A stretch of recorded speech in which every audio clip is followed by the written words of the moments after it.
In the middle of the night city, where the lights flickered, a meteorite began to fall from the sky. The meteorite's fall continued, and it was almost approaching the Earth. The meteorite fall brought him closer to the ground, where it turned out to be a guy who seemed to have fallen from heaven.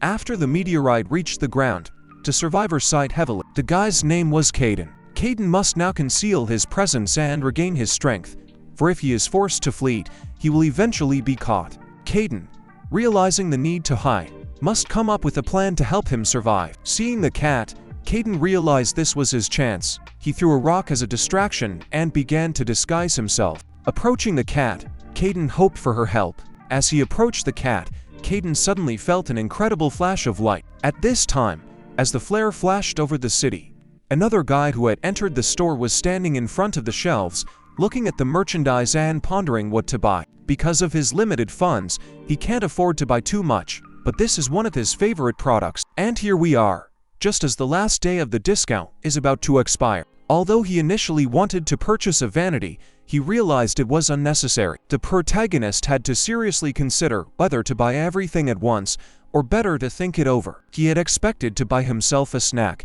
but now, because of all the events that had happened, he was in a financial crisis. He thought that he would like these products and find them to his liking, hoping that the purchase would be a good one and not disappoint him. Right at that moment, he noticed a little bow unsuccessfully let go of his ball, which rolled somewhere to the side. The bow, without thinking, instantly ran after the ball, eager to retrieve it and continue the game. At this point, the driver, traveling at full speed, began honking his horn, warning the boy of possible danger on the road. Upon seeing the child, the hero immediately realized that he had to act to prevent possible danger. At that moment, the little boy suddenly noticed a car approaching him. Without thinking long, the protagonist instantly went home. After a few seconds, he was able to prevent the collision, managing to intervene and force the car to stop, keeping the boy out of harm's way. The driver finally braked, avoiding the collision, thanks to the quick reaction of the protagonist, who saved the boy from possible danger. The protagonist, hugging the boy, breathed heavily. The little boy didn't even realize what had happened, but being in the arms of the main character, he felt relieved. The protagonist asked the boy if he was hurt, and upon hearing that he was unharmed, comforted him by telling him that it was all behind him. Those present could not understand where the boy, who was healthy and safe just a second ago, had disappeared to. The boy immediately started screaming, calling out to his mom for help. The protagonist felt deep joy as he realized that his actions had saved the boy's life. The mother immediately began to ask if the boy was injured, for she was always concerned for his welfare, but he said his older brother had saved him. The boy pointed his finger at the guy who had saved him. He used his intuitive abilities, reacting instantly when he noticed the boy was in trouble. The protagonist has only now realized that if he is financially secure, he will be able to do even more good deeds. When he returned home, he apologized to the cats for the delay, explaining that there was an emergency at school. He wondered if the three he saw were the same family, or just friends who met by chance. He couldn't understand why his cats were refusing to eat. How could this happen that no one is eating? After all, he spent all his money on this feat. At that moment, as if understanding his anxiety, the cat seemed to call him after them. He spoke to the cats, saying they were acting strange today, and asked where they were going. He wondered if perhaps the cats wanted him to follow them, and began to guess where they were taking him. Upon reflection, he realized that he should go after the cats. Despite his decision to follow the cats, he was still curious as to where they were taking him. When the cats turned, he asked if they had come yet. Upon arriving at the place, the protagonist saw the cat in front of him completely covered in blood, which caused him great horror and despair. After a while, Cayden slowly opened his eyes and felt himself regaining consciousness. Looking around confused, he couldn't tell where he was and assumed he must have passed out. He tried to move his limbs, but felt some strange heaviness. Even his own ears he could move. After a few seconds, the realization came to him that he was now a cat, and he began to panic. That was right, for then he reached for the cat. And after a while, there was that flash that lit up the whole place at once. And the guy and this cat started kind of switching things up. It's not like he's successfully inhabited another life form. Right at that moment, the protagonist noticed that the cat was already awake and its eyes were watching him intently. He was very glad when he was gone, for when he saw him unconscious, covered in blood, he almost thought he was dead. But it seems that everything went well, because the protagonist, seeing that the animal woke up, felt relief and realized that the danger had passed, that his fears were in vain. Cayden realized that it turns out, this kid had brought him to his house. The protagonist at this point wanted to provide the cat with something special. Cayden couldn't understand what the guy was trying to bring to him. The protagonist apologized for the wait and brought him some food. The guy noticed he didn't have a wound. When he saw that he was covered in blood, he thought it was severe blood loss and an open wound. Cayden realized the kid was being too chatty. The main character gave the cat milk. The guy assumed that the cat was probably very hungry, so he offered it something to eat, confident that it would feel better afterward. Then the guy opened a canned food container for him. The protagonist told him to pounce on it, confident that the cat would recover quickly after he'd had his fill. Cayden felt perplexed as the boy handed him the cat food, wondering for the first time about the intentions of this unusual companion. The main character told him to hurry up and start eating, claiming it was very healthy. Cayden is not happy that he was ordered to do so. It seems he has no choice. Cayden realizes he's a regular cat. He has to regain his strength.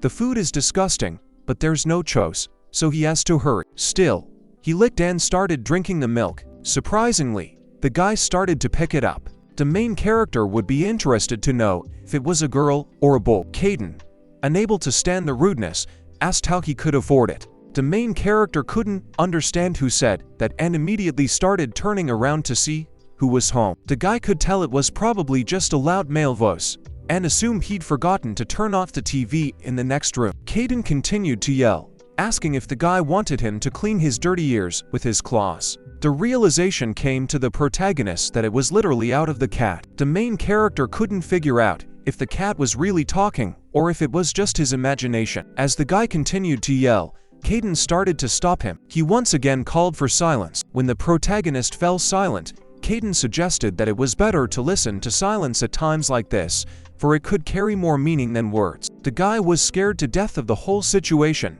His heart was beating so hard it felt like it might jump out of his chest. Cayden, realizing the tense situation, asked what the guy's name was. Once more, with insistence, but now with a friendlier voice, he asked the guy what his name was. The protagonist was still scared to death and didn't know what to say to him. After a while, the main character finally replied that his name was Seo Ji Woo, but his words sounded quiet. Cayden said he understood and asked the guy to bring the chair over here. He added that he would not repeat himself as the guy had to clear his ears. The protagonist called the cat his master and immediately started carrying the chair. After a while, he did bring the chair to the cat.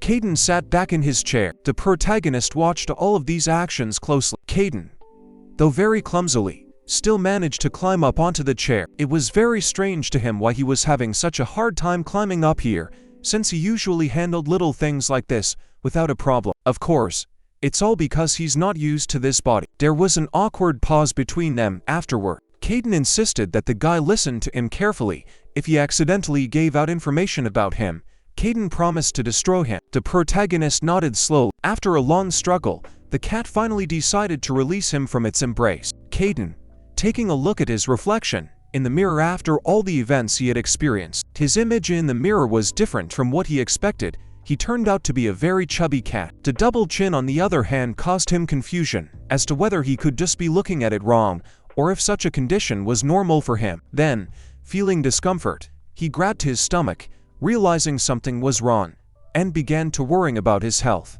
Afterward, he puzzledly tried to figure out what had caused such a strange condition. He just couldn't believe that his body had changed so much that he looked like such a strange creature. The protagonist had been watching him closely the whole time, trying to figure out what was going on. The main character noticed that something was wrong with the cat. Its behavior or appearance might have suggested that something strange or unusual was happening to it. The guy ran up to him, started to turn, trying to figure out what happened to the cat and how to help him. The protagonist began to ask what was wrong with him, showing concern and worrying for the cat's condition. Then, panicked, he took hold of the cat's shoulders and began shaking it, begging it not to die. Cayden, after a while, did stop the guy after all. He explained that, for one thing, he had never passed out, and begged the guy to let him go. The protagonist was startled to see his friend faint, but was relieved when he verified that the cat remained fine. All the while, turning to his new friend, he couldn't keep a smile on his face. Cayden noticed that the kid was a very strange kid. Looking at himself in the mirror again, He paid attention to every detail of his face. Moving closer to the mirror, he began to reason about something. It was a damn baffling situation. Why on earth he should become this fat cat? That thought occupied him. The protagonist decided to ask him if he had a question. He asked if he was a cat, why he was talking, feeling that the answer to this question might reveal some secrets too. Oddly enough, he replied that it was because he was still human, which is why he was able to talk. Though he looks so human now, and the important details of his life he doesn't necessarily need to know. Okay, he couldn't see how that was even possible, but he pondered that maybe if he practiced hard, even once he learned, he could become a cat. The answer to his first question should have been obvious from the first time he looked at it, but the second question just made him wonder if it was possible. And so, deciding to give it a try, he became convinced that it did work. After all these events, there was an awkward silence between them. Let them meet due to unforeseen circumstances, but the guy is not eager to learn more than he already knows. Seo Ji Woo stated that he wouldn't bother Cayden about it anymore. Then again there was an awkward silence between them. Cayden rumbled unhappily at this point. The protagonist of the tales, in a hurry, ate his food and then passed out for a while. He may be human, but he's currently in a cat's body, which makes the situation even more complicated considering human food isn't always good for cats, especially when he's injured, and every minute only makes his condition worse. The guy went outside and decided to feed the other cats, realizing that the situation was a bit tense and maybe the kittens were getting really hungry after being without their usual food source. Cayden realized that the kid was right. He had heard that human food was bad for cats and realized that now that he was in an animal body, he should eat like any other normal cat. Looks like he'll have to force himself to eat this food to regain his strength soon. Who would have thought he'd be eating cat food? But he shouldn't think about that. His main concern is to think about his strength and recovery. But when he tasted the food, something confused him. Perhaps the flavor or texture was different than expected, or there was an unexpected reaction to the food. He noticed that the flavor of this food was not as bad as he had originally thought. Perhaps it even surprised him a bit. Cayden couldn't understand why he couldn't stop eating, as if the sudden feeling of hunger was more powerful and his desire to control his intake. After a while, Cayden found himself lying on the floor, for he was full of food, his inability to contain his appetite having led to this outcome. Who would have thought Cayden would be gorging himself on cat food, but events have led him to this unexpected turn. It was just awful, especially since he had no strength left in his new body at all, which only increased his anxiety and helplessness. If someone freak finds him now, he won't even have the strength to defend himself, and it seems like the best option would be to stay like this until his body recovers. The protagonist informed Cayden that he would have to leave for a while, as the vet clinic didn't have any food for the cats for tomorrow. Cayden was surprised the guy was going to be leaving so late. The suddenness of it caused bewilderment in his eyes, but he didn't say a word. The guy was surprised, not expecting such a question from him, and his expression reflected surprise and some awkwardness at the surprise. The protagonist asked Cayden if he wanted to go with him, as if offering a new turn of events that could change things. Cayden was surprised and couldn't understand where the main character got the idea from. He was somewhat familiar with it. The protagonist asked what would happen if he told someone about him, if Cayden was worried that it would cause problems. The guy said letting him in alone was risky and he should watch him. A short time later, Cayden was already in the arms of the protagonist. Guy decided it would be best to carry him in his arms, given his injury.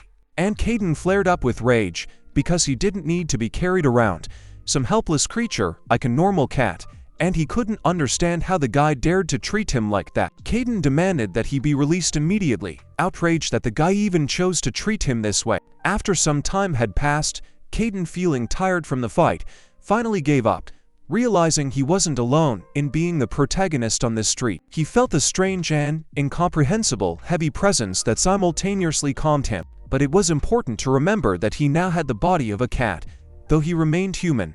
This was only his first experience of his change. He soon realized that being in a new state had its advantages, and the fear was fading. A couple minutes later, they had already arrived at the clinic, tension hovering inside. When Cayden heard that the guy wanted to check on him because of his injury, he realized that lies permeated his words, doubt enveloped him, but most importantly salvation. The doctor asked if he had already brought the desired item and clarified the name of the man whose name was important to the process. The doctor was surprised. The bulky name matched his appearance perfectly, creating a unique image. The doctor proceeded to examine Cayden, scrutinizing every detail. He began to twist and turn Cayden's body to scrutinize it from all angles. He then opened his mouth to look inside, examining the condition of his mouth for any diseases. After a while, it occurred to the doctor that he found no particular problems or abnormalities, which could mean a good start for the healing process. The main character mentioned that there was a lot of blood on him when he left, but most of the wounds were small scratches that a first aid guy could have treated. It came as a great relief to the protagonist to learn that his condition didn't seem to be too serious. Cayden realized that it was only the careful concern of the doctor, who continued to express worrying about his condition. The doctor suggested that this cat might benefit from a diet to control his weight and improve his health. He wouldn't prescribe a recommendation, just recommended that he take care of the cat and come back if there are any symptoms. The protagonist was very happy that he informed the doctor at the hospital, as it brought him relief and reassurance that his pet would get the help it needed. Cayden remained silent, not communicating with the guy at this time, just staring off into the distance, immersed in his thoughts or the events of what was happening around him. Cayden asked if there were any other monster cats in the area, showing an interest in local exotics or unusual phenomena. Of course, Seo Ji, who couldn't understand what he was talking about, as the question about monster cats might have seemed strange or incomprehensible to him.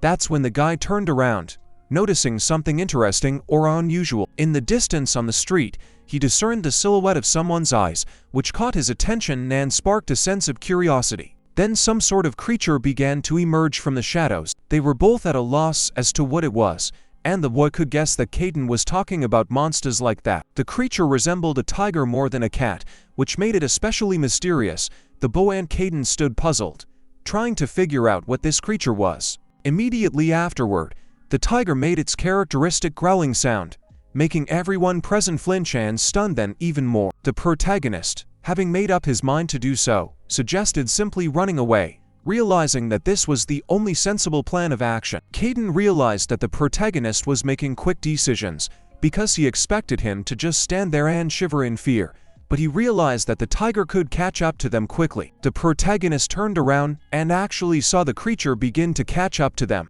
At this point, the tiger jumped directly at the main characters, causing them to react violently. After that scratched the guy's sleeves. After the blow, the guy lost his balance and fell to the ground, unconscious, which left him defenseless in front of the tiger that was still nearby. Seo Ji Woo instantly shouted to the children, warning them that they could get hurt by the tiger if they weren't careful. Happily, the tiger only damaged their clothes. Now they have to decide what to do next, finding themselves in a situation where safety becomes a key issue. Seo Ji Woo remembered that he had put something in his pocket, probably something useful or important. He pulled out what he kept in his pocket. Finding himself in a tight spot, he found a stick in his pocket and started using it. Cayden was very surprised, not expecting this turn of events. It looked more like some sort of cat toy rather than a weapon, causing Cayden to be even more surprised. Cayden couldn't figure out if the guy was really sick and what he was going to do with the thing. But on the other hand, it was the only weapon they had. Then Cayden began to notice that something was starting to happen to him. Suddenly the tiger began to attack, forcing them to react quickly to the threat. Seo Ji Woo waved his device intensely, hoping to scare the tiger away and keep them safe. Realizing that nothing had changed after a few seconds, he reduced the intensity of waving his device. He then decided to open his eyes to see what had happened. He noticed that the creature was just playing with his device. Realizing that the tiger had shown interest in the object he waved in his direction, Seo Ji Woo said it was a chance and they needed to take it to escape. Well, as it turned out, Cayden was playing with the thing too, which surprised the others, but also confirmed that it could be useful. When Cayden fought, his defeat was not recognized, considering him the winner, which boosted his sense of confidence and strength. Those present marveled that Cayden had won again, remembering how many times had happened before. He challenges all who are powerful and wins. It is said that even the most famous opponents no longer accept his challenges. Seeing his power and ability in battle, someone even suggested he join them, seeing him as a valuable ally, promised that they would appoint him as their right-hand man, jointly conquering this world. There were many such challengers, for the task of taking over the world no longer seemed impossible, and all wished to have such a strong ally in their quest for world domination. Everyone was truly on their knees before the great Cayden, recognizing his power and authority, and ready to follow him in the battles for world domination. The protagonist wondered what Cayden was up to. He looked at him silently, giving no answer to his question, which might have indicated his preference for keeping his classes or plan secret. He noticed that he was really distracted. At this point he needed to rectify that situation. Right at that moment, the tiger also decided to play around, and his sudden appearance caused him genuine surprise, but instead of panicking, he decided to remain calm. He grabbed this toe on the end of a stick, and then the stick slipped out of the guy's hand. The protagonist was surprised, for his body refused him on its own, and they tensed a little, for they didn't know what to expect from this creature now. The tiger continued to stare at them, killing them with his gaze, causing them to feel tense and apprehensive. The protagonist and Cayden climbed up the steps to hide behind the creature. The boy recognized that Cayden was right, for it was a cat, their longtime pet. The protagonist could not understand why he looked like that, because the cat turned out to be too big for an ordinary representative of his species. He was no longer visible. Perhaps he had stopped following them. The guy thinks they are safe here, but still feels cautious and anxious. Cayden supposed that maybe he'd avoid meeting the asshole, but he wondered what might happen if someone else found him. There aren't many people on the street right now because it's late, but he's sure to attack anyone he meets, though they might quickly figure out what's what and run home. The protagonist was interested in the question of what he should do, because he had not even thought about it before. Cayden didn't even know what to say to him at this point, feeling mixed feelings of anxiety and uncertainty, for the situation seemed complicated. But the only answer was to run, as they had done before. Seo Ji Woo said that he did not have a cell phone, as he had left it at home, which added complexity to the situation, denying them the ability to contact anyone for help. So there's nothing they can do. It's not like Cayden can do anything about it, and that brings them even more anxiety and despair in the face of the situation. Seo Ji Woo said that there might be a way to fix the situation, which gave hope that they still have a chance to find a way out of the difficult situation. Cayden couldn't understand what he was talking about or what article he was even supposed to be doing anything with, and it was causing him confusion. It was really weird that the cat was expressing himself in dog words. In any case, whatever he could, he remembered the cat from earlier and especially sharp claws, and he knew that with cats like that, you could count on some pretty serious consequences. Understand why he's still talking about it, since it's not his concern. When he looked at the kit he realized he was completely serious, knowing what he might follow. However, he still wanted to go there.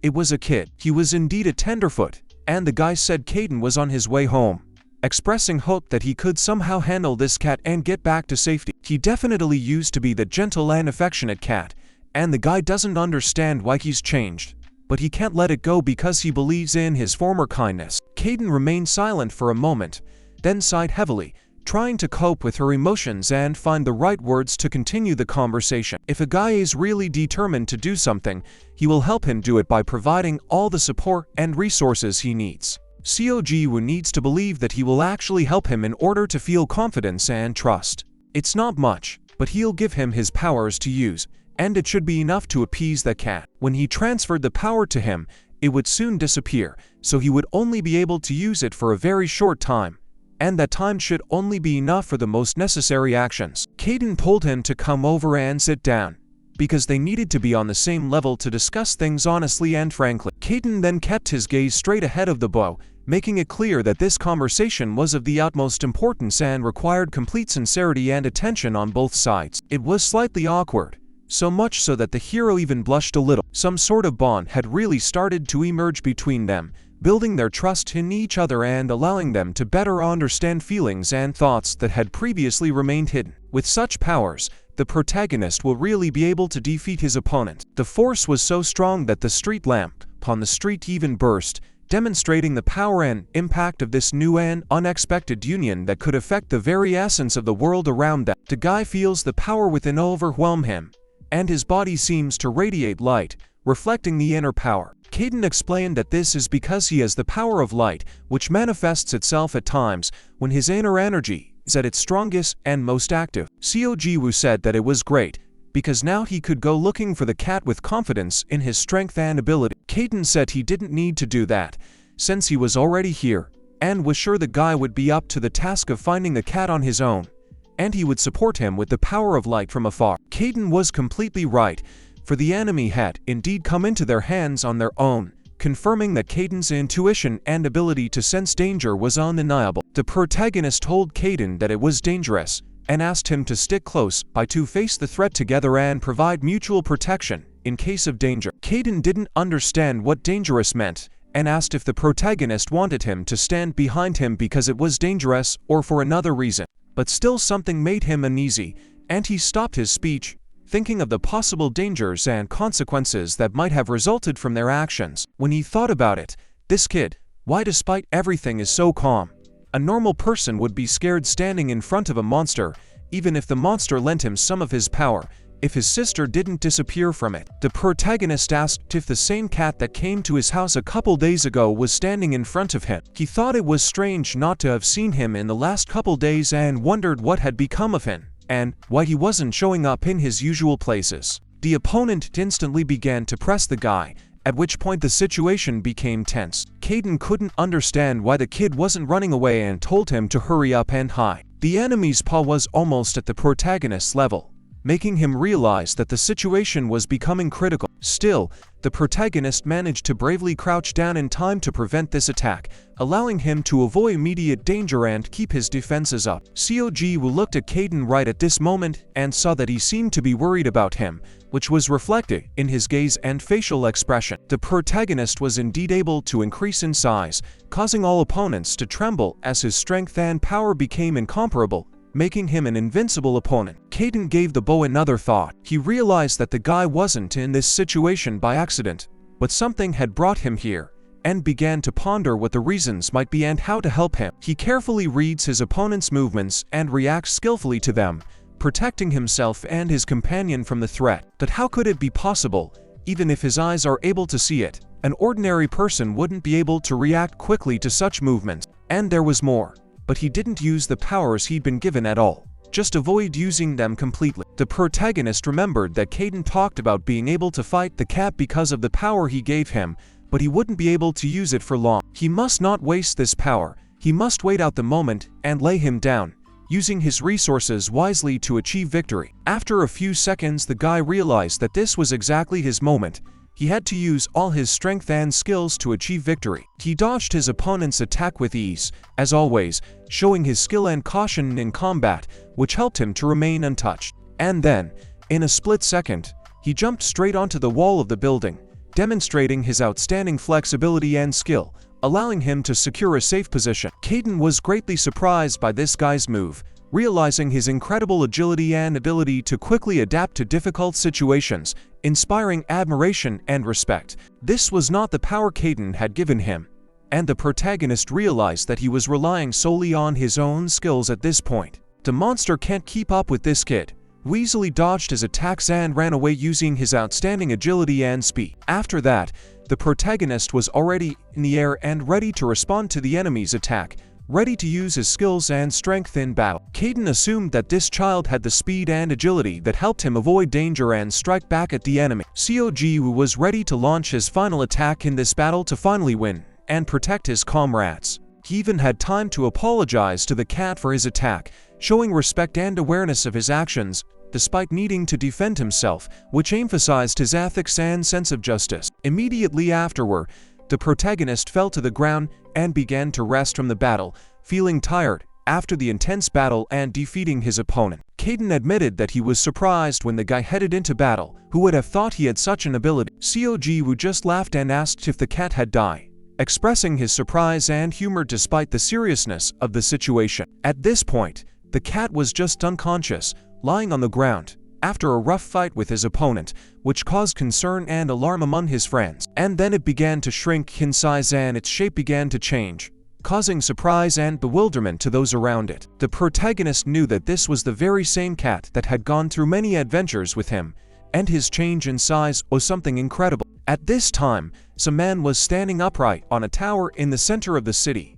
his silhouette contrasting with the background of the skyscrapers, instilling a sense of mystery and importance to his presence. It was strange. Why this device couldn't find the specimen he had grown was causing questions and confusion, demanding a deeper understanding of what was going on. An hour ago, it showed it was somewhere around here and suggested it was broken, hinting at possible problems with the device's function or external influences on it. Determined to awaken the seal to the samples himself, he refused to resort to force in an attempt to avoid conflict, though he saw no other way out of the situation than direct intervention. He is persistent in seizing the opportunity because he is confident that this experiment can yield significant results, increasing his motivation and belief in success. He was interested in where his specimen remained, realizing he had rushed and determined to get back to it despite the hustle and bustle. Back home, the man in charge sighed heavily, feeling relieved for the work done and the progress made in his absence, which gave him confidence to proceed. Finishing what he could,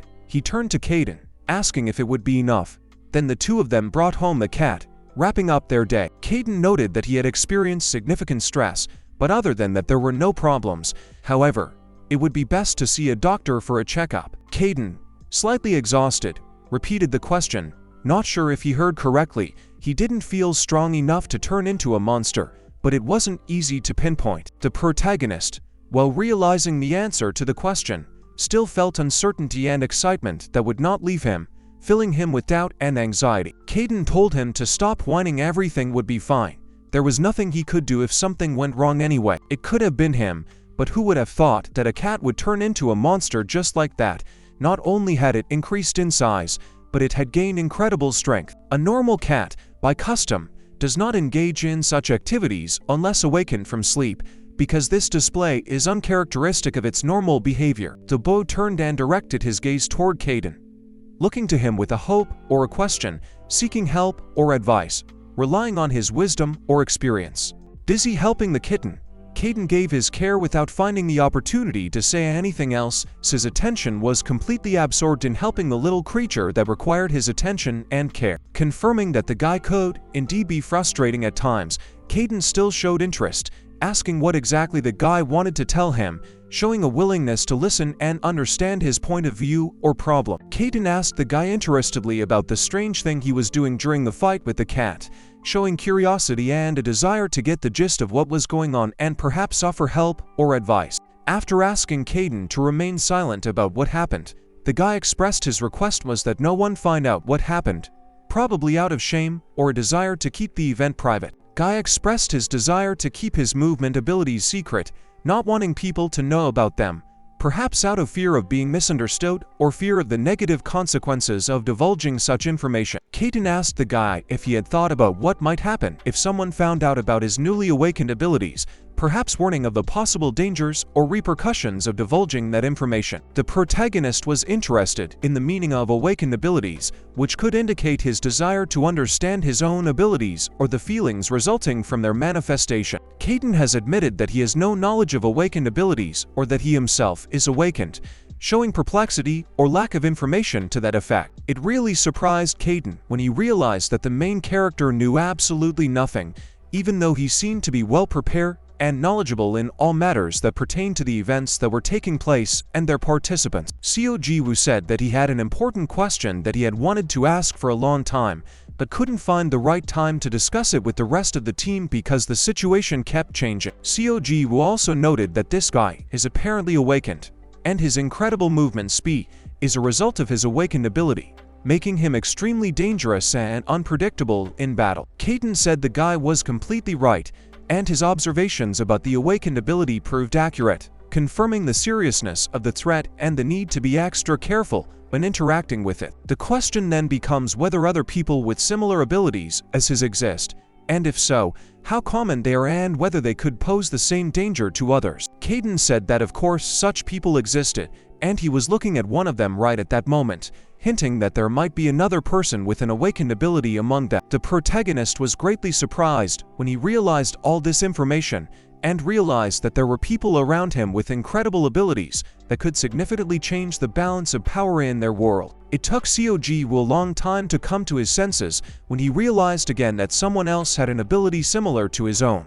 And this discovery made him rethink his ideas about his unique powers and their rarity. Cayden asked him if he really thought a normal person could turn into a cat, expressing bewilderment and surprise at the possibility of such an unusual transformation. It's unclear what made the guy tear up at this point.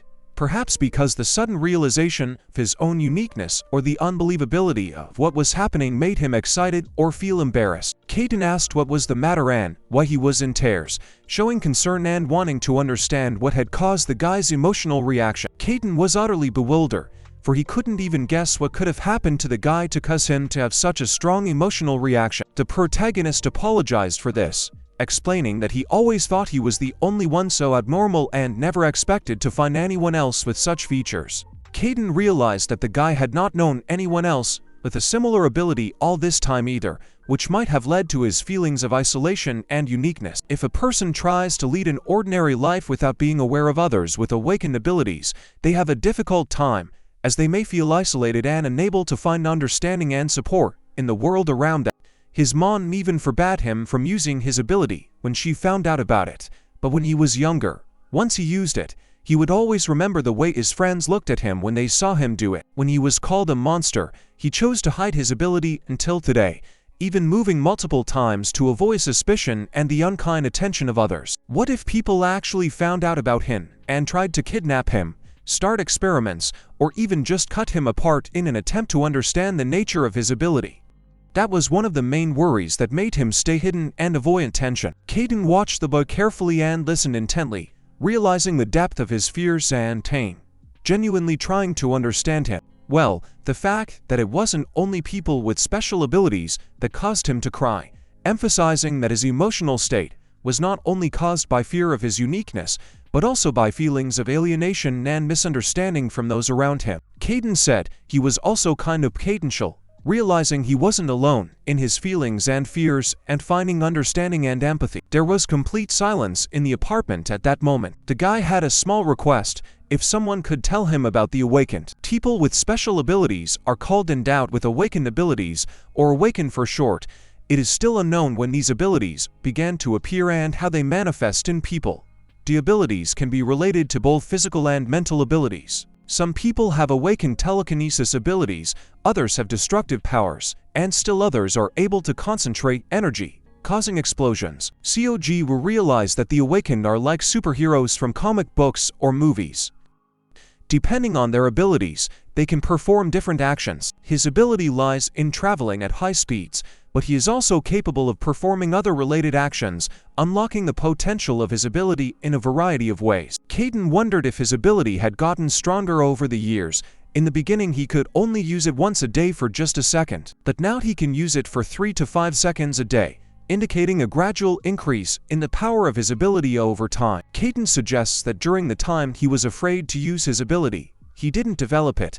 This becomes clear after his story. He didn't put effort into training, and he realizes that he was deluded into hiding his ability. Cayden questioned whether most people wouldn't want to become stronger with such abilities, claiming they could perform any action they wanted. The protagonist has expressed a desire to further conceal his ability, preferring to keep it secret and avoid unnecessary attention or possible dangers associated with its disclosure. Cayden noted that it seemed that the case had already happened and his ability had been revealed. When his stomach ached and he made noises, Cayden was displeased, but realized that serious matters were being discussed here, so he didn't interrupt the conversation. The protagonist asked to wait a minute, promising to bring something to eat as he noticed that his stomach hurt. Then abruptly he reached out and grabbed a thick slice of fresh bread, his fingers confidently gripping the soft texture, baked with love in the bakery. Oddly enough, of course, he then proceeded to eat, savoring every bite of bread with gratitude. Looking at Cayden, he turned away from him at the same moment. The protagonist quickly guessed what his comrade wanted and poured him some food,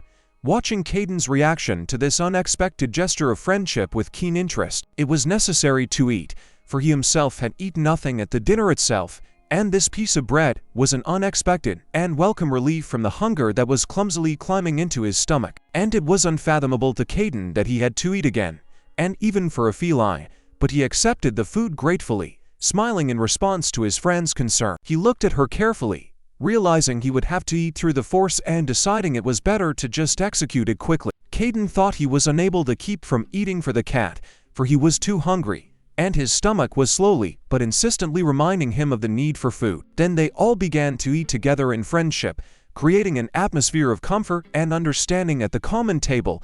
where the smell of food and the sounds of conversation merged into one pleasant sight. And at this moment, some sort of ominous aura could be felt around the house. Cayden instantly felt the power approaching. He could not understand what this energy was, for he did not even notice it because he was too exhausted and weak. His consciousness was on the verge of exhaustion, and his attention was completely absorbed in the struggle for survival.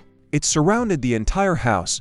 This energy was unusually insistent. Right at that moment, the very same feline opened his eyes, his gaze filled with mystery and some strange awareness, as if he sensed something beyond normal perception. He instantly jumped up.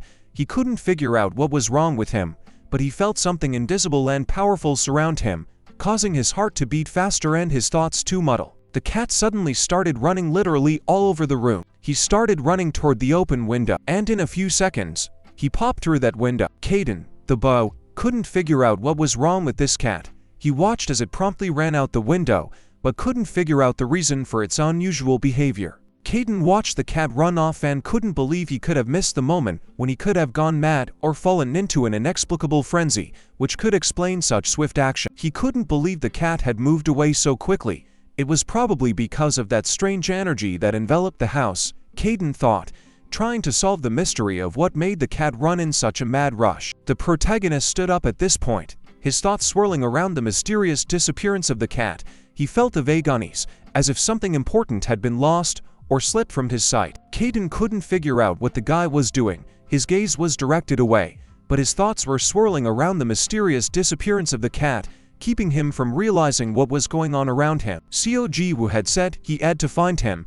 It would be bad if he attacked someone, and that warning made Cayden think about the consequences of looking for him, especially in such a mysterious and tense context. He couldn't be helped the first time, and he shouldn't have kissed his nose this time either, because every action had consequences that could affect their future events. The protagonist has it in his mind that he shouldn't worry about other people, but he is also worried about the cat that has disappeared without a trace, causing him mixed feelings of anxiety and resentment at his careless behavior. He was determined that he would not let people hurt him because he had long ago learned to recognize lies and hypocrisy, develop resilience, and learn to avoid dangerous situations. Cayden, realizing that further arguing could only make things worse, decided it was best not to argue and simply agreed with him, while maintaining his calmness and inner dignity. Cayden was curious as to why this cat had changed and started acting so strangely, and he was also greatly disturbed by the ominous energy felt outside, as if something very dangerous was coming. Don't let the guy misunderstand this,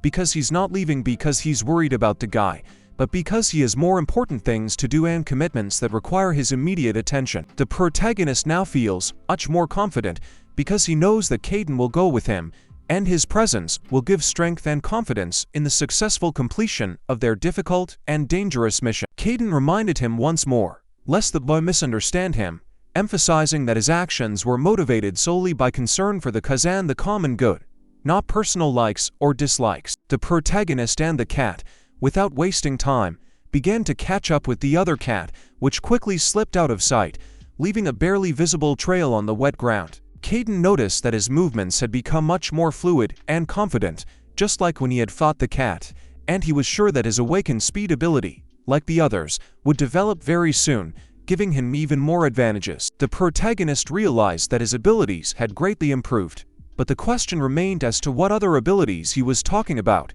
as he still had much to learn about his potential and hidden powers.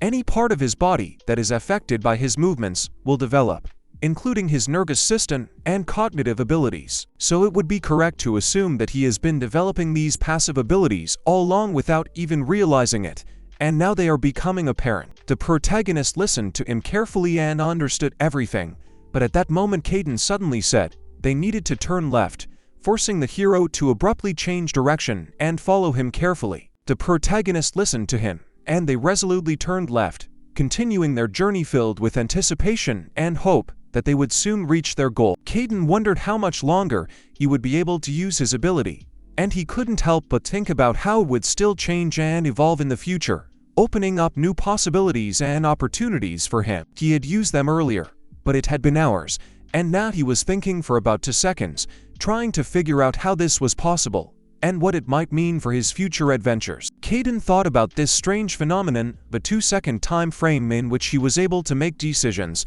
and began to ponder the possible causes and effects of this unusual phenomenon on his life and adventures. When the protagonist asked where they should go next, Cayden replied that they should run straight ahead, indicating that the path ahead may be full of dangers and challenges, but that is where they will find answers and reach their goal. Cayden did not explain this decision in any way and simply said that he just knew, trusting his intuition and feelings that guided him in this pursuit of his goal, despite the uncertainty and risks associated with his chosen direction. All this time, they weren't running in the footsteps left by the cat, but following the sinister energy that was continuously pulling them forward. If you believe what Cayden is thinking, it's immediately clear to him. The monster cat ran straight to him. The protagonist realized that this referred to the awakened ones that Cayden had spoken of earlier, realizing that they were caught up in something much deeper and mysterious than just chasing a cat. Eventually, the cat did come running to where he was headed, confirming that their decision to move straight ahead was the right one. Some man said his arrival after hearing the order confirms what it was. I wonder what went wrong. He is not as expected, even barely stand. He wouldn't have escaped from the special cage of the future in this condition. The cat immediately remembered being in the cage and the man watching him the whole time. The cat immediately became aggressive towards the man, reminding him of unpleasant memories. The man was surprised and asked if he was threatening him. The seal they had placed during the change must have broken, perhaps due to unexpected events or outside influences. Moreover, he looks like he has stayed stronger, which adds to the mystery of this situation and raises questions about his real strength and abilities. The man knew this, and the cat awakened, bringing with it not only physical strength, but a powerful energy that filled the air with mysterious anticipation and suspense. At this time, the main character, Cayden, stood around a corner not far away, watching with concern and determination, ready to intervene if necessary. Seo Ji Woo told Cayden that the cat was there, indicating that their goal was close and they might be on the right track to unraveling the mysterious events. The protagonist instantly reprimanded the man to report to the scene, emphasizing the urgency of the situation and the need for instant action to resolve the issues at hand. Cayden stopped him in time and told him to hide, realizing that confrontation could only make things worse and deciding to proceed with caution and tact.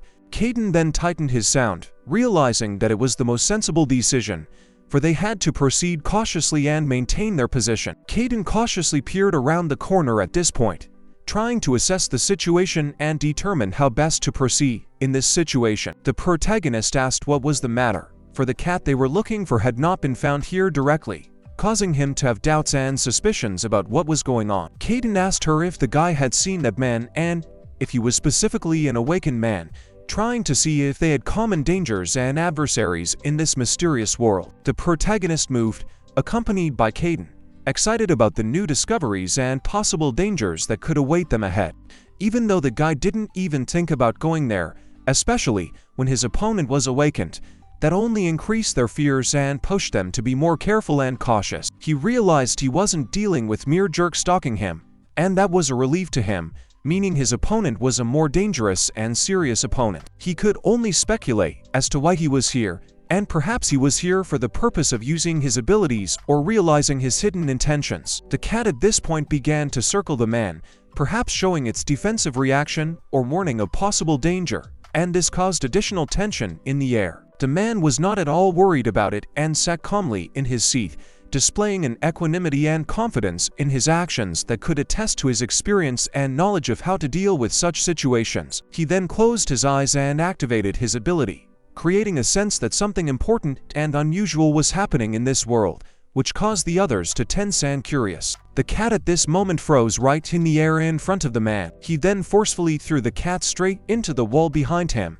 displaying his power and determination, much to the shock and horror of the other witnesses. He realized that it wouldn't be enough to kill him, realizing that his opponent had amazing stamina and the ability to survive the most dangerous situations. The man used his power again, sending forward a powerful stream of energy or other type of ability, engaging in an implacable duel with his opponent. He then lifted the cat straight up into the air in front of him once more, showing his strength and confidence, ready to accept the challenge and continue the fight to the end. He was wondering if I looked like lions, and the next thing he does is something to help him find out. Again, he threw the cat straight into the wall behind him, showing his strength and determination, as well as hinting at his intransigence. He looked at the cat and ordered it to get up faster, showing his authority and demonstrating that he wasn't going to tolerate resistance. The protagonist was deeply surprised by the whole action, the unexpectedness of the events, and the man's aggressive reaction, which caused him mixed feelings of fear and bewilderment. Cayden noticed that this tour was a very skilled awakened one, indicating his high level of skill and experience in the use of abilities. The fine movements of his hands indicated that he had full command of his powers, judging by the force with which he used them on the cat. The man was most likely a psychokinetic with the ability to manipulate objects and mind forces, making him a very dangerous opponent in a fight. He seemed to surpass the prey cat in physical ability, but there was still something missing, probably not the limit of his awakened new potential. He was surprised to realize that the cat was still conscious, underscoring its amazing stamina and fortitude.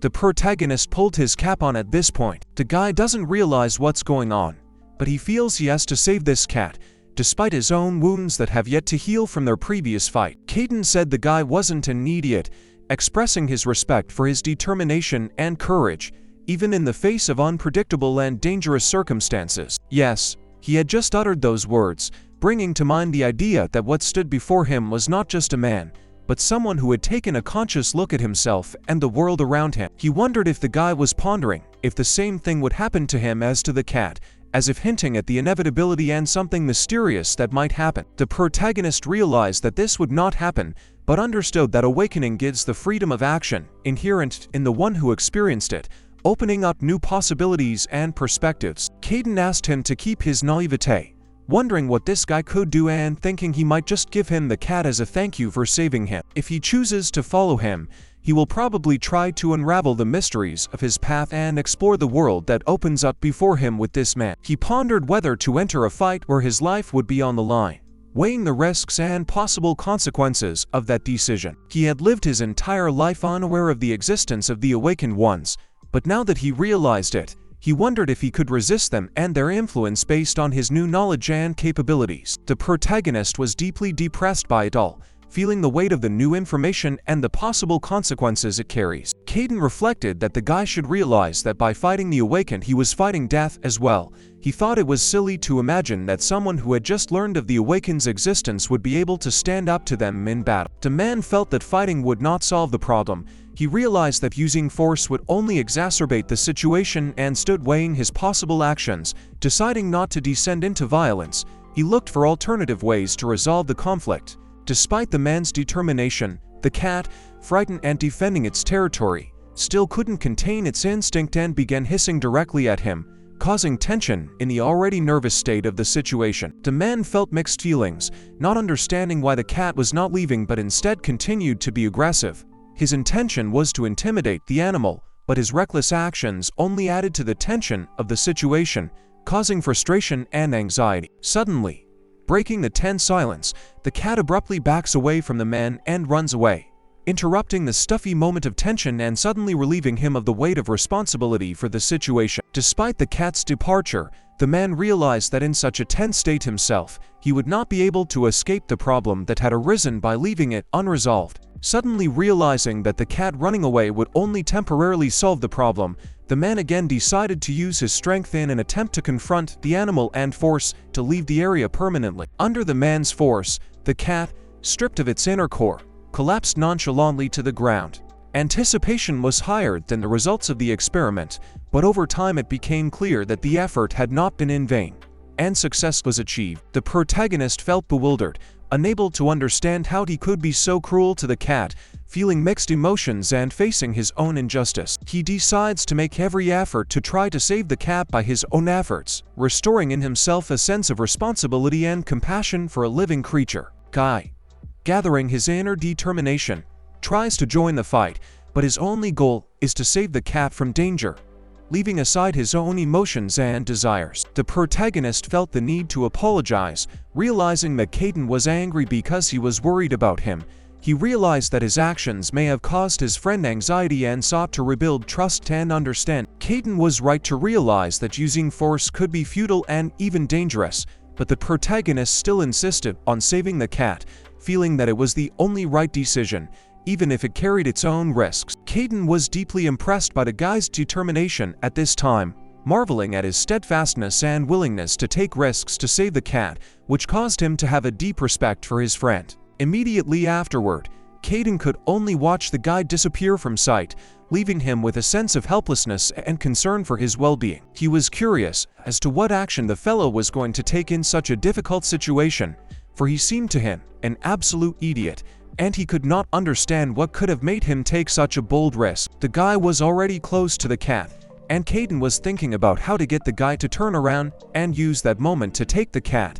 Seizing the opportunity, the man slowly but determinedly approached the cat, preparing for the decisive moment of rescue. But suddenly he stopped, noticing that the cat had turned its attention to him and was tensely watching his movements. It was the protagonist who resolutely grabbed onto the cat, ignoring the danger and risking his own safety to save the animal. The man was puzzled, not understanding where this child had suddenly appeared from, for he had not noticed it earlier. But he didn't care where the baby came from or how it came to be. He was outraged that someone dared to interfere with his experiment. The man was furious and instantly lunged at the guy with the cat, ready to use his power to defend his experiment and settle the situation. After a while, he noticed that the main character just disappears right before his eyes, leaving him completely bewildered and confused. The man was puzzled, not realizing where the main character had disappeared to, for he was right in front of his eyes, causing him a sense of unreality and bewilderment. He assumed the guy was still around. He realized he shouldn't have revealed his abilities so easily, and was amazed at how quickly he was discovered. He hurried away, avoiding attention so as not to get caught by the others. He needed to disappear before the raid started, or the situation could get worse. At this point, Cayden joined in the escape as well, following the guy, realizing that staying here longer would put him in danger. When the main character said that they didn't make it, Cayden realized that they really hadn't accomplished anything. Realizing their helplessness in the situation, the protagonist ignored the cat. His attention was completely focused on the man he was trying to save, his eyes never straying from him at this critical moment. Still, the guy couldn't just leave it like that, as he felt an inner dissatisfaction and a strong desire to finish what he had started, which made him act further. Feeling an inner perseverance and responsibility, he could not leave the man in distress and resolutely set about rescuing him despite all obstacles and dangers. Cayden was very much surprised by the way the protagonist expressed himself at this moment. He hadn't expected such determination and emotional strength from him. When the boy laughed, Cayden sternly warned him not to laugh, reflecting his outrage and the seriousness of the situation. After the guy showed recklessness, Cayden felt that the situation had become hopeless and was faced with a feeling of helplessness. Who would have thought their plan would actually work? He even carried it out right in front of that man's eyes, marveling at his luck and courage. The protagonist was unexpectedly fast, exceeding all expectations with his speed and agility, which caused surprise and amazement to those around him. The protagonist noticed that despite the strangeness of the situation, he had something else he wanted to express or emphasize that carried an important meaning or message. At the moment, Ji Woo was experiencing immense elation and joy, completely absorbed in the positive emotions and happiness of the current situation. Cayden couldn't understand what Ji Woo was even talking about and why he was feeling so elated, seeing no reason for such strong emotions. Today he realized that the abilities he had tried to hide were not as bad as he had previously thought, recognizing their positive effects. And once he realized this, he was able to make a decision and finally do something, giving himself permission to use his abilities. At this point, Cayden told the guy to just shut up and stop talking nonsense, showing his annoyance towards his babbling. The man was beyond furious after the whole situation with the main character, feeling insulted and annoyed about what had happened. Shocked and puzzled, he could not believe that his subject had just been kidnapped. Feeling bewildered and confused at this unexpected development, he turns to Wu Ying, and the latter thinks some more trouble or unwanted events have come for them, feeling a growing unease. Also, the sample was carried away, which may have been successful, but the cage was stolen before he could go back and make sure. Let them use the data collected in this room as a starting point and begin searching for a sample. From that point on, let them proceed more cautiously given what has happened. Cayden, whom they had rescued at the most critical moment, when all seemed lost and hope was almost gone, felt incredibly relieved and grateful to his rescuers, realizing the value of their brave efforts. It was like that very moment when he was transferring his powers to the guy, feeling a deep connection and incredible responsibility for the future that now depended on his actions. The main character at this time just sat and watched all the incidents, analyzing every detail and trying to understand how these events would affect his future actions and decisions. After a while, he removed his paws from the cat's body, examining it closely and trying to figure out what changes had occurred and what it might mean for future events. The protagonist wondered how the cat was doing now, and he kept a close eye on his condition, trying to catch any signs of improvement or change that might show that their efforts had not been in vain. Cayden said the cat will live and is now downstairs on a scrap of cloth, but because of this sudden change in his condition, he is absolutely exhausted and needs rest. The protagonist would be in a much worse state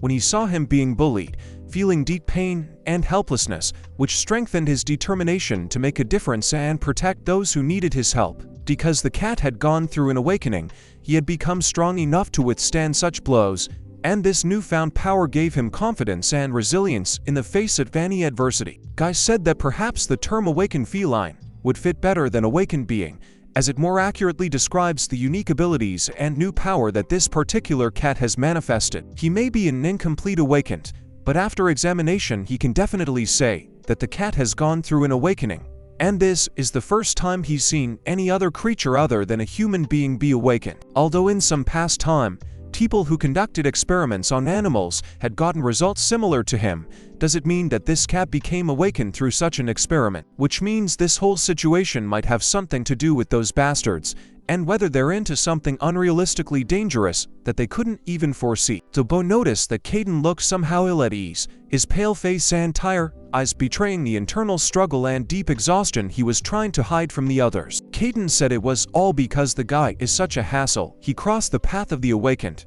and they really went into it, finding themselves in a position where their fate hangs in the balance. The protagonist was also bothered by this, but what else could he do? He felt trapped in a corner, but determination did not allow him to put his hands down, and he looked for a way out of the situation. Now their problem isn't why he saved the cat, the problem is that he escaped from under the awakened one's nose, opening up new unpredictable dangers and challenges for the entire group. And on top of that, he saved the one that is sure to show up on his soul, adding new complexity to an already tense situation and instilling fear of possible consequences. The protagonist was scared to death by everything Cayden told him. His words pierced his soul, leaving behind disturbing thoughts and fear of an unknown future. It was unlikely, of course, that he could be guilty, but that couldn't be a reason to go after him, was the main character's thought as he tried to make sense of the complicated situation. Cayden realized that his interlocutor might not realize the full extent of what he had done. Experimenting with forced awakening was a major taboo in their world, and realizing this made him feel horrified. These freaks won't just leave the physical evidence of their experiments, and besides, they have no idea who they are or how they're connected to the awakened world, which makes the situation even more dangerous. And in order to maintain secrecy, they are sure to kill everyone involved, which emphasizes the seriousness of the threat and makes everyone weigh their next steps carefully. It's mind-boggling that all this happened to Seo Ji Woo, a person who didn't know of the Awakened's existence until now. Is it worth detailing the situation to him? Cayden realized that it was best not to do this. After all, he had recently learned that he himself was an Awakened. He realized that such information could be dangerous and unpredictable for a newcomer to this world. In that case, he still has to think of him as a mere man.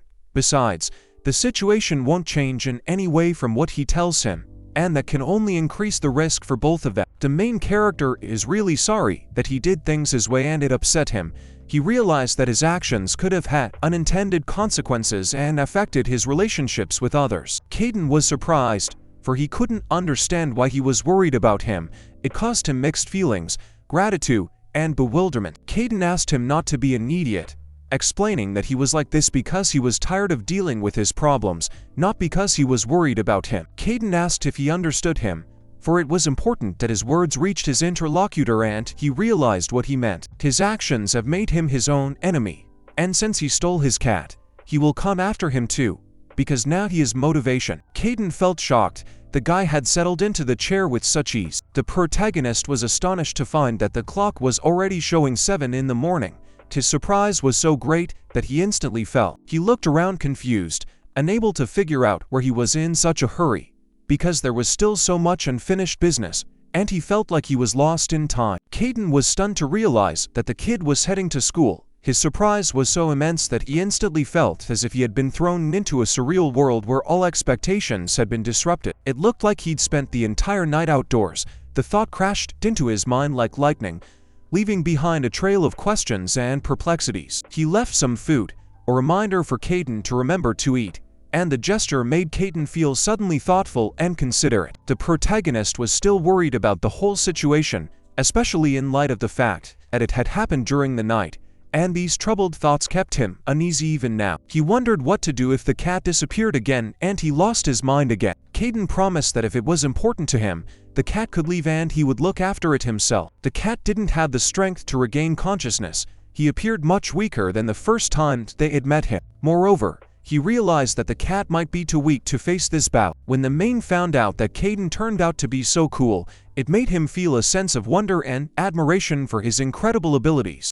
Although he didn't say it, his power showed through his actions, becoming more and more obvious. He asked if he realized he had become a fat cat, and Cayden's response was a burst of rage, offended by his words that pierced his senses. Realizing that it was better to leave at this point, the protagonist decided to act as such, and Cayden, hurt, just turned around at that moment. His feelings hurt, and he couldn't contain his disappointment. But the protagonist still didn't leave completely and turned to Cayden. Kai asked if Cayden would be here when he got back. He, realizing his lack of willingness to continue the action, suggested we spend time together, give ourselves a chance to recover and support each other. With his last word, Seo Ji Woo insisted that Ji Woo stay, clearly emphasizing the importance of his presence and support in this situation. Cayden didn't even know what to say to him, just remaining silent at this moment, feeling a mixture of emotions and incomprehension before Seo Ji Woo's proposal. Then he was all alone in the guy's apartment after all. The guy asks, and he doesn't want to say no, so he decides to stay with him for a while. He then saw his reflection again and realized that he had become a fat cat. Cayden noticed the new guests, his attention caught by the appearance of new faces. They were cats, and he sensed that something was unusual with them. They began to surround him as if he were a comrade in their own home, and it made him feel a little uncomfortable. Cayden couldn't figure out what they were doing at this time, as they started rubbing up against him. As they gathered around the table and began to take in their food, Cayden asked in surprise and indignation how it had even occurred to them to act so disrespectfully by stealing food. One of the cats approached Cayden curiously, sniffing his food with interest. But this was the moment he stopped abruptly, unclear because of what. A sudden gust of wind made him freeze. All the cats in the room began to tremble with the fear they felt. Their small bodies tensed, purring froze in their throats, eyes widened, catching the threat, unknown and frightening. Cayden began to study some kind of energy that you began to fear for.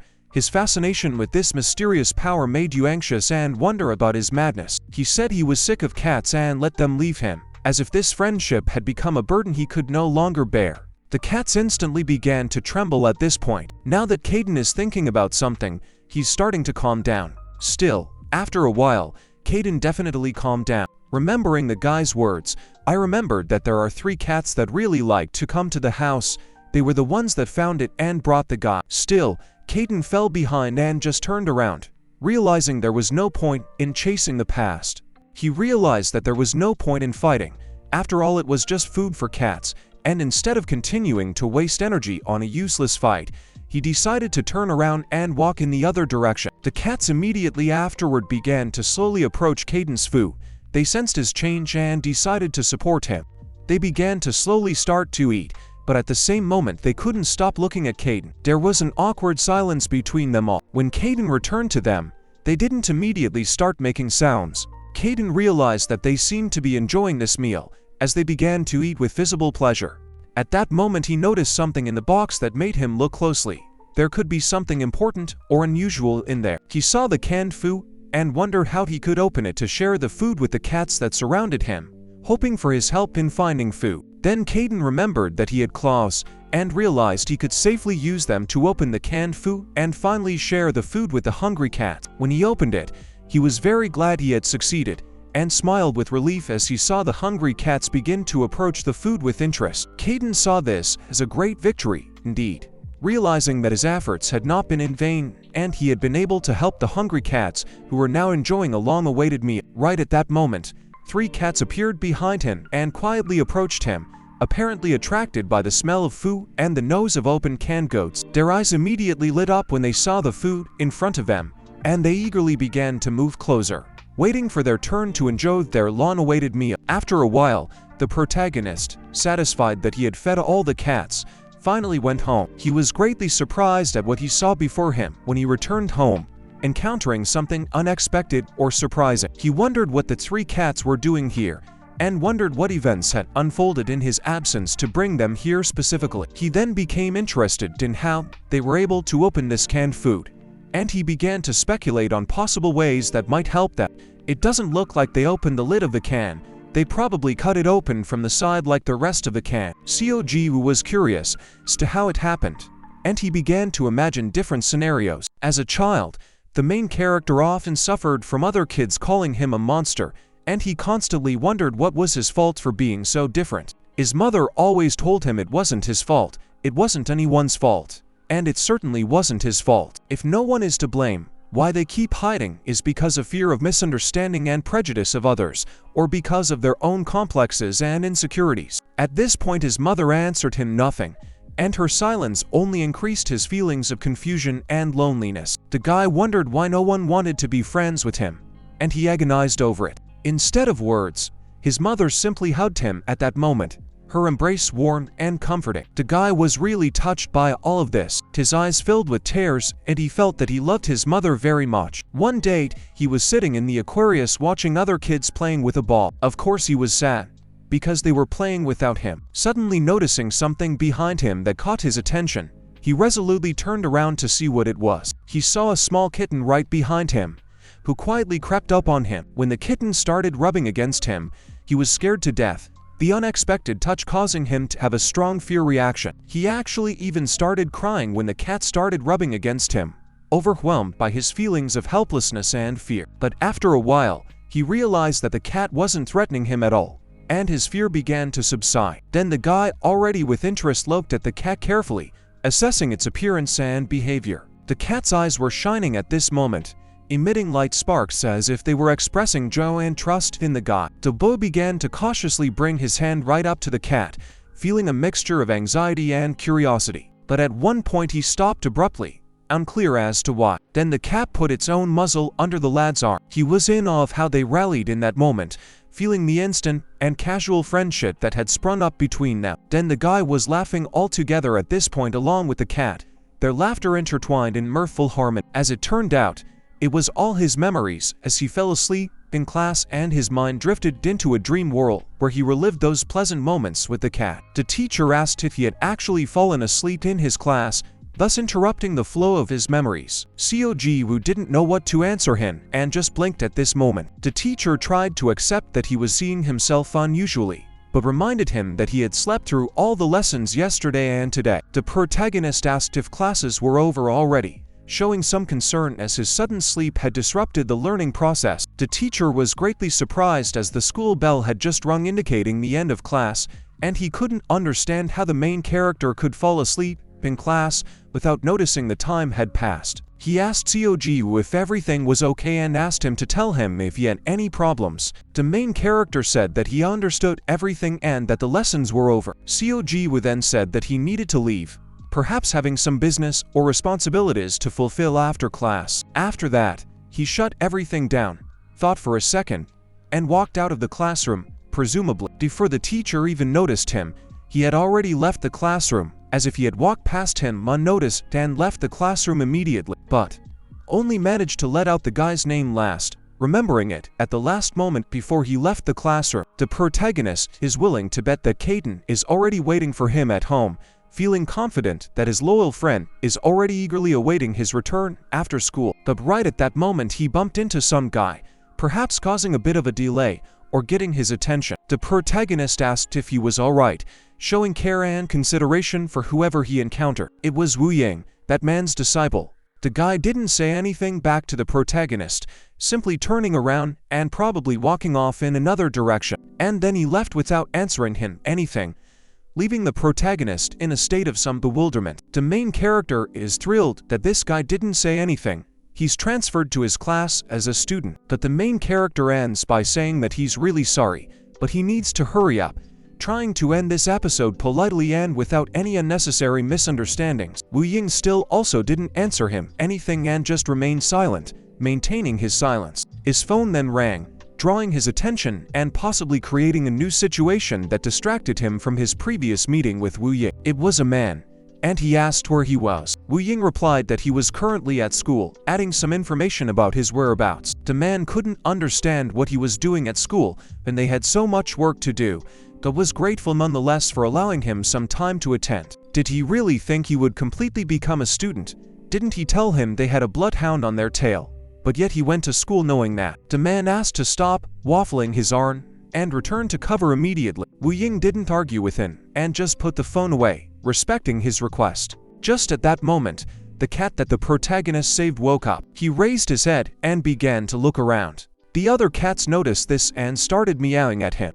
Then one of them came closer to him. Of course, someone didn't like this and started hissing at him, showing their displeasure or defending their territory from an intruding cat. The cat was shocked at how angry he was at him, his eyes reflecting surprise and disappointment in himself. Instantly jumping up, he ran away from the cat farther away, his heart beating faster, filling his body with adrenaline. The cat began hissing at the couch he was lying on. His fur stood up, and his eyes glittered with anger. He then intimidated all the cats near him with his menacing appearance and growling, claiming leadership. Then he slowly began to walk right up to them, each step asserting his authority. His eyes sparkling with confidence, he was steadily on his way to his goal. Immediately after that, he performed a leap and was ready to attack. The tension in the air became palpable, and his body tensed.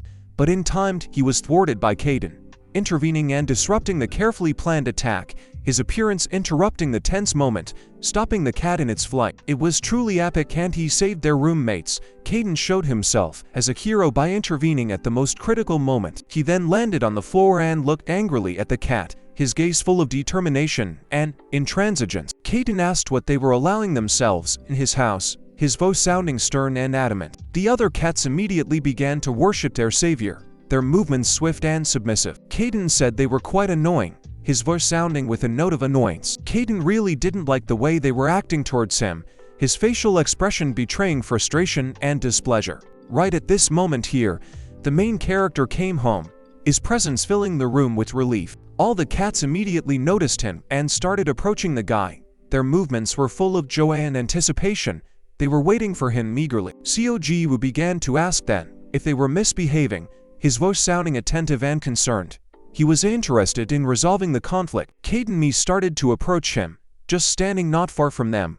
His presence was silent but compelling. The protagonist, waiting for Cayden to return, gazed wistfully into the distant hills, pondering the past and the future, but without waiting for his friend, he began to eat his lunch. While the protagonist doesn't like the idea of eating cat food, he realizes that he needs to maintain his strength when nothing else suitable to eat is available. Suddenly, at this very moment, the protagonist noticed an open can of canned food lying behind Cayden. The protagonist realized that Cayden had probably had enough, and it seems his worrying was for nothing, which took a load off his mind. Despite the relief regarding the food issue, the protagonist still felt a slight anxiety for the cat. He really felt sorry that the cat still hadn't regained consciousness, and Cayden finally decided to admit that he had actually just woken up. This happened just before the guy arrived, which added to the tension in the atmosphere. The main character reflected on the fact that the cat may never wake up. It was a relief to him that the cat was awake after all, albeit briefly, which brought him some relief and hope for the best. Cayden wondered if he owned the 3 cats, which got him thinking about his duties and responsibilities to these animals. If he really doesn't have a home, buying that much cat food for a black cat would look strange, making Cayden wonder about its origins. Cayden asked the guy to give him time to think about it and make a decision on the matter. Seo Ji Woo didn't say anything back to him, only just laughed. When the guy was younger, he had no friends because of his abilities. They had to move now, and he had to keep his distance from the other kids because of the fact that his ability could suddenly manifest. So his first friend was a cat, who became his only and faithful companion in a world where other children feared his abilities. That cat was also keen, but despite all the difficulties, He was always there, supporting and comforting. However, one day he suddenly disappeared and the guy trying to find him never could. It was time to move again, and he finally gave up. He bought them food, treats and toys, and eventually one cat turned into 3. The guy knew he couldn't take care of all of them, but he still wanted to surround the ones he saw with care. Now that Cayden had heard about it, the guy was beginning to wonder how he would feel about the idea, whether he thought it was stupid. Cayden just listened to him and silently didn't respond, leaving the guy somewhat confused about his reaction to the offer. He remarked that it sounded like a trifle of some sort, without expressing a clear opinion of the proposition, which left the fellow in some confusion as to his position on the subject. The main character dozes off at school, but despite this, still feels the fatigue that has been bothering him all day. The fact was that he had used his ability without any training, and his body was not used to such exertion, resulting in a feeling of fatigue. The protagonist decided to leave to take a nap some more to regain his strength and shake off his fatigue. Before going to bed, the hero decided to contact Cayden to get his opinion or advice before retiring to take a nap and regain his strength. The character expressed his joy that Cayden was still around, emphasizing how much his support and company meant to him in that moment. Before leaving to take a nap, he committed to staying with the main character until he got better. Cayden advised him not to be an idiot and just sleep, emphasizing the importance of rest and recovery to deal with fatigue and poor health. The guy, feeling his eyes slipping shut, said goodnight to everyone, preparing to fall asleep and recover from the tiring day. After a while, the boy and everyone else fell sweetly asleep, except Cayden, who remained awake and alert, standing guard. At this time, the man was furious, not understanding why he wasn't succeeding, and the inner anger only grew stronger with each failed attempt. That experiment was definitely successful, but the man could not understand why nothing worked, because the drugs were still the same, which only fueled his anger even more. The man asked the student if he was sure that these cats were really dead and would never be resurrected again, as had happened to that last one, whose death had proved to be only temporary and had had unexpected consequences for everyone. The man, after looking at the student carefully and analyzing his answer, realized that it meant they were truly dead and no power could bring them back to life. Wu Ying, looking at the man confusedly, didn't even know what to say to him at this moment. The man has no time for all this. Soon they will ask about the results of the experiment, and sooner or later the bloodhounds will find them. The man was really going to have to think hard about what he had already had to do and what was yet to come. He asked the student to bring more animals, as he needed to start experimenting again, carefully testing each theory. The guy, with a heavy sigh and a sad look, announced the last animals destined for research that had already been shipped. The man reflected the disappointment on his face when he heard the unpleasant news, his expression turning sullen. He waved his hand at the guy, indicating for him to go outside, and added that he should bring more.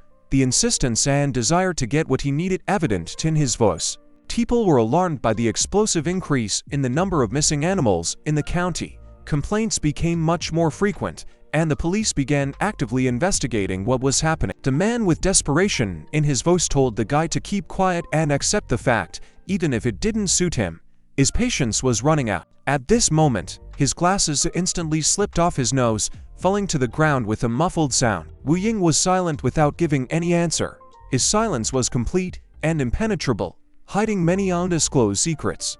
The man asked him who he was to have an argument with him, his voice sounding mocking. If it's too dangerous in this neighborhood, let him find another way to get them, the man remarked, holding back his irritation. He met the question with bewilderment as to why he should solve less problems than anyone else. Lastly, the man threw an insult at him, calling him a useless bastard, the word sounding like a venomous jab to his self-esteem. He looked away thoughtfully, wondering if he realized how difficult it had been for him to find a foothold in this project, but added resolutely that he would not give up so easily. At this point, the protagonist continued to sleep sweetly, surrounded by the cats that lay beside him, their warmth and comfort being pleasant companions to him in this dream world. Cayden, on the other hand, seemed to be slipping into a state of meditation, his breathing becoming even and his mind calm, as if he were delving into the depths of his inner world. He really continued to do this, even in his tired state, giving this practice all his time and effort despite his fatigue. After a while he slowly opened his eyes. His gaze was calm and penetrating, as if he had gained a new insight or inspiration. Then he opened his palms completely. He then took them in his fist, ready to take on the challenge and continue his journey with renewed enthusiasm and confidence in his abilities. It was just pissing him off. His strength wasn't coming back.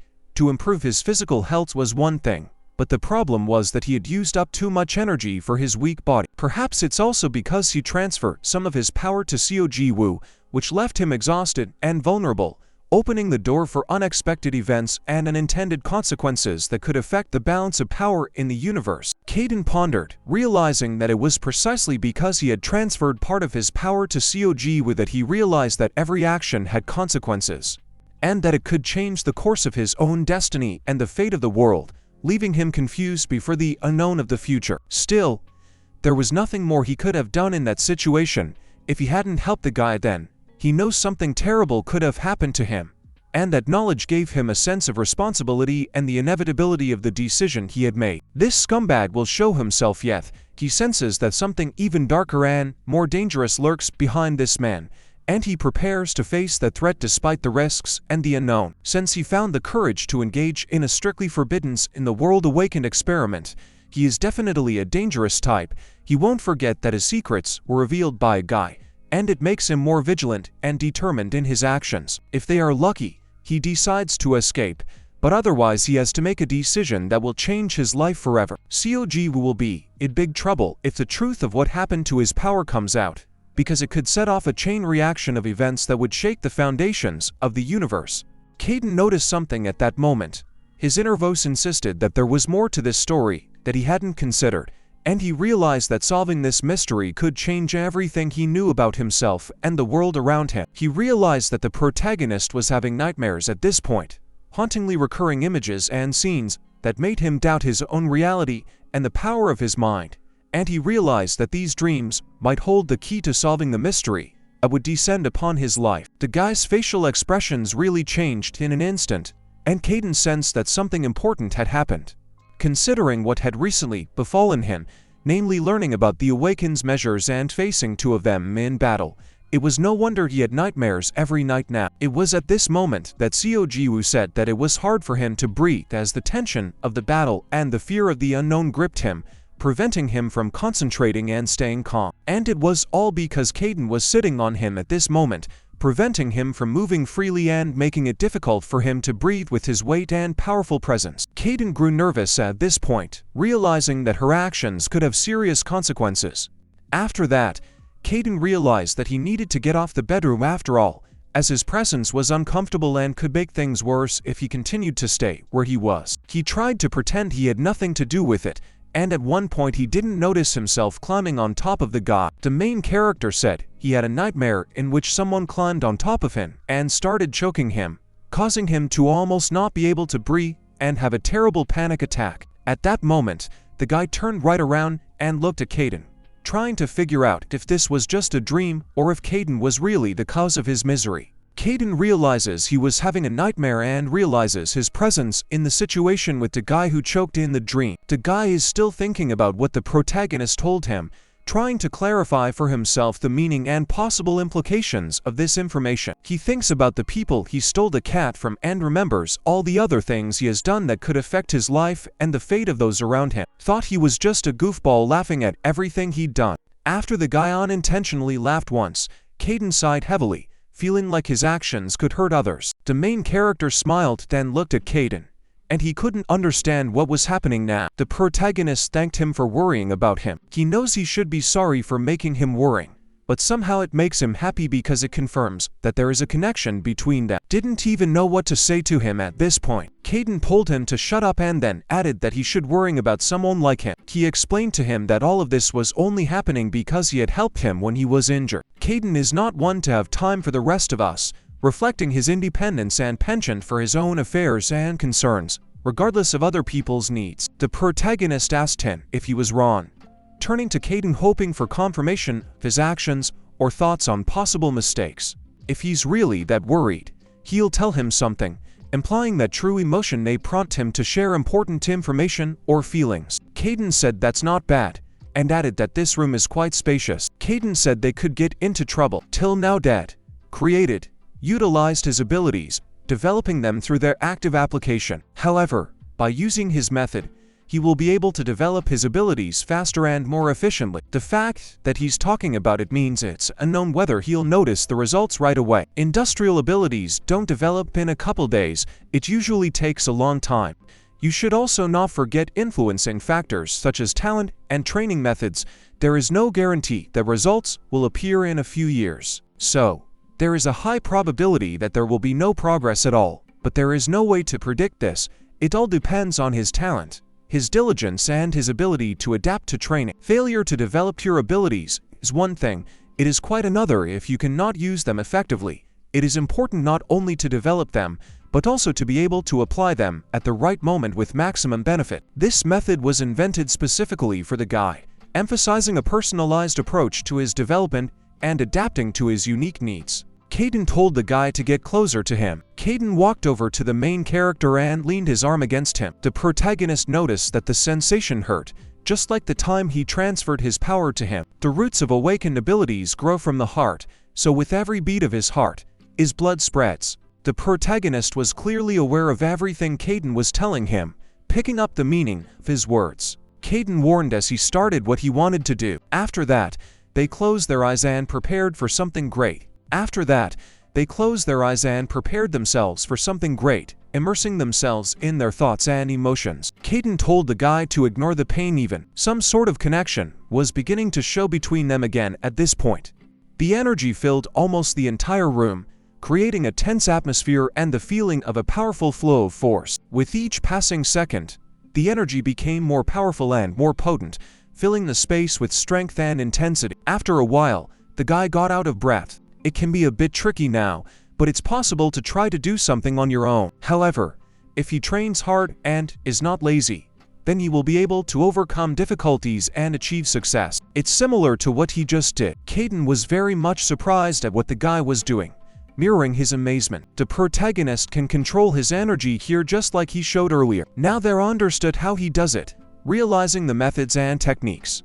After a while, the protagonist himself began to meditate. He exhaled heavily and was ready to begin. Cayden was not happy about something at this point. He put his energy into this child to feel the movement of energy in his body, but it was just incredible. Not only was he immediately able to spread the energy and circulate it, but he also learned how to gather hearts. The protagonist exhaled heavily afterward, feeling the physical and emotional strain of using his abilities on such a vast and powerful scale. He does what Cayden explained to him, but isn't sure he's doing it right, feeling doubt and uncertainty in his actions. In fact, the technique is very fancy, as if all his abilities were presented on a silver platter. Still, he hoped to at least feel the energy moving through his body, wanting to feel connected to this flow of energy. That's when the main character's alarm clock went off, interrupting his thoughts and bringing him back to the reality of everyday life. Seo Ji Woo realized that he was late for school. Realizing the need to hurry so as not to miss the start of class, he had forgotten about the food altogether and couldn't figure out where it was, engrossed in his thoughts and worries about what awaited him at school. After that, he hurriedly started pouring food to his cat. He then set the bowl of food right in front of Cayden, perhaps expressing his gratitude or concern for him after his participation in their previous activity. He then pushed up the bowl for the cat he had rescued, paying attention to his feelings of gratitude and joy for saving the animal. Before leaving, he set out food for the 3 cats, calling them by name, going to meet his duties to the palace. After the protagonist left, Cayden was left alone in the apartment with the cats, remembering previous moments and enjoying the quiet of their company. Making sure the cats had food, he forgot about himself, absorbed in his thoughts and worries, alone in the world of his thoughts. Perhaps Cayden just has a talent for it, the ability to care for cats and providentially attend to their needs in his absence. The amount of energy might be small that Seo Ji Woo had noticed him, but he could definitely already gather it in his heart. It was the same as if the Awakened One had combined his abilities to reach a new peak of strength and understanding. It was the first time he had ever seen someone have such a fight and progress so quickly, as if nature itself had helped this man develop his abilities at an incredible rate, overcoming any obstacles in his way. After that, he stopped and realized something. He assumed that his method was so effective because it combined ancient knowledge and modern techniques to produce results faster and more accurately than ever before. Now that he thinks about it, He realizes that he never showed his method to anyone or taught it to anyone because he thought it was too powerful and dangerous for inexperienced people, afraid of the possible consequences. And if shown, it means it's possible that there is an awakened one with the same monstrous progression as Seo Ji Woo, and he's getting stronger, making him a potentially dangerous opponent and a worrying for the future. Cayden thought it was a gray, unpredictable process that he could not fully control. At that moment, he noticed how events began to rush by at an incredible speed. He realized that it looked like they had eaten all the food they had, and now they would have to find new supplies to keep from going hungry, adding another problem to their already difficult situation. When he saw that they had begun to eat, he sternly told them not to dare to eat it, as he suspected that the food might be poisoned or spoiled, and he did not want to put them at risk, even though they were very hungry. The cats instantly stopped and looked at Cayden at that moment. Cayden remembered that the cats apparently understood what he said, and that added to his confidence, for his warnings were being taken seriously. The forced awakening experiment was dangerous and unpredictable. The cats at this point began to rub against Cayden in a friendly manner, as if trying to show their gratitude and support. Of course, as always, Cayden didn't like this at all, as he preferred to keep some distance between himself and the animals, their caresses making him uncomfortable. He said they couldn't eat his food, just let them get off his back, hinting that they should stay away. The protagonist was glad that he wasn't late at all. Still, he didn't sleep well again and was very tired during class. He wanted to sleep very badly, for he really hadn't slept much these days, and his body needed rest to recover and function at full capacity. If you think about it, really a lot has happened these days: new encounters, unexpected events, changes in plans and adventures. Still, it was much more fun with Cayden than when he was alone, as the company of a friend made all the moments brighter and more interesting. Still, the main character dozed off again and was awakened by the teacher, who was closely following the lesson and couldn't miss the moment. The teacher couldn't know what's up with the guy lately. All he's doing is sleeping in class, because teachers don't usually know the personal affairs of students outside of school. The protagonist began to look around, feeling the teacher's gaze on him, and trying to quickly come to his senses to avoid possible reprimand or questions. Classes have just ended, but the protagonist overslept, missing valuable study and exercise time, leaving them frustrated and hoping it won't happen again in the future. He was speechless. The boy was such a good, diligent student as always. He asked why no one knows why Wu Ying is absent today and why he doesn't even pick up the phone. Is there anyone who is friends with him or can contact him? The teacher assumes he doesn't have any friends yet, since he just recently transferred.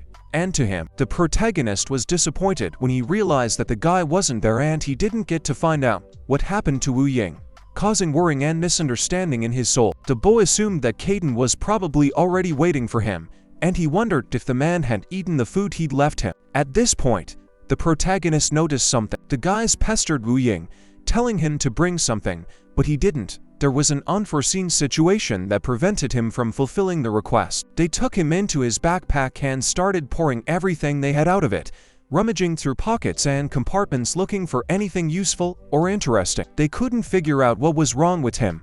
His backpack appeared to be full of animal food. Wu Ying simply remained silent, not responding to their actions. He asked him what he was doing there, showing curiosity. The main character was not in the context of the whole incident and didn't know what was going on here. A separate guy approached him and asked him what kind of idiot he was, ordering him to just walk past and ignore what was going on. The guy said he didn't believe it was possible since Wu Ying was his classmate. Of course, the guys couldn't understand such a response from the protagonist. Everyone looked at him. One of them asked what he could do with them, expressing curiosity and a possible desire to spend time together or do some action. He then tried to hit him, but the protagonist successfully bounced or dodged. The guy was confused after that, not expecting his attack to be successfully repelled. He was very much surprised that his attack was successfully repelled, not having expected such a development. He then started beating him again, but the protagonist again managed to dodge or push his attacker away. But one of them was just watching them at this point, staying in the background. The protagonist actually dodged their blows with ease, showing flexibility and responsiveness. He asked the guys to stop, because people were already starting to pay attention to them. Apparently their leader told them to leave them alone, for their fighting dishonored him and his group. The guy asked if he was the guy who fed the cats. He advised him to be careful. If he sees the protagonist again, he says the protagonist will be a dead man, which hints at serious consequences or a threat to him. The main character didn't answer anything at this point and was just confused. The guy asked Wu Ying if he was okay. Again, he answered nothing and just turned around. Win actually literally ignored the main character and purposely didn't respond to him. Seo Ji Woo was confused. He didn't know how to explain such a reason for the guy's silence. On the way back, the protagonist hit the guy with questions in every way possible.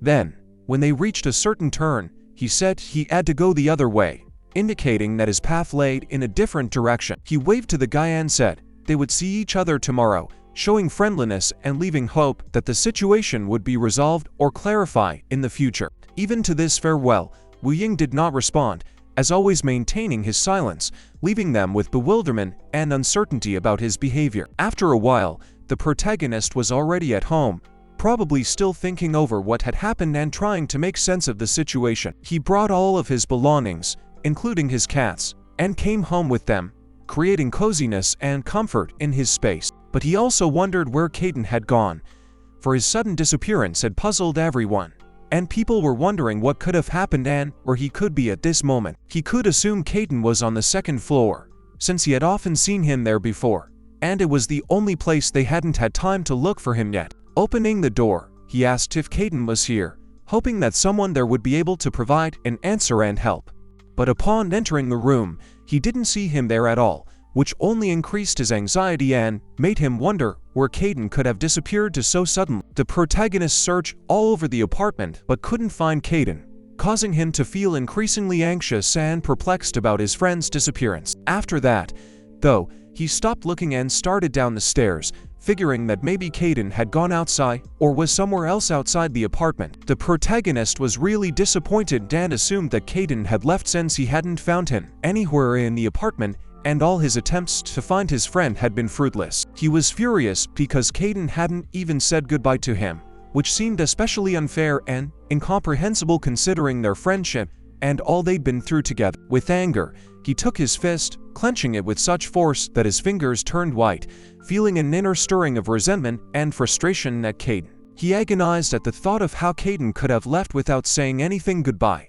A mixture of resentment, frustration, and misunderstanding boiling up inside him. At this point, Cayden was somewhere else, leaving his friend bewildered and confused, unaware of his inner storms. As it turned out, at that moment he was in the toilet, completely unaware that his friend was worried and that his disappearance had caused such strong emotions. The protagonist, standing in front of Cayden, full knee, apologized to him. He said he'd made a huge mistake in thinking that Cayden had left, and vowed that he wouldn't make that misunderstanding again, promising him that he would. The protagonist apologized to him once more, expressing sincere remorse and a desire to correct his mistake, with a willingness to rebuild trust and friendship. Cayden said he understood, and he could forgive without continuing to hold a grudge. Cayden said that there was nothing to forgive since it was all so silly and they shouldn't broach the subject anymore. The main character scratched his head and just laughed, realizing the absurdity of the situation and glad that they could both laugh together again. After this misunderstanding, he asked if Cayden had finished his business, yelling so loudly that his process might have been cut short by a sudden burst of interest in what was going on at his friend's place. Cayden clenched his fist to the max, ready to punch the guy, showing signs of anger or irritation that could indicate his inner tensions or discontent. He wanted to hit this child very badly, feeling rage or perhaps wanting to express his frustration and resentment. The protagonist asked, putting his hand down. The protagonist was actually glad he was wrong, feeling relieved and grateful that the situation didn't get out of hand and conflict was avoided. Cayden immediately began to question what he wanted to do and just turned away. Cayden thought the guy was an idiot, still worried about him, internally evaluating his actions and possible consequences. At that moment they saw something behind them and heard a sound behind them, suddenly catching their attention and possibly causing a new wave of anxiety. They looked at the cat still lying on the couch, realizing that their anxiety had been in vain, and relief filled them both. But at the same moment, the cat woke up and stood right in front of them, causing them both to have mixed feelings of surprise and relief. They all looked at each other together. This moment was very awkward, reminding them of their own ridiculousness and the possibility of exaggerating the situation. The cat immediately erupted into a rage, resenting the interruption of her sleep and the sudden attention to her. Of course, she started hissing at the guy with the cat, and the fury of the cat knew no bounds. It ostentatiously showed its displeasure by emitting ominous sounds. The protagonist and Cayden didn't even know how to react to the situation, finding themselves in a stupor before the unexpected expression of rage from the cat. Cat immediately remembered how Cayden and the main character had fought her. She immediately calmed down after that, as if remembering that they were no threat to her, and fell silent, once again assuming a restful state. Then she began to lick herself completely. Cayden asked if anyone knew why the cat was acting like that. The protagonist decided to get close to the cat, seeking to better understand its behavior and reassure it if possible. He took the cat in his arms, trying to figure out what could have caused its strange behavior. While Cayden and the main character watched, he then sat down on the floor with him, continuing to cuddle and comfort the cat in order to make it feel safe and comfortable. The protagonist told him that he was very glad he was okay, expressing relief and joy seeing that the cat had finally calmed down. He then began to pet him, showing care and tenderness to the cat, who seemed to need comfort and attention after what had happened. He wondered what Cayden thought would happen if he took the cat to the vet. He pondered the possible consequences and tried to make a decision. After all, the cat was so calm. As it sat in the guy's arms, the protagonist thought about it as he considered his options going forward.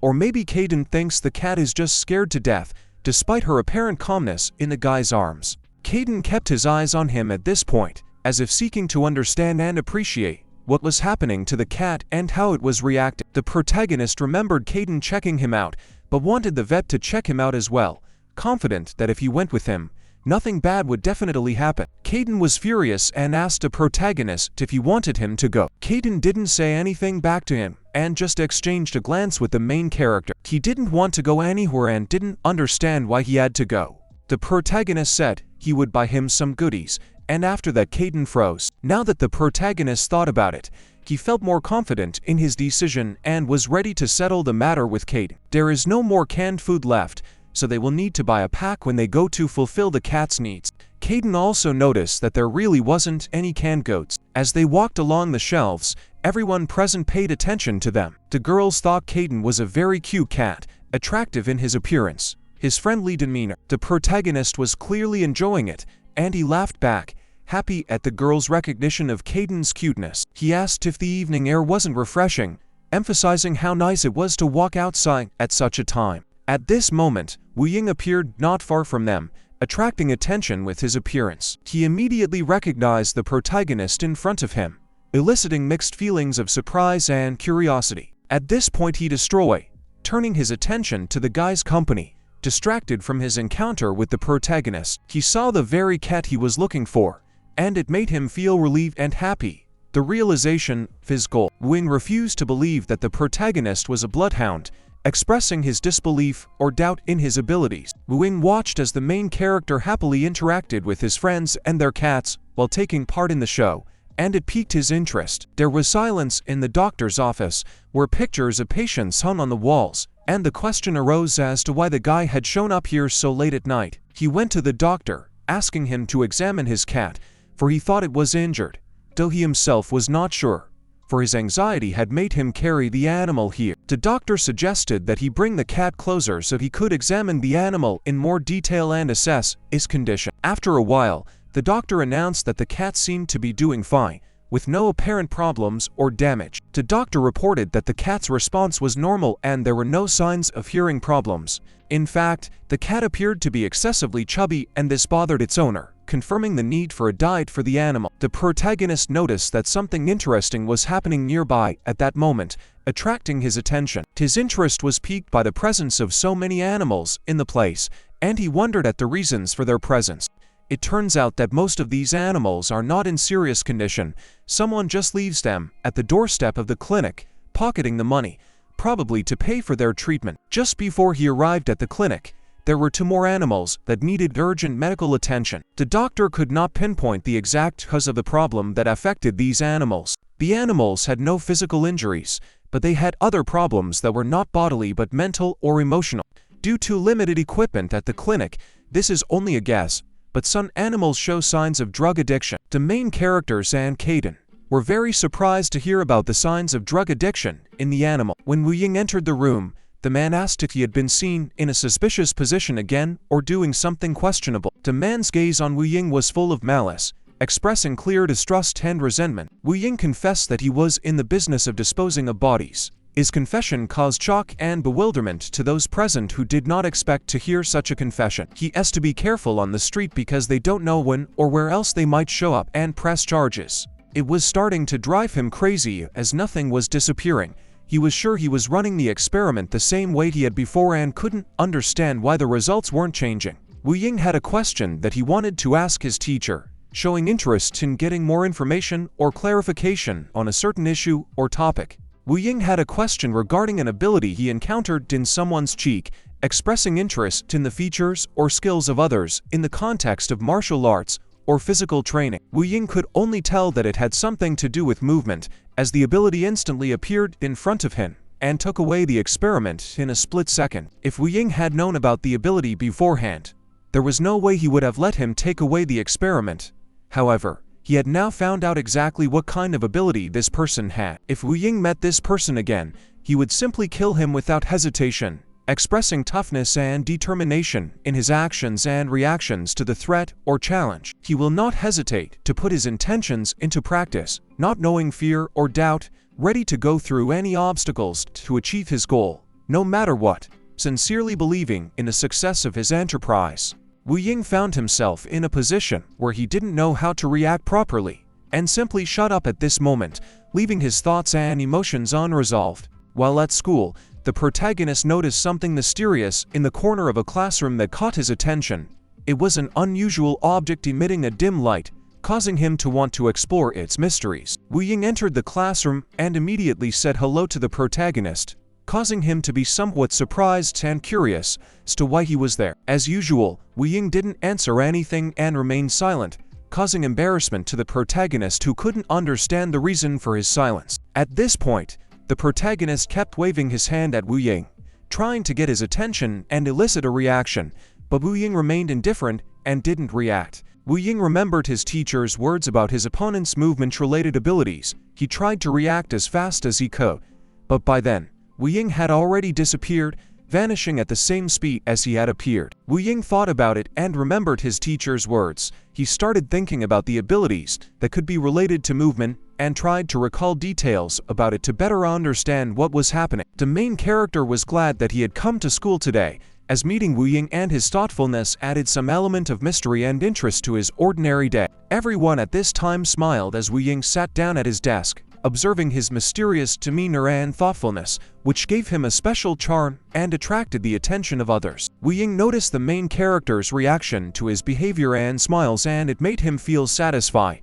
He realized that his enigma and mystery attracted the attention of others and created interest around his personality. Those present in the class couldn't understand how they had become such close friends so quickly and unexpectedly.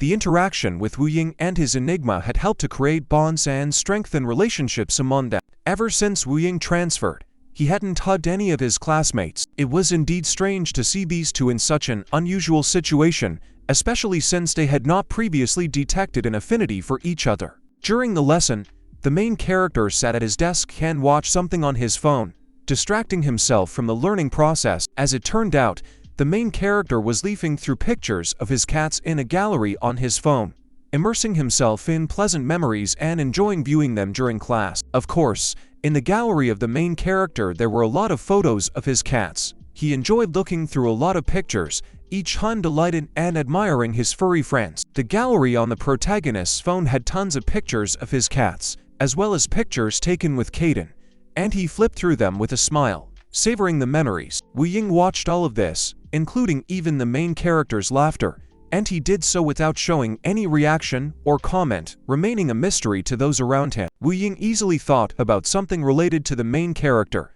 and his thoughts swirled around the mystery and interest that the main character's personality held. Wu Ying thought about the possibility that the main character could be a seeker or an expert who had undergone training. He reasoned that someone like the main character had expert skills and abilities. Kaiden couldn't figure out what was wrong with him. He had been feeling the fatigue in his body since this morning, and it was causing him some anxiety. Cayden couldn't figure out why he was feeling tired as of this morning, and perhaps it had to do with complications from his earlier injury. Cayden noticed that all of his cats were asleep at this time, which made him even more perplexed about his fatigue and sensations. He asked that he not be told that these cats had died, as it would have been too hard and sad a message for him. He could assume that all of these events and his fatigue were related to someone's awakened ability, and it was possible that someone had come after him or was stalking him. This thought created anxiety in him and made him wary. Seeing one of his cats roll over in his sleep, Cayden was relieved and realized that his fatigue and strange events were probably unrelated and was able to relax. Cayden breathed a sigh of relief, making sure his favorite cats were safe, and it brought him comfort, unloading his soul from his worries. Thanks to my feline body, I immediately feel the sudden urge to fall asleep at this time of day. At this moment, the energy was slowly leaving his body and he could feel the strength draining away, bringing him closer to a state of fatigue and sleep. He decided to simply walk away from the sunlight and continue on his way, seeking to conserve his energy and avoiding further exposure to the sun's rays. When he was surprised by the sunlight, he was wobbly and had to make an effort to keep his thinking clear and keep moving forward. And after that, he suddenly fell to the floor, unable to stay on his feet due to sudden fainting or weakness. Cayden tried his best to fight the urge to sleep, being persistent and fighting drowsiness so he wouldn't give in to weakness and get on with his business. He talked about how the great Cayden would never lose sleep, maintaining his awake spirit and confidence despite his strong desire to sleep. But still, after a while, he gave up and decided to finally sleep, letting his tired body rest and recover. Within seconds, all the cats in the apartment were already sleeping sweetly, falling into a deep slumber as if they had submitted to a collective urge to rest.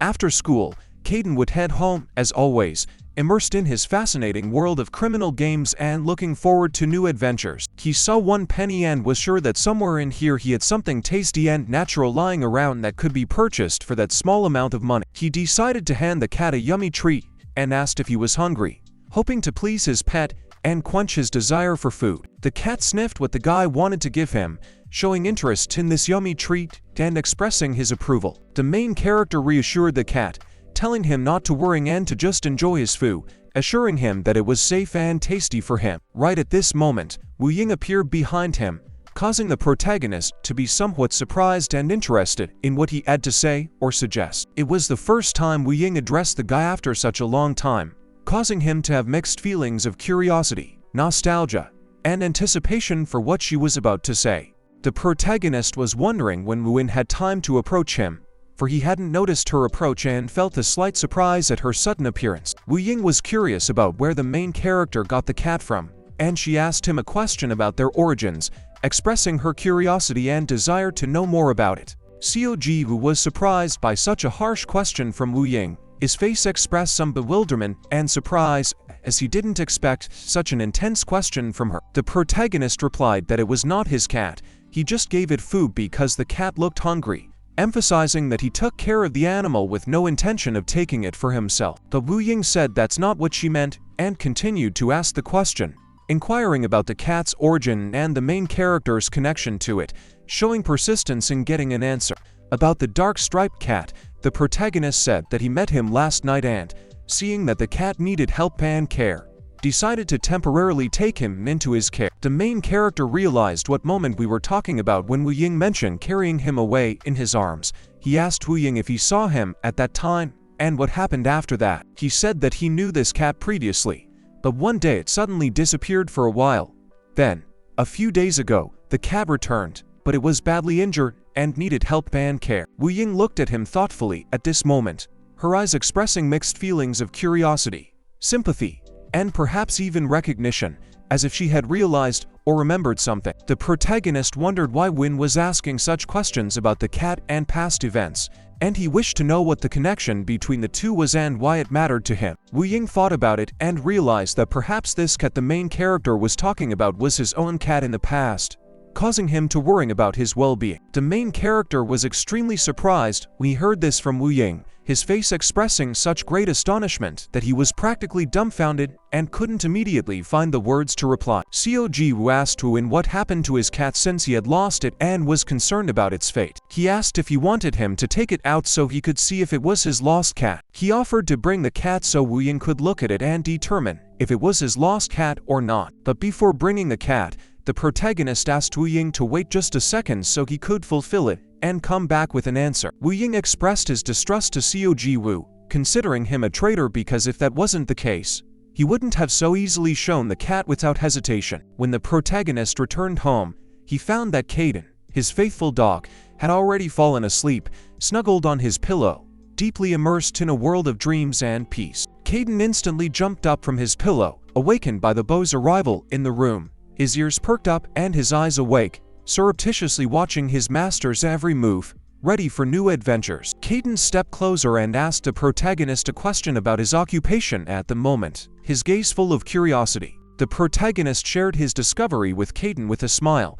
He is sure that he has finally found the owner of the mysterious cat that recently appeared in their neighborhood. Cayden, staring at the protagonist in bewilderment, couldn't understand what this was even about, for all that mattered to him was that his master was by his side. Without explaining anything further, the protagonist simply left the room, leaving Cayden with his own thoughts, for the dog cared more about his master's presence than understanding his business. After a while, the protagonist had already rushed over to Wu Ying's place, perhaps to share his thoughts with him, or just to spend time in the company of a friend. In the protagonist's arms was the very cat he had asked about earlier, piquing Cayden's interest. Wu Ying looked at the cat carefully, his eyes searching for something in his gaze or behavior. The cat also looked at Wu Ying carefully. Wu Ying smiled and said that it was wonderful because this cat turned out to be their common cat, which added a note of joy and unity to their friendship. The cat, as if awakened from his memories, recalled everything that had happened to him and recalled the moments when Wu Ying was around.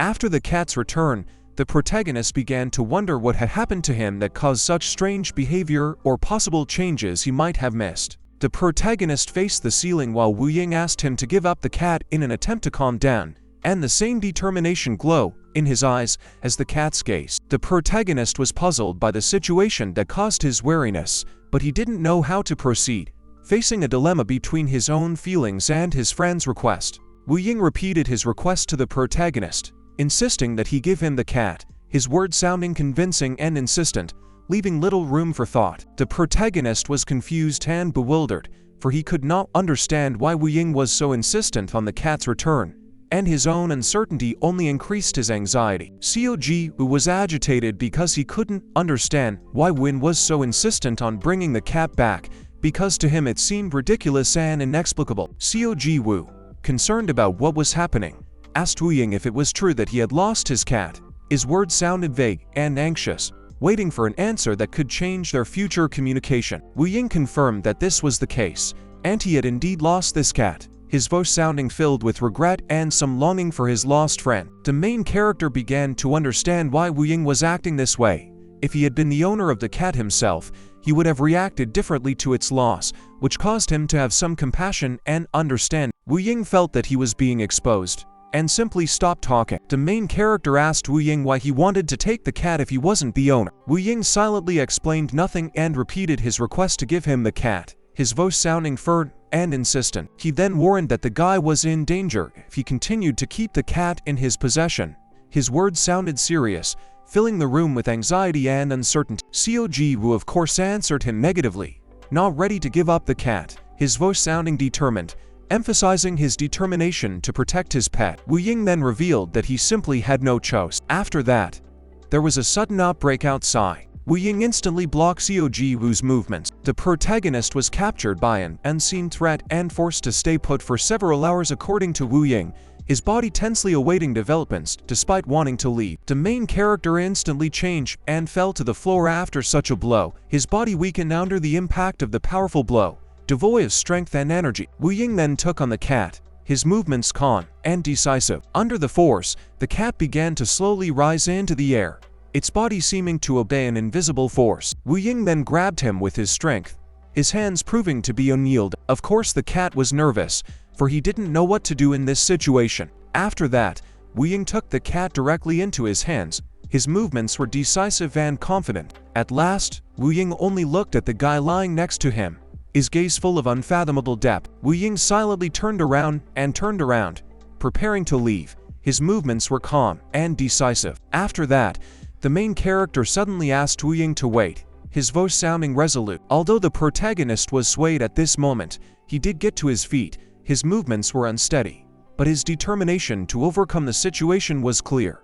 Wu Ying was sure that his punch had come to a point, but it didn't seem to hit somewhere. Seo Ji Woo asked why Wu Ying was doing such actions. His voice sounded with a note of doubt and bewilderment, as Wu Ying's behavior was still a mystery to him. Why did he suddenly decide to take the cat if he wasn't even its owner? Seo Ji Woo showed doubt when asking this question, for to him, the situation seemed strange and inexplicable. Wu Ying admitted that he doesn't know how he got the cat, but he wants everyone to forget about what happened.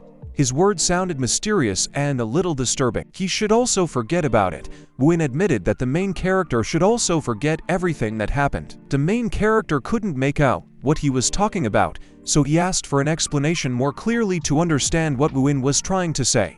After a while, a realization pierced through the protagonist.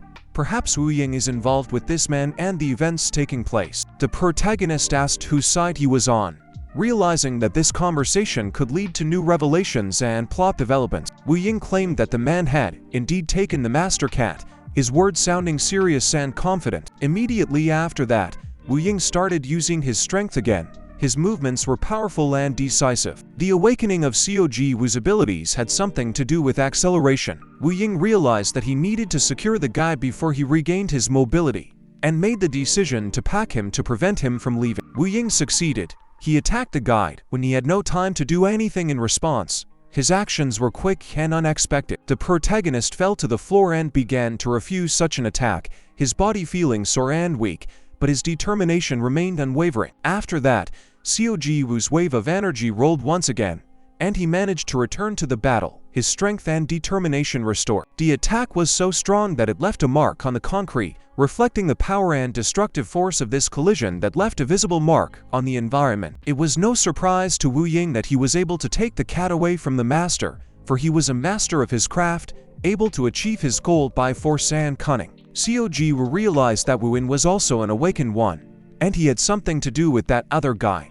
He doesn't understand why they want to take the cat away. Wu Ying had given up hope that he could defeat Seo Ji Woo. His determination and confidence had been somewhat shattered by these events, but he remained determined to win. But despite this, the main character was getting closer and closer to Wu Ying, his determination and tenacity filling his actions. The protagonist was then ready to grab the cat right out of Wu Ying's hands. His determination was so strong that he was willing to act in any way he could to get the cat back. But Wu Ying noticed it in time and pushed the cat away, avoiding the protagonist's attempt to grab it. His reaction was quick and decisive, protecting his friend from encroachment. Wu Ying couldn't believe that the protagonist had reduced the distance between them so quickly. He realized that speed wasn't always crucial. If the movements were unpredictable, all he had to do was attack the place where the protagonist would appear. Immediately after that, he successfully attacked the protagonist and the protagonist flew off. His movements were fast and powerful, forcing the hero to retreat under the blow. Seo Ji Woo at this moment felt a lot of pain from these attacks. Wu Ying's strength was immense, and each blow dealt serious damage, making him feel vulnerable. Wu Ying continued to watch Seo Ji Woo at this moment, his gaze intense and attentive. Wu Ying only couldn't understand what was wrong with the guy. His behavior or reactions were unusual, causing Wu Ying to be perplexed and concerned. If he really is the one coming after them, shouldn't he have received proper combat training?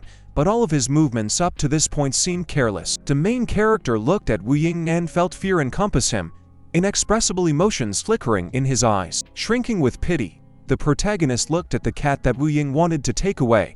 His heart clenched at the thought that this defenseless creature might end up in the wrong hands. Gathering the last remnants of his strength, the protagonist began to slowly rise to his feet, every movement filled with determination and perseverance despite the exhaustion that had taken over his body. After briefly pondering, he cautiously approached, sighed heavily, and without hesitation rushed forward to attack Wu Ying, as if he was the epitome of determination and courage in fighting for his goals. Wu Ying, watching Seo Ji Woo closely, realized that the latter was once again eager to take the cat to his place. Despite the difficulties, he still managed to steal Seo Ji Woo's attention and brew up his shirt. Wu Ying decided not to waste any time and immediately pinned the guy against the wall. It was truly an epic and impressive act on Wu Ying's part, showing strength and determination in defense of his cat. Wu Ying, holding back his strength, asked the guide who he was and what group he belonged to. The protagonist, experiencing an internal change, felt vaguely perplexed, not realizing which group they were talking about, which further confused him about the current situation. Wu Yingbu was surprised by this guy's answer. His eyes reflected bewilderment and slight disappointment, as he was expecting a clearer explanation. He wondered if Seo Ji Woo was more intelligent than any of the people who were following them. The main character was confused and had no idea what the story was about or why they were being pursued, which caused him to have even more questions and misunderstandings. Wu Ying realized that he was innocent of what someone was after them for, and realized the coming level was pointless. Wu Ying started to warn the guy to forget everything. Let him forget about the cat, and Wu Ying included, for it was an important warning to avoid any association with them to avoid possible dangers. He also needed to forget about his master, adding another important aspect to Wu Ying's warning that would help keep him safe and calm. The protagonist could have realized his actions and made sense of the situation, but he thought he was an idiot, falling into self-criticism and doubts about his abilities and decisions. He realized that he should have left the cat at home and then everything would have been fine, which was an important lesson from this experience about caring for his pet's safety. The main character was really very upset because he lost his cat, which caused him a deep sense of loss and grief. But despite his grief, he needed to think of something, so he began to gather his thoughts, striving to find a way out of the difficult situation. Cayden's story ended with him spending the entire day waking up only to sink into his thoughts and memories. He wondered what had happened that Seo Ji Woo still hadn't come back. He had been sleepy all day, but he was sure he had said something important at some point that could be related to his friend's absence. He recalled the words that Seo Ji Woo had found the owner and that he would be back very soon, which calmed him down a bit. Cayden noticed that it sounded suspicious, and the words about Seo Ji Woo's return seemed too good to be true to him. Some time had passed since he had left, in which Cayden felt empty and longing, waiting for his friend to return. Cayden decided to pop, realizing that time was drawing to a close and he needed to be ready for whatever challenges lay ahead. He realized that Seo Ji Woo could be annoying at times, but at the same time, he recognized his importance and value in his life, because even in moments of annoyance, he couldn't imagine his life without his friend. When the man saw that Wu Ying had found the cat, he was insanely happy, the burst of joy in his eyes testifying to how much he treasured this moment of the lost friend's return. The man said he wanted Wu Ying to do well and emphasized that it happens when he turns his head on. He will finally be able to continue his research, feeling relieved and excited at the opportunity to return to his scientific endeavors and accomplishments. The other participants eventually also jumped because of him before demonstrating the results, emphasizing his impact on the team and his ability to motivate them to take action and achieve goals. Well, now he does not have to worry about his experiments, because the return of the cat meant for him not only joy in his personal life, but also peace of mind in his scientific work. Wu Ying explained that he accidentally found the person who picked up his cat and could take him back, bringing clarity to the situation and easing the hearts of everyone who was worried about the cat's fate. The man was interested in what happened to the guy who had the cat and wondered if Wu Ying had killed him. When the man heard that the guy had escaped, he remarked that it would have been better if Wu Ying had killed him, given his ability to move quickly. Next time, he should make sure he took care of him by being more vigilant. However, the man was glad that Wu Ying had returned the sample to him. The man decided not to waste time and made the decision to focus on finding his research, once again immersing himself in the fascinating world of science and discovery. He was very glad that all their problems were solved and felt greatly relieved at the prospect of a quiet and productive work without any unnecessary worries or troubles. Wu Ying looked thoughtfully at the cage where the cat was, his gaze reflecting seriousness and reflection on the past and future and the importance of the decisions he had made. At this time, the huge hero was standing behind Wu Ying. Knowing where he thought Wu Ying had wandered off to was suggestive of facing some serious challenges or solving difficult problems. He didn't know if he could save the cat, and even had to use his superpower for a second to catch up with Wu Ying. Right at that moment, the same man came back and asked the guy what he was looking for, causing him to look puzzled and tense as his appearance, sudden and unexpected. At this point, Cayden was looking for the guy too, trying to figure out where he had disappeared to in this world where every step was a clue to unraveling truths and mysteries. He decided to leave that one alone and just accept the fact that the guy would be back soon. Yet, and besides, the kid wasn't a kid anymore. Cayden was sure he'd be back soon, because after all, He wasn't his mon, and everyone should make their own decisions and take responsibility for their actions. Though the fact that he doesn't know where the guy is stresses him out, especially given the current situation where they need to be quieter than water, lower than grass, is starting to bother him. He reiterated that sometimes a guy really annoys him a lot. Seo Ji Woo immediately recognized the man in front of him. His face expressed surprise and some anxiety, but at the same time, he remained wary. He didn't know what he should do now at this moment, faced with an unexpected turn of events that caused him to have mixed feelings and difficulty in making a decision. The man asked what they were doing here, and it looked like he was going in that direction. The protagonist said it was no big deal, he was just passing by, trying to defuse the tense situation and avoid conflict. The man asked why the guy was lying to him, expressing his displeasure and suspicion about the protagonist's answer. Yes. Plus the man noticed that from the start the guy was looking down and his face expressed familiarity with the area, which made him extra suspicious. Upon reflection, the man immediately saw it in the boy, the very person who had stolen the cat from him, his face expressing a realization and clarity in his conviction that made him take more drastic measures. He called him a bastard for stealing his cat, expressing his rage and resentment at the guy's act. When he realized what the man recognized, he immediately began running away from him, sensing danger approaching and seeking to avoid possible conflict. Still, the man managed to reach him before he finally escaped, giving him a blow or some sort of impact to delay him. The man asked where he was going now. Cayden remained in the room observing the entire incident, maintaining his position as a witness and staying out of the conflict. As it turned out, he could see the confrontation between the guy and the man through the cameras, which allowed him to monitor the situation without direct involvement, staying safe. Of course, he immediately recognized Seo Ji Woo on the cameras because his image was familiar to him, and it allowed him to pinpoint what was going on around him.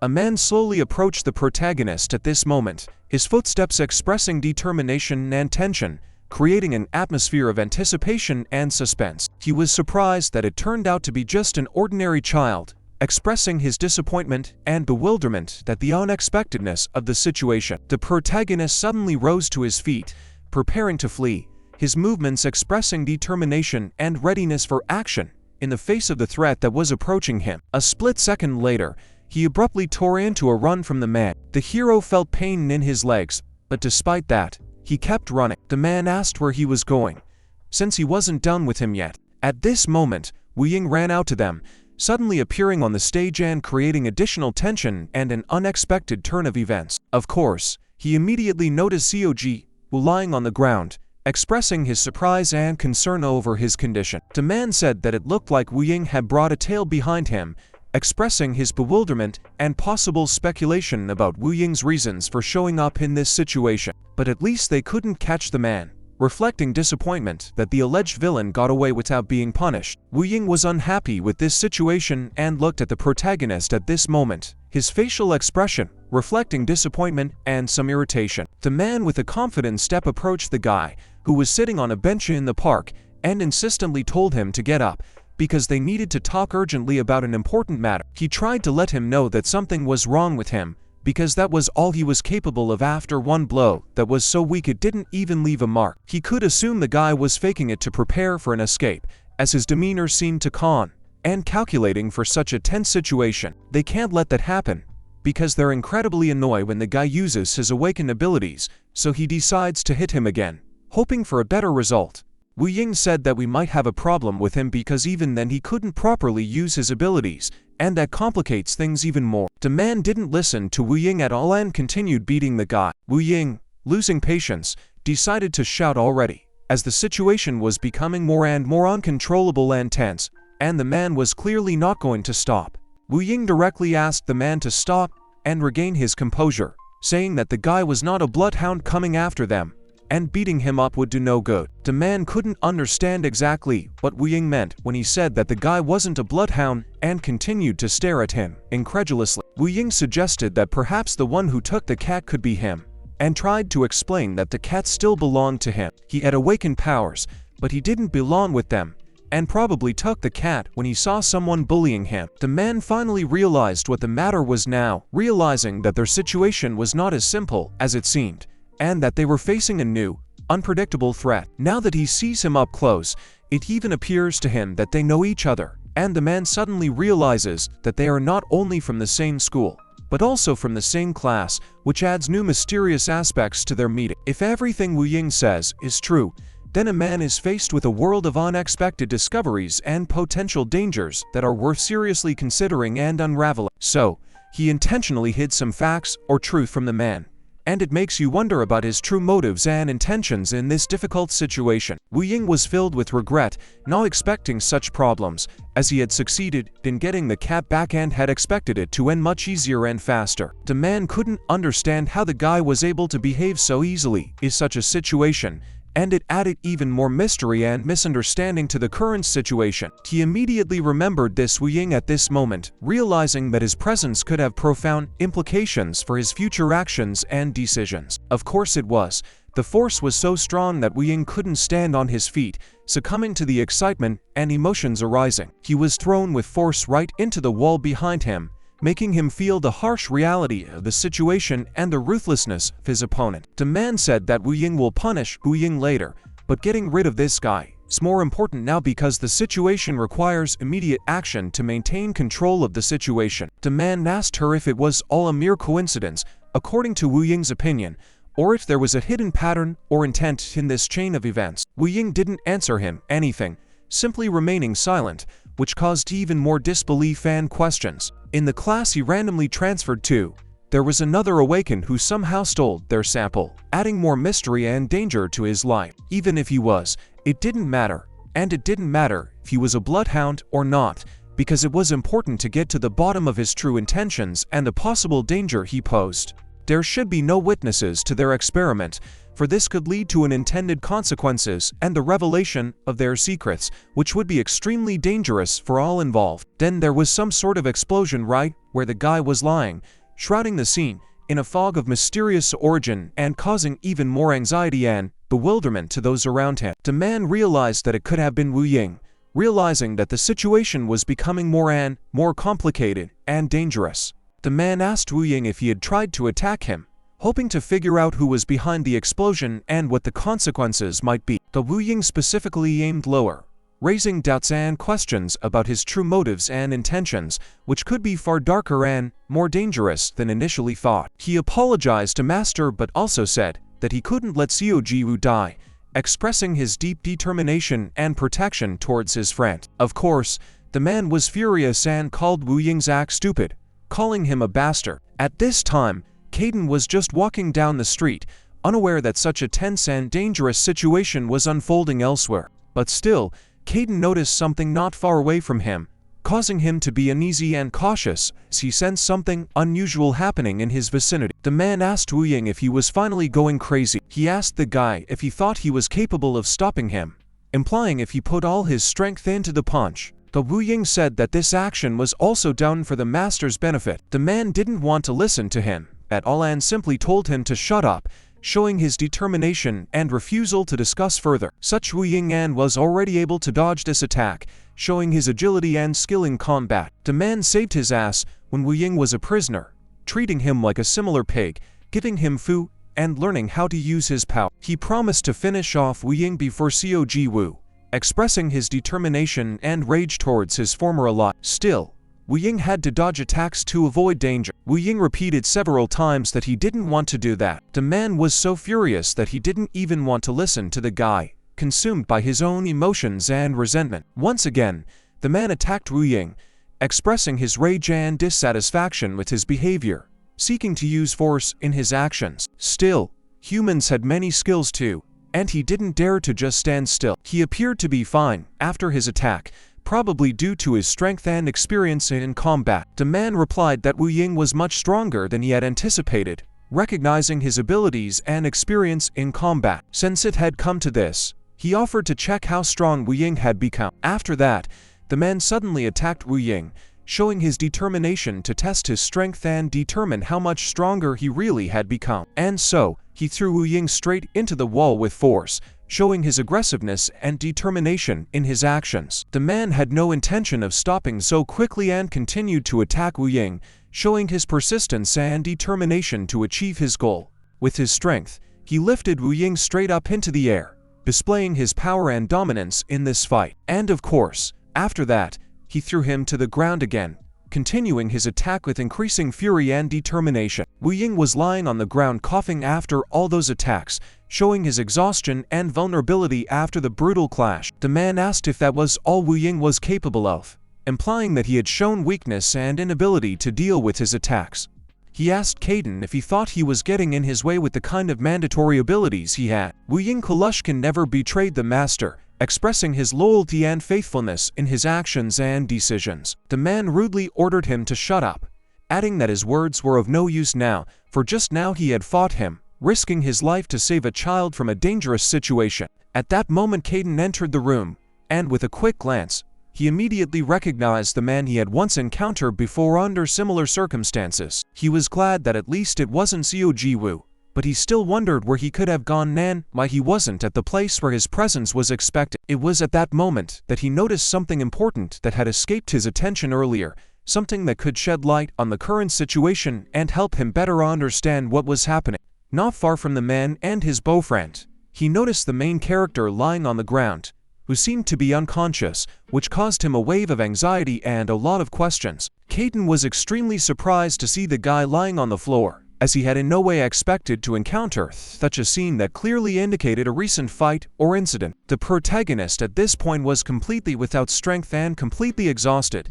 which was obvious from his pale face and heavy breathing, leaving no doubt that he had been through something extremely difficult. Cayden began to slowly walk towards him, eager to find out what had happened to him that had caused him to be in such a pitiful state and had caused him to be on the floor with no strength. Then he started sniffing his body altogether, hoping to pick up some sense that might give him a clue as to what had happened and help him understand what exactly had happened to the guy. Cayden began restlessly asking if the guy was okay, expressing his concern and trying to make sure his condition wasn't a serious danger. Of course, it's important to handle this situation with care to avoid making things worse. Cayden, feeling guilty for his carelessness, continued to insist on finding out what had happened, even though he was aware of his misguided behavior. Suddenly, at the same moment the guy woke up and looking at Cayden in front of him, he instantly recognized him, remembering previous encounters and shared moments. Since the boy hadn't returned home, Cayden decided to go looking for him,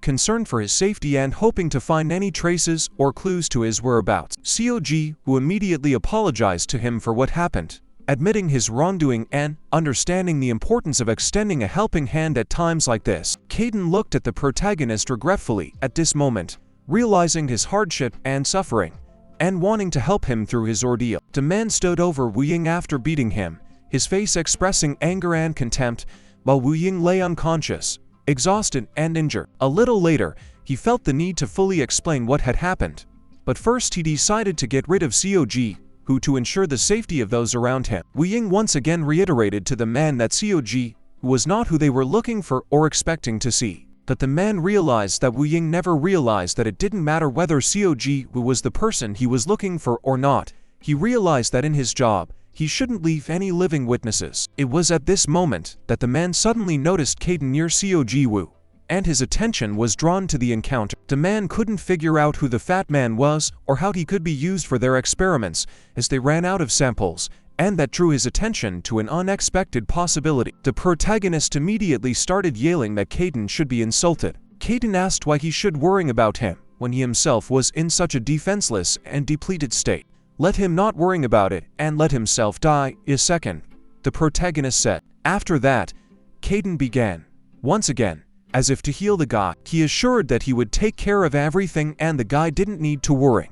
The man couldn't understand at all what had begun to happen here, feeling mixed feelings of surprise, disbelief and bewilderment at the unexpected turn of events. Then there was an incredible flash across the entire street, blinding everyone with its bright light and causing panic among the people who were suddenly in the center of this event. The man realized that this was some powerful force, but he had yet to unravel its nature and purpose to understand what was happening and how it might affect his future actions. The man looked worriedly at Cayden, now transformed into a human, and asked himself if he was an idiot for failing to create a dimensional barrier around this commotion to prevent such events from happening. Of course, everyone present was very much surprised by this sudden transformation of Cayden and the flash of events that unfolded before their eyes, causing shock and bewilderment. Cayden then snapped his fingers, causing some sort of action or phenomenon, continuing to display his mysterious and powerful strength in front of the others. Then strange events began to happen, and the measurements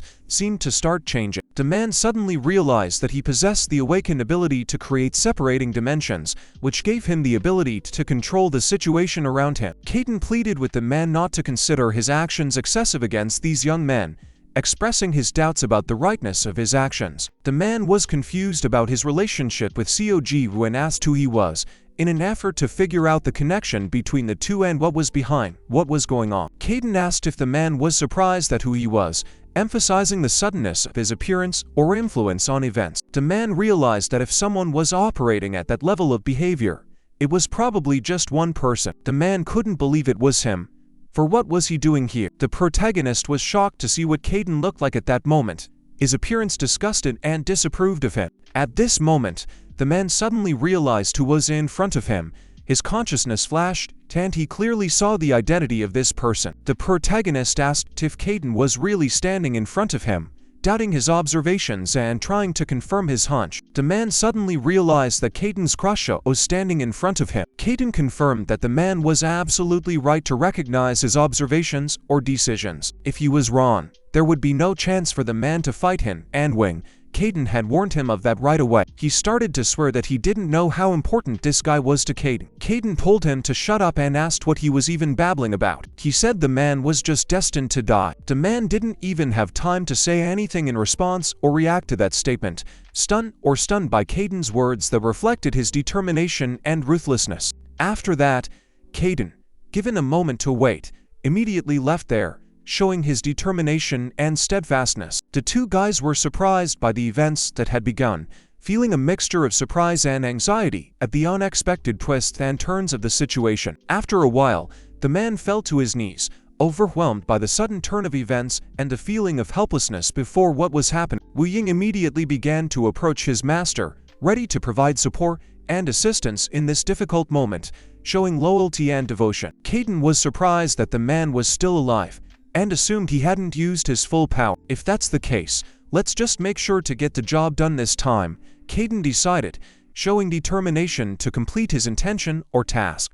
Cayden asked Wu Ying his opinion on the current situation, wanting to hear his opinion and advice to make a more considered decision. Cayden the Crusher, one of the most powerful bearers of awakened abilities, has gained a grudging fame for his ability to crush all opponents in his path, leading to his nickname, but he is known for his cold temper and sociability and indifference to the world and people around him. That they want to say that Seo Ji Woo is familiar with someone like Cayden, even reaching out to him, pointing out possible connections between the two and furthering the plot. Cayden gave him a hint to make damn sure he knew what he was looking at and asked him to respond, expressing his impatience and expectation of a clear answer. Wu Ying also began to apologize to him, perhaps realizing his role in what was happening, or wanting to settle the tense situation and restore trust. He begged only to let his master go, expressing his sincere request and devotion, willing to do whatever he could to protect or help his master. Cayden revealed that his master had just beaten him to death, but still wants Cayden to save him, emphasizing the complexity and contradictory nature of their relationship and situation. It all turned out to be true, especially since they really didn't know about his acquaintance with Seo Ji Woo, emphasizing the suddenness and complexity of the circumstances. But isn't that a shame? He happened to know the creep and what he was doing very well. Let Wu Ying step aside if she didn't want to die with the man, Cayden said, emphasizing the seriousness of his intentions and his willingness to go to extreme measures. Well, Wu Ying clearly wasn't going to back down so easily, reaffirming his determination and willingness to stay and protect the man. Already, even the master had withdrawn and told his apprentice to step aside, indicating the seriousness of the situation and the desire to ensure his safety. Wu Ying was surprised that the master addressed him, showing unexpected attention or interest in his opinion or actions in this situation. The man repeated once more for Wu Ying to move away, emphasizing the seriousness of the situation and the desire to avoid more problems or conflicts. If he chooses to die for the company, that is his choice, and he feels much better because he has fewer worries and no longer feels responsible for anything. At this point, the protagonist turned to Cayden, feeling that it was the right moment for a frank conversation that would possibly change the course of their future actions and relationship. The guy thought that was enough and he could stop there, as he had achieved his goals and saw no point in continuing further, risking everything that had already been achieved. Cayden believed him, realizing that the guy really thought that was enough, and that further action wouldn't bring more results, but would only increase the risk. They've gotten him to the point where he's not even angry because he's completely lost the ability to feel any emotion and only feels empty inside. Getting angry is one thing, but he understands the position he's in now and realizes that anger won't help him deal with the current situation. It is no longer a carefree world for him, for depending on the person's purpose, the awakened one could easily be killed. And he is well aware of that. Cayden realized that he now realized something of what he had done was a mistake, and those actions had led to unexpected and undesirable consequences. However, it also means that he doesn't need to kill them, as there are other ways to resolve the situation without resorting to violence and destruction. And Cayden was so surprised by this behavior of the guys that he didn't even know what to say to him, and just stared at them in silence, trying to comprehend what was happening. The main character knew he was there for him, and was really glad and grateful that he was always there for him when he needed his help and support. But he really doesn't want his friend to kill people because of him, because it goes against his moral beliefs and values. And Cayden was still surprised by the whole incident as he continued to ponder its possible consequences and impact on their future relationships and destinies. The main character said that Win was his friend, and he even tried to save him, which emphasized the depth and importance of their relationship to Cayden. Cayden could believe that Seo Ji, who was such a kind person, considering his previous actions and displays of compassion and help. Wu Ying continued to watch all of this in the hope that they would be released, keeping faith that the situation would be resolved peacefully and without unnecessary bloody confrontation. Cayden believed that Seo Ji Woo was the king of weaklings, emphasizing his disdain for his weak will and inability to show determination in difficult moments. Afterward, Cayden said they were moving out of his sight, emphasizing their absence and perhaps expressing his desire to distance himself from the unpleasant situation. Cayden once again repeated to them to get out of his sight, insisting that they leave and not interfere anymore. He warned that he would kill them if he ever saw their faces again, insisting that what had happened today must never happen again. But lastly, Wu Ying thanked him for letting them go, showing a moment of gratitude and acknowledgement of good intentions. Cayden expressed his hope that Seo Ji Woo is now happy, wishing him prosperity and long-term well-being in his future. When the protagonist thanked him, Cayden was once again convinced that the guy's behavior was irritating and frustrating. Now they urgently needed to get the cat to complete their business without aggravating the situation and avoiding further trouble. Upon arriving home, Cayden set his sights on the protagonist. After learning that his leg was broken, he realized that he needed to recover quickly since he had already used some of his energy. The scratch should be gone in a day or two and the bones would heal in a few days. This child makes him sigh too often, creating a constant feeling of fatigue and irritation in his heart and mind. And Cayden couldn't understand why he kept laughing, and assumed he might have hit his head, unable to realize the seriousness of the situation or experiencing some kind of emotional change. Cayden asked the guy if he really thought he was a fat cat, expressing bewilderment at the strange and incomprehensible behavior. But that's not what he responds to, looking much cooler than they imagined him to be, causing some surprise and respect for his appearance and demeanor. The protagonist now knows that he is an amazing person, realizing his own value and uniqueness in the world, which gives him confidence and strength. And Cayden noticed that they had been acting like this since they came in and expressed his displeasure at it,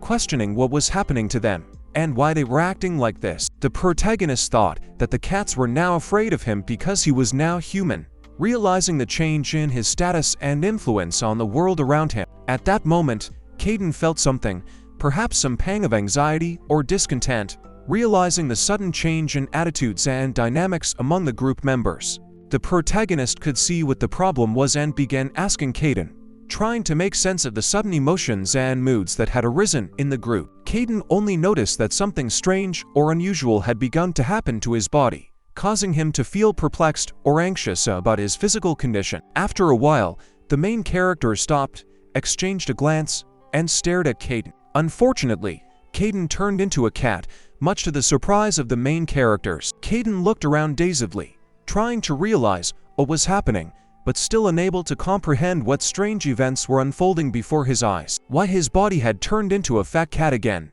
He didn't even do anything. He didn't even have an answer to that question. Wu Ying carried the master to the couch and asked if he was alright, showing concern and willingness to help if something was wrong. The man was silent, unable to utter a single word, because fatigue pressed its heavy weight on him, depriving him of even the possibility of answering the question. The guy apologized, realizing that the blame was on him, and the man accepted the apology, forgetting about the past, but also stressed that if the guy had dared to do something like that, Cayden wouldn't have let him forgive him for it. Wu Ying was silent because he couldn't think of what to answer, but he nodded, showing his agreement with the man even if he couldn't put it into words. When the guy offered to help heal his wounds, the man refused, saying it was time for them to leave this place as soon as possible, not wanting to stay here a moment longer. At this time in the night city, a group of people were being carried at breakneck speed across the rooftops of buildings. The man felt something incomprehensible awaken in his chest at that moment. After that,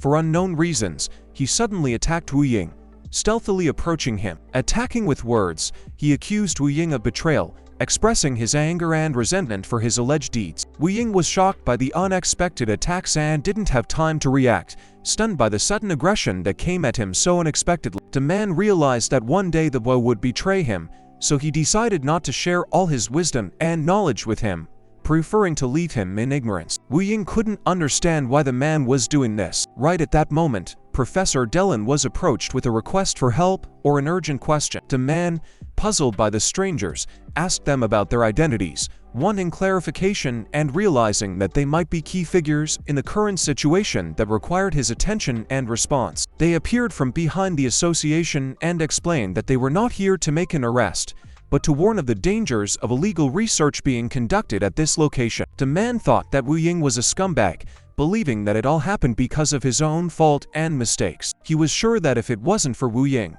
everything would have been fine, holding on to the belief that it was the guy's actions that had caused the problem. One of the men suddenly stopped the professor as he was about to attack the guide, preventing a possible confrontation and possible violence. The man insisted that the professor let the boy go immediately. Additionally, he stated that he was going to kill this traitor himself. He was sure that Wu Ying was the reason why he couldn't complete his research, strengthening his belief that the guy was the cause of his failures and unhappiness. The man who grabbed the professor's arm insisted that they take him away with them, showing that the situation required a peaceful resolution. He then turned to Wu Ying, saying that he should join them as well, hinting that he might have useful information or opportunities to help with the current situation. Some woman, sitting on a park bench at one point, was looking intently at the screen of her phone, trying to figure out something important and interesting to her.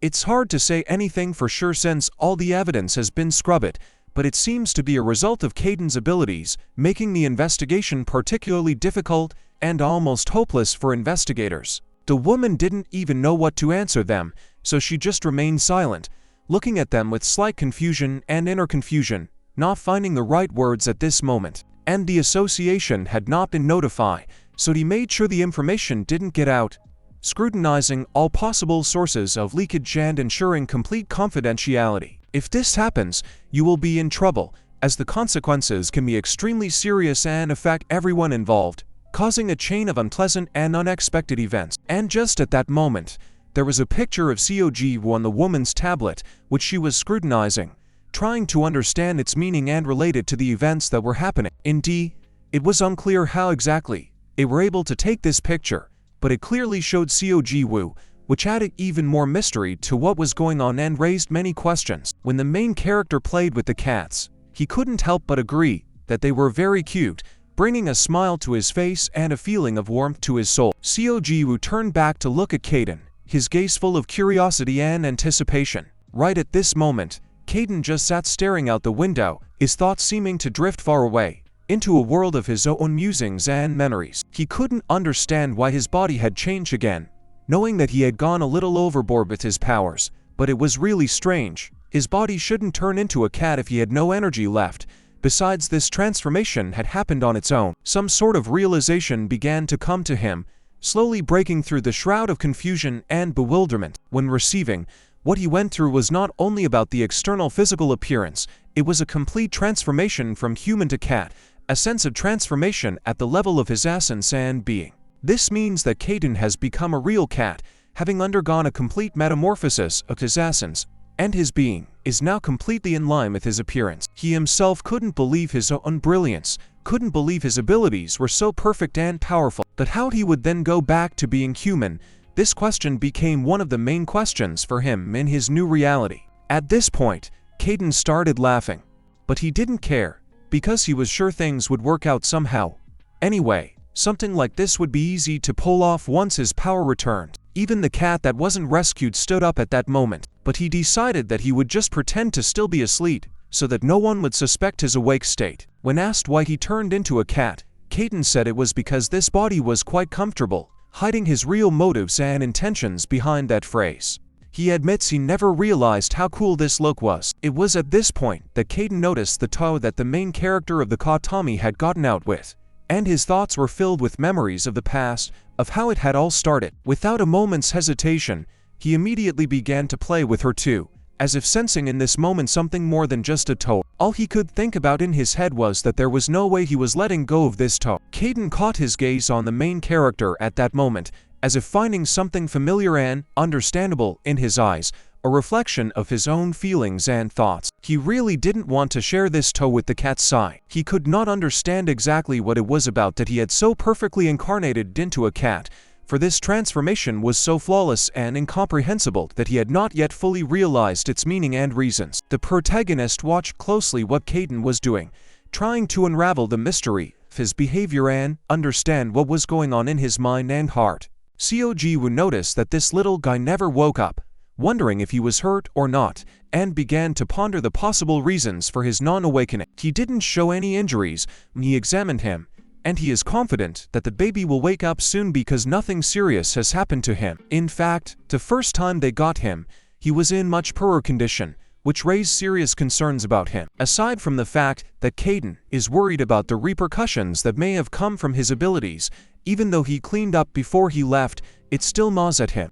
He's going to walk around a bit and will be back soon, thinking that some of the local awakened might be wary, considering they haven't caused all that much trouble. Let the guy just relax. He wants to go for a walk after everything he experienced yesterday to refresh himself and take a break from the stress and tension. Cayden was impressed after the guy told him he had nothing to worry about, claiming he was protected by a strong man like him, and it gave him an extra sense of security and confidence. Cayden wondered if the protagonist had finally realized his awesomeness, as mentioned in the previous conversation. It was impossible to ignore how powerful he was when the guy saw it with his own eyes, and that realization became an undeniable fact to him. Plus, when the guy found out who he was scared and decided to give up.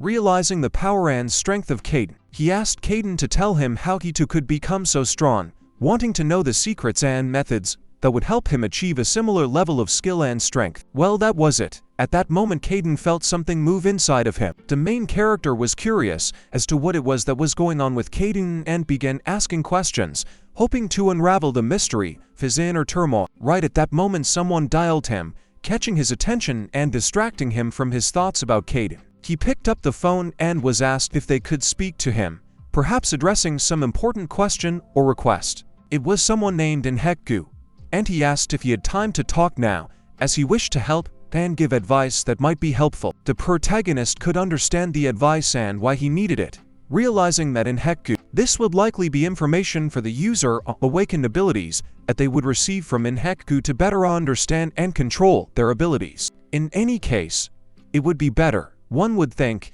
if they met and talked, given that he was already at his house, allowing them to discuss important matters face to face.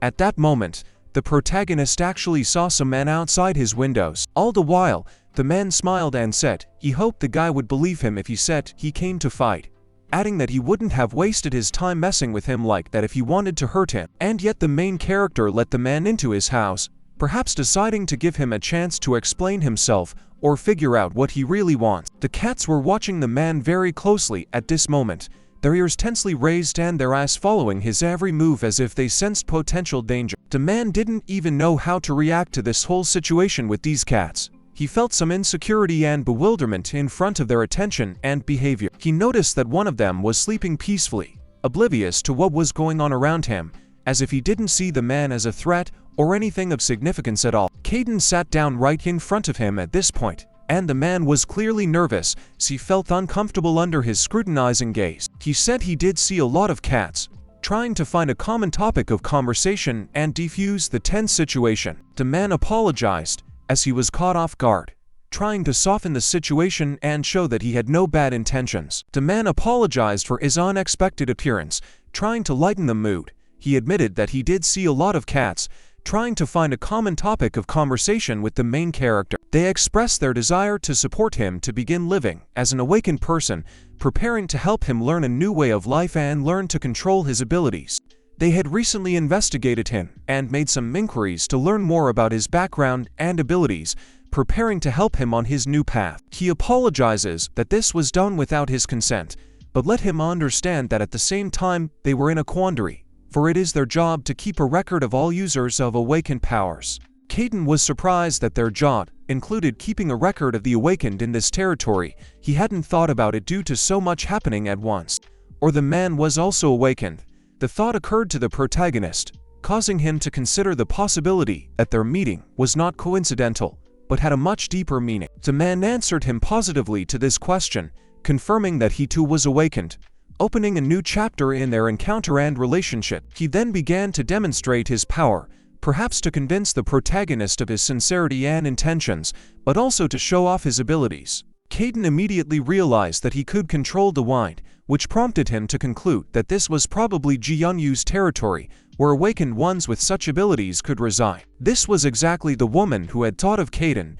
It seemed that their meeting was not a chance encounter, but destined to bring their fates to light. The user of the awakened by wind ability of the highest rank belonged to a woman. He had heard that he was somewhere in South Korea, but he never thought that she was the one to be found here. The man himself admitted that he is a user of wind abilities and is able to manipulate the air at will, adapting to different situations depending on the circumstances. The protagonist was extremely surprised by the man's confession, realizing that in front of him was a man with unusual and powerful abilities that could change the course of their future events. The protagonist moves fast. The answer caused Cayden's eyes to widen in immense amazement. His eyes widened, his jaw dropped and his heart hammered harder. He was speechless, shocked to the core. Cayden swears this idiot has no future. Why would he even tell him such a thing? The man claimed that this proves his status as a newbie, as most users tell strangers about their abilities. His abilities are already widely known, so he doesn't see it as a problem, as most people are already familiar with what he possesses and it doesn't cause him any concern. However, his situation is a different story altogether. He will be at an advantage if people don't know about his abilities. For example, his opponent would be able to instantly apply skills that would render his own abilities useless if he knew about them in advance. Therefore, he was helpless in the fight with Wu Ying. Master Wu Ying skillfully used his skills before our hero could take any action. This situation is common among users who have not realized their awakening and are unaware of their situation. The protagonist sincerely thanked the man for the valuable information he had given him, realizing that it would help him better understand his situation and take appropriate action. The man believes that this time is enough and he will contact him again, because today he just wanted to meet and talk, and the goal was accomplished. The protagonist wondered why these people decided to help him. Training of new users of awakened abilities in this world is the responsibility of territorial leaders, a rule adopted among groups of awakened to prevent possible repercussions that may arise if people with special abilities are discovered. They seek to prevent such situations from occurring in their territory and therefore take measures to ensure that the newly awakened do not misuse their abilities or use them for harm. The protagonist stated that of course he would use his abilities when they need, but with responsibility and caution. A man may say they will support him, but in reality it is only minimal help they provide. He has nothing to worry about. Suddenly Cayden was imbued with a sense of ominous energy that enveloped him, causing his bones to tingle and an uneasy feeling of foreboding.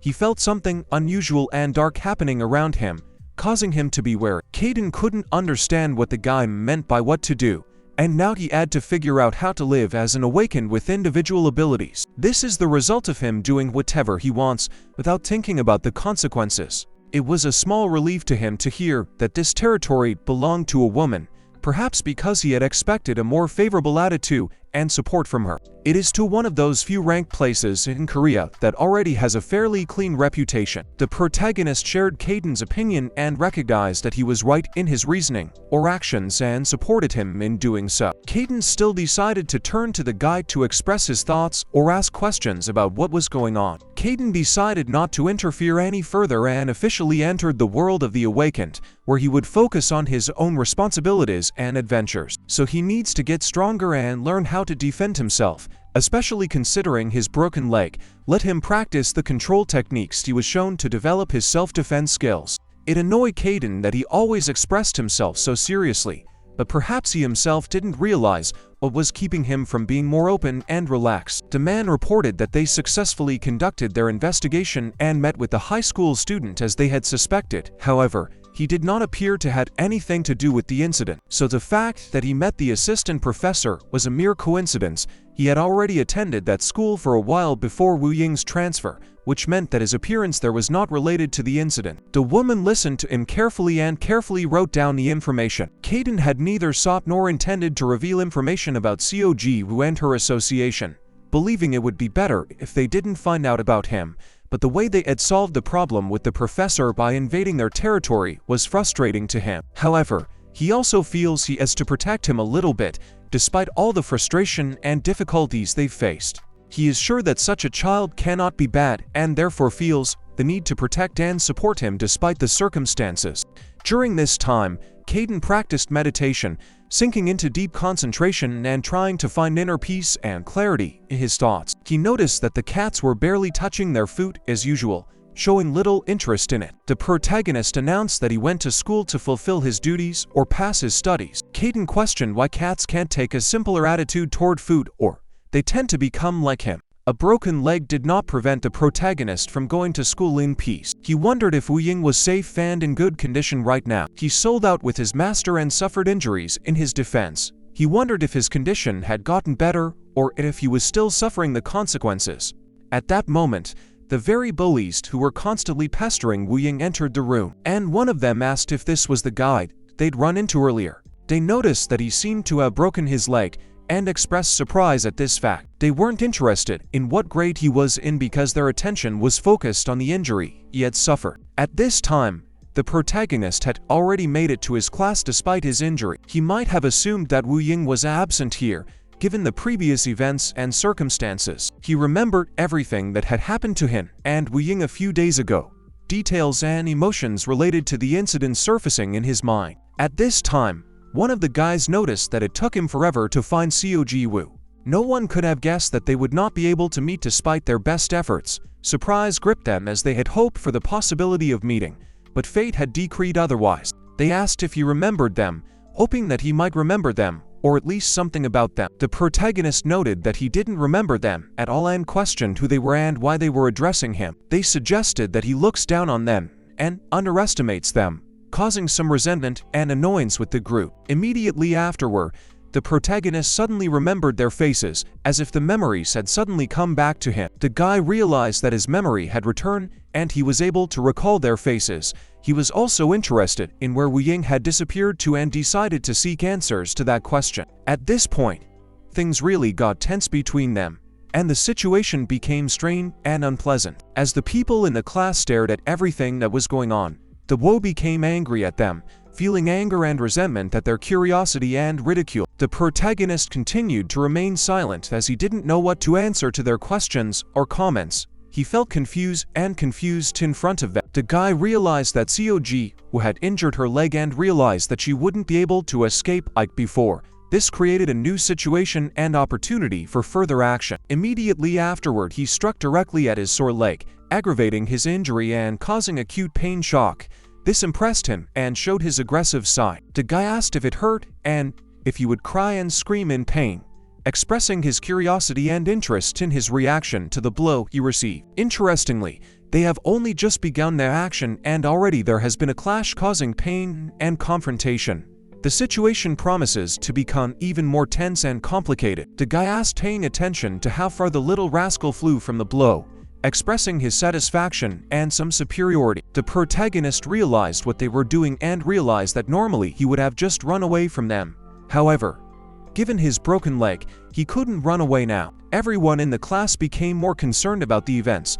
They began to show concern and interest, although previously their attitude had been skeptical or indifferent. He found an analogy of this situation to his childhood, where he often felt defenseless and under attack. Immediately afterward, the guy grabbed him and prepared to attack him, continuing the violence and threatening him with physical aggression. The situation became even more dangerous and tense. The protagonist saw his fist flash right in front of his face and felt an immediate threat to his safety. Despite the danger, he had good reactions and was able to dodge the blow, avoiding a direct hit. This allowed him to maintain his physical strength and continue the situation. The guy was surprised by his action, and then he came to rage at all over what the boy had done. His anger as unbridled as a flash of lightning in a dark sky. He called us a bastard because he doubted. The protagonist immediately fell to the floor after such humiliation. Then he saw the guy's foot approaching his face. It was slowly coming closer. And then he got hit right in the face. The force of the blow stunned him. The guy asked the clever hero, still not sure if he thought they were fooling around with him or what. Doubt slowly enveloped his mind. After that, they did at least somehow finish beating him, but the wounds remained a searing reminder of the ruthlessness of vengeance that seemed to lord over their actions. Lucky for him, they're already bored. Looks like it'll be fun to stop by every now and then. Well, somehow the jerk here still didn't show up. That jerk with the glasses. Someone said they were in the same class, and that added to the mystery of the whole situation. That was true, but still it's not. He's pretty sure he said they weren't in the same class after all. And it added to the misunderstanding between them. They wanted to finish that bastard off while he wasn't here, and they'll nail him next time. The protagonist recalled Ueno's words that he could not allow Seo Ji Woo to be killed, as if the wisdom of the ancients calling for compassion and reflection echo in his ears. Right after that, Seo Ji Woo got back to his feet. One of the guys called him blind and couldn't understand what he was defending here, as if he couldn't see the true nature of the events. Their words enveloped him. Right after that, the main character instantly attacked the guy. His actions were fast and decisive. Wu Ying was the one who was protecting him, and he wouldn't allow him to be bullied. He can do it even without his abilities. He acts fast even without them. The guy really didn't expect such a quick reaction from the protagonist and didn't have time to react. His surprise was as abrupt as the surge of waves on the shore of an unexpected storm. One of them decided to stand up for his comrades and began to pack Seo Ji Woo, his actions filled with determination and aggression. Everyone in the class was surprised at what had begun to happen, as if the sudden development had caused them to freeze in a daze. The protagonist allowed himself to be so easily attacked, but instead struck back. His determination was as sudden as a burst of light in the darkness, shattering his opponent's expectations. The teacher burst into the classroom and started asking what was going on, who had told them they couldn't fight in class, and which one of them was brave enough to start, his voice penetrating the silence. The teacher immediately recognized these guys and asked who they were fighting this time, his voice sounding stern and adamant. He was very much surprised when he found out that it was Seo Ji Woo they were fighting. His surprise was as bright as a burst of light in a dark room, dispelling the darkness with an unexpected revelation. The teacher asked Seo Ji Woo if he had gotten into a fight with those bows, his voice sounding stern and expectant. The teacher couldn't understand how he was able to fight them with such a leg condition. His surprise was evident. He asked someone to take Seo Ji Woo to the nurse's office. The caring in his voice was palpable. The protagonist said he could reach it himself, his determination as unwavering as ever. The teacher didn't argue with him, just agreed. His decision was wise. Right at this moment, the protagonist saw Cayden outside the window. His appearance was as sudden as the sudden appearance of a star in the sky at midnight. Seo Ji Woo was indeed greatly surprised to see him outside the window, his heart beating faster. It's unclear why, but Cayden clapped and said it was great at the same time, his enthusiasm as infectious as joyful laughter on a warm summer night. The guy asked if he could go home early today, but expressed a desire to also see a doctor as his leg was hurting right now. He said it was all right, and he could walk himself, his confidence so evident that the others did not insist. He thanked the teacher and left, gratitude and determination in his voice, as if he was ready for a new challenge. The teacher asked for someone to pick up these idiots and take them to the medical room. His voice sounded stern, but there was also a concern for the students' well-being evident in it. The protagonist asked Cayden what he was doing here, his voice sounding vague. Cayden explained that he was just skirting the area. Plus so much had happened to In, and it was bothering him. His words sounding honest and a little unsettling. He expressed his disappointment, saying that he had set up the problem again, and his voice sounded a little concerned, as if he was aware of his role in the situation. The protagonist sincerely apologized to Cayden for his mistakes, expressing his deep appreciation for his patience, promising to be more considerate and show more care for the friendship to avoid similar situations in the future. Cayden didn't answer anything, just silently fixed his gaze on the protagonist. After living with him for a couple of days, the protagonist realized how Cayden was able to survive all this time. He avoided people trying to pick a fight even if he had awakening and had a physical advantage. Not only that, perhaps he tried to avoid getting close to people and not making friends because he was afraid they would find out about his ability. Moreover, he was terrified of his power. The protagonist was silent in that moment, for he realized that it was true. That fear and the desire to avoid intimacy with others was part of Cayden's reality. However, there is no need to worrying about it anymore. The past is behind us, and the protagonist should focus on the present, moving forward without unnecessary worries. He's an awakened, and his ability isn't a creepy illustration. In fact, it's an ability that countless people can possess, at least to some degree. Let him not be intimidated by his abilities or try to run away from them.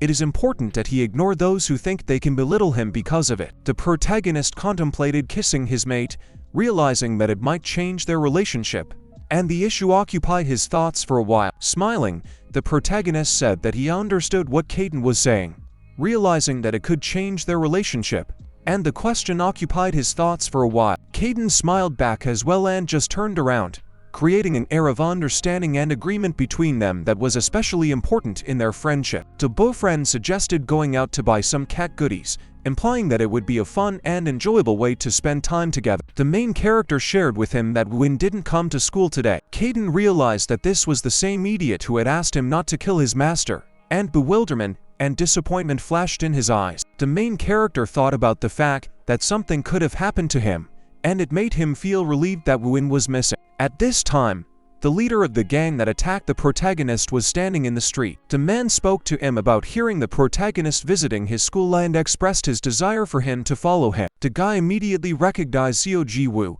which caused him mixed feelings of surprise and anxiety, realizing the connection between the past and present. The guy mentioned that he had only seen Seo Ji Woo a couple times, but his presence made his heart beat faster. He wondered what kind of ability Seo Ji Woo had, and he often pondered about it, imagining what secrets lay behind her mysterious appearance. The man said that the guy himself knew that he couldn't give him the answer to that question, and it filled their conversation with a kind of mysterious atmosphere.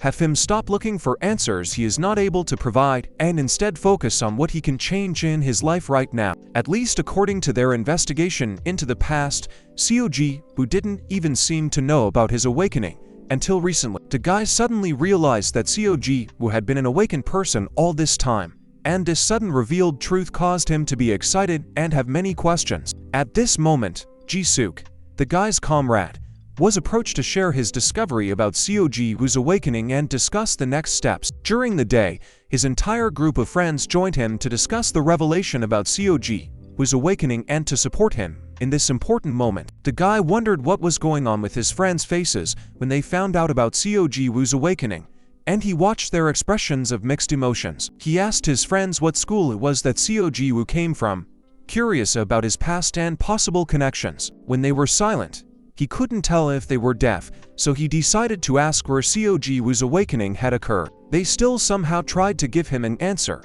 but their words sounded uncertain. Then they finally said that the awakening took place in their own school. He wondered what kind of guys might clash with them at their school, and he began to ponder the possible consequences of such a rivalry. They asked him if he remembered the guy who was feeding the street cats a few days ago, and suggested that he might be the one who was connected to the manifestation of Seo Ji Woo's abilities.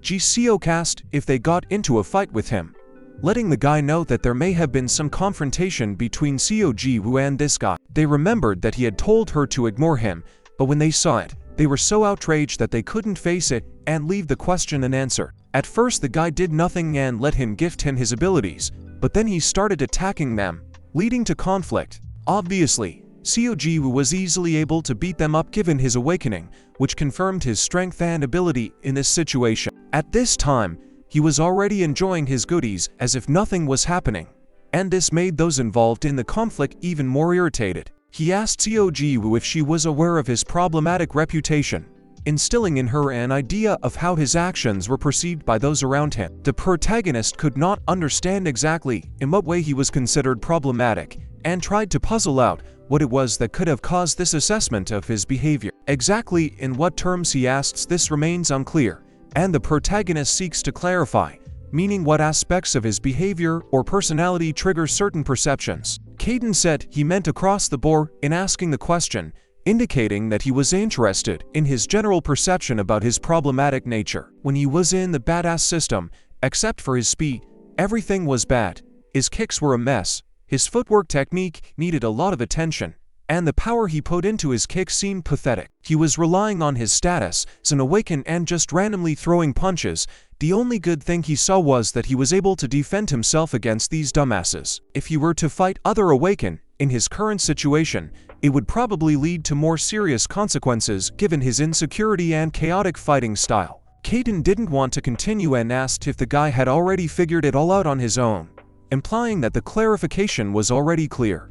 The main character said he understood everything and felt frustrated after realizing that his abilities and situation were not what he wanted them to be. If he was better able to use his abilities, Wu Ying wouldn't be hurt, and he wouldn't have to go up against his master. Now he was pondering how to become stronger. Cayden noticed the guy was brooding at this point, and it didn't escape his attention. He seems to be contemplating starting to take things more seriously and intends to teach her something useful that might help him become stronger. The protagonist was really interested in this proposal and realized that this could be the key to his personal growth and improving his abilities. Up to this point, he had only focused on controlling his awakened energy, but starting today, he would learn to put it into practice, realizing its potential. The protagonist was, of course, delighted that Cayden had expressed a desire to teach him, as the offer represented an opportunity for him to develop his abilities and skills. Cayden was not satisfied with the answer and asked the guy to repeat his thoughts for clarity, making it clear that it was important to fully understand the nature of the conversation and future actions. The protagonist repeated his answer with great enthusiasm, eager to meet Cayden's expectations and reaffirm his interest in learning. Cayden told him to watch the counter and focus, considering his legs were fine now, so let him not make excuses for his work. This is because his physical abilities become stronger along with his awakened abilities, as he focuses solely on practicing his awakened abilities. It is important for the awakened to increase their combat skills, as it helps them use their abilities effectively in combat and protect themselves and others. Let him focus. He's just pounding the punching bag with his fists, practicing to increase his strength and improve his fighting skills. Let him stop feeling sorry for himself and fix his rack. No one will regret his fatigue because other Awaken will take advantage of it. His relationships will become fragile. It's only been a little while, but it's taught him a few things, which has piqued his interest and made him think about further possibilities and lessons he can learn from it. If he remembers a training session where he released his energy and controlled it around his body, have him do the same with the awakened energy, channeling it first into his hand and then into his fist to increase the speed and power of his blows. If he timed it right and released energy at the moment of impact, it would create an effect similar to an explosion, amplifying the power and destructiveness of his attack. It's not something he can achieve on the first try, but the main point is to constantly strive to improve and refine this technique. This can be a small goal for his workouts, providing motivation and direction for his hard work and effort in the gym. To the protagonist's surprise, he immediately felt the results of what Cayden was talking about, which confirmed the importance and effectiveness of the technique. They were both deeply surprised that Seo Ji Woo had actually succeeded in this, confirming her ability and potential in martial skills. The main character asked what it was all about, impressed by the results of their training and Seo Ji Woo's unexpected success. The protagonist tried to repeat exactly as Cayden said, and felt his punch fly faster, and at the end he felt the effect of the explosion, which amazed him. The protagonist shared that it was very cool, marveling at the results of his practice and the opportunities that opened up for him. Cayden said he was a good teacher, a real genius at explaining things, which caused the protagonist to recognize and respect his mentor. The protagonist continued to admire Cayden for how he had trained him so well, expressing gratitude and respect for his ability to explain things clearly and understandably. The guy was so enthusiastic about training that he stayed up all night, completely consumed by the desire to improve his skills and learn new techniques. It seems that Wu Ying is also absent from school today, causing the guy to be somewhat anxious or curious about her absence. His eyes slip shut and he decides to get some sleep to recuperate after a sleepless night and training, figuring a short rest will make him more alert. Walking into the classroom, the teacher noticed again that the kid had fallen asleep. He can't imagine how a nice kid like him could get into a fight with those boys yesterday. He promised the teacher that he would do his best to resolve the situation and put those idiots in their place if they dared to touch Seo Ji Woo again. The teacher decided to let him get some sleep, figuring the kid needed rest after a night of no sleep, and maybe would help him recover and be more alert in class. Cayden, full of hope for discovery, stepped inside, only to find it empty and disappointing, the place devoid of traces of the past. Assuming that the missing men had left the place in a hurry, he meditated on the thought that if they had managed to escape danger and hide from their pursuers, perhaps while they were gone, someone else had visited the place, causing him to wonder if they might have met someone else here. Continuing his musings, Cayden left the place, heading to vote on the decision to complete the move out of the building left unheeded. While discussing the possible presence of other people, they realized that the place was completely empty and devoid of any sign of human activity. Cayden suddenly realized that these guys were probably members of Jian Li's group who had thoroughly cleared this place of traces, making him wonder about their possible role in this. The thought that these guys could have been from another organization or faction flashed through Cayden's mind as well, making him ponder the wide range of possibilities. One of the men asked if they had found anything else, but someone refused to cooperate, causing discontent and making it difficult to uncover further secrets. At this time something was noticed in front of us. Among them stood Cayden himself, who had raised the question, standing right in front of them, ready to listen to the answers and solve the mystery of this place. They were deeply surprised to see not Cayden, but the cat in front of them, their faces expressing genuine amazement at the unexpected and unusual encounter. Cayden concluded that there was nothing more to be done here, realizing that taking further action might be futile in such an unpredictable and strange environment. The man was truly surprised at who he saw in the building, expressing a mixture of surprise, bewilderment, and even a small amount of anxiety on his face. After that, however, Cayden just started acting like a real cat. The man was interested in how the cat had gotten here, his face expressing bewilderment as he tried to solve this mystery of an unusual event. Cayden, who had taken on the appearance of a cat, called them suckers, hinting that he would let them leave today, causing them more confusion and misunderstanding. They had never seen such a fat cat before in their lives,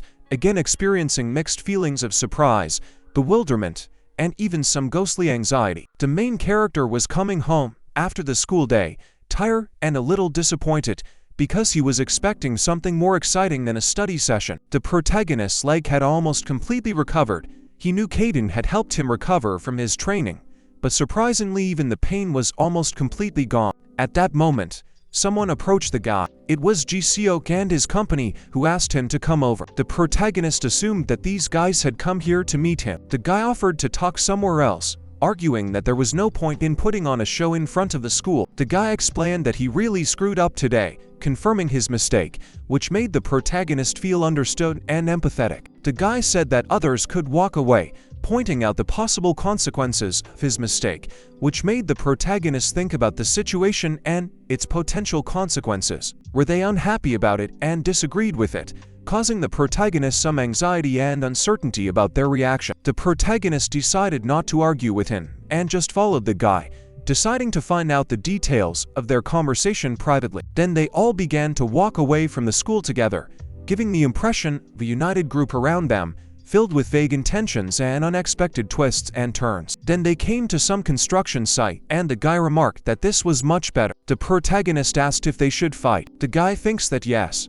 After what he set up with the guys, now he can't just let it go. The protagonist recalled that they had started it themselves and also threatened to come after his friend. The guy believes this, so he understands why the main character made this decision, which makes him somewhat relieved and understanding of the situation. This was exactly the kind of thing he needed to fight, the guy decided, taking the situation as a challenge to be accepted. But he also should have thought about it on his part before making a final decision. The protagonist could not understand what was meant on his part, feeling somewhat perplexed and uncertain about what was expected of him. The guy said that he shouldn't be so upset since their opinions differ just because they have different perspectives, trying to comfort the protagonist and show him the other side of the situation. So the only way out was to fight. The guy summed up his own logic, making a decision based on the available information. The protagonist was confident that he could win this fight. His confidence and determination boosted his spirit and preparation for the upcoming clash. The guy told the protagonist to stop talking and approach, promising that he would let him throw the first punch to make sure he hit properly. The protagonist thought it was great, because he'd totally get it over with since the guy was so carefree, confident in his success. Seo Ji Woo instantly attacked the guy, acting without delay or hesitation, showing his determination and strength in the fight, appearing regardless of the consequences of this clash. Surprisingly, he was unable to land a punch, and the guy easily bounced off him, taking the initiative, causing Seo Ji Woo to be somewhat perplexed. The protagonist couldn't believe he had missed, his face expressing bewilderment and disappointment as he realized he had missed his chance to strike. He then used the turn to attack the guy again, showing his perseverance and determination not to give up after a failed first strike. The protagonist was ready to put all his strength into this strike. His determination and concentration on the moment of the fight was unwavering. But something stopped him, and he was unable to execute his stroke. Perhaps the sudden onset of unexpected thoughts or doubts that distracted him from his goal. To everyone's surprise, it was Ji Seok who stopped his hand and prevented him from striking, interrupting the ridiculous situation and preventing it from escalating. The guy at this time showed coldness and confidence in his abilities, so much so that he even stopped the protagonist's arm. He noticed that Seo Ji Woo seemed to have misunderstood his words, causing him to be somewhat anxious and wanting to clarify his intentions. After that, the guy had already started to act, his decisive actions causing the protagonist to feel uneasy and uncertain about his intentions. In a split second, he delivered his first blow right into the main character's stomach, causing him pain and a sense of surprise at the force of the blow. The protagonist instantly collapsed to the ground after this blow, his body submitting to the force of the blow, causing sharp pain and loss of control. The guy ordered him to hit him with all his might, emphasizing his dominance and insisting on demonstrating his strength and determination. Not like he'd hit those idiots, the guy emphasized, causing the protagonist to feel vulnerable and helpless. He approached his opponent, feeling an undeniable power capable of taking the upper hand in battle. His awakened abilities were like an eternal fire, illuminating his inner world and filling him with unrivaled energy. The protagonist, upon hearing these words, retreated sharply, realizing that his opponent had valuable information that could affect the outcome of the fight. The guy's request caused the protagonist to be surprised. He knew that the surprise was not accidental, because he had heard about this guy from In Hyokaion earlier. The protagonist suddenly realized that this was the man he was talking to a couple of days ago, and it made him feel important and significant about the conversation. Remembering all the man's words about the reasons for his appearance, the protagonist realized that he was facing an important moment that could change the course of his destiny.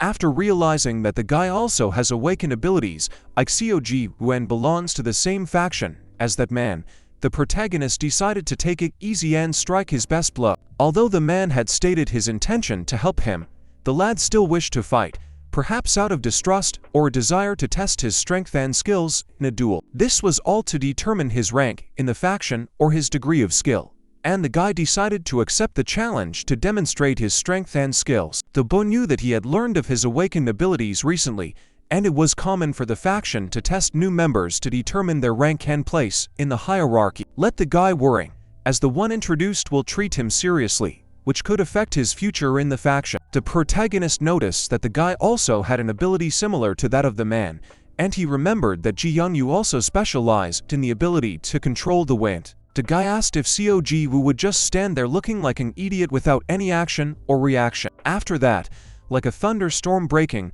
he instantly pounced on the protagonist like a predator on its prey. But despite this attack, the protagonist turned out to have a brilliant reaction and skillfully repelled the attack, not allowing himself to be caught so easily, showing a quick and decisive defense. The boy realized that there was some sort of special swiftness about him, and he assumed that his ability had something to do with speed, as he could react to threats faster than usual. With ease and agility, the protagonist dodged the guy's attack. It really took all of his powers for the protagonist to prevent accidental death at the hands of a guy who seemed to carry a controlled force in his attacks.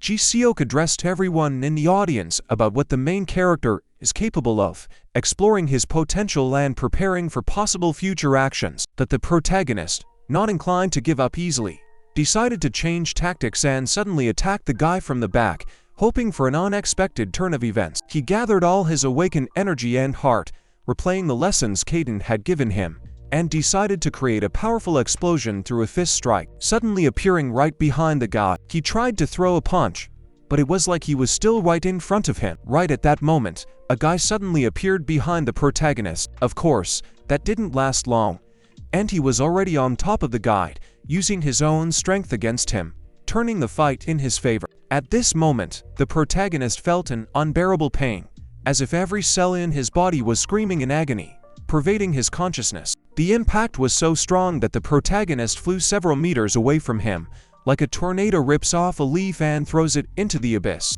Not only that, but also, as he realizes, the guy controls the winds, controlling them with incredible speed and skill, giving his attacks added power and threat. Using the wind, he is able to increase the speed of his movements, like a vortex that keeps him fighting and makes his attacks even more unexpected and powerful. The protagonist noticed that the guy started advancing and realized that he needed to act urgently to deal with the enemy and prevent another attack. The protagonist reacted quickly, dodging the spot where the guy was aiming his punch and moving away from that spot, keeping his defenses up and ready to counterattack. After that, he no longer noticed the guy in front of his eyes, as if he had vanished into thin air, and he was ready for any unexpected actions of the enemy. The guy suddenly appeared right in front of the protagonist and struck again, as if an elusive ghost, once again attacking him ruthlessly and unexpectedly. Seo Ji Woo realized that he should dodge these attacks, realizing that this was the only way he could avoid the blows and maintain his integrity in this fight.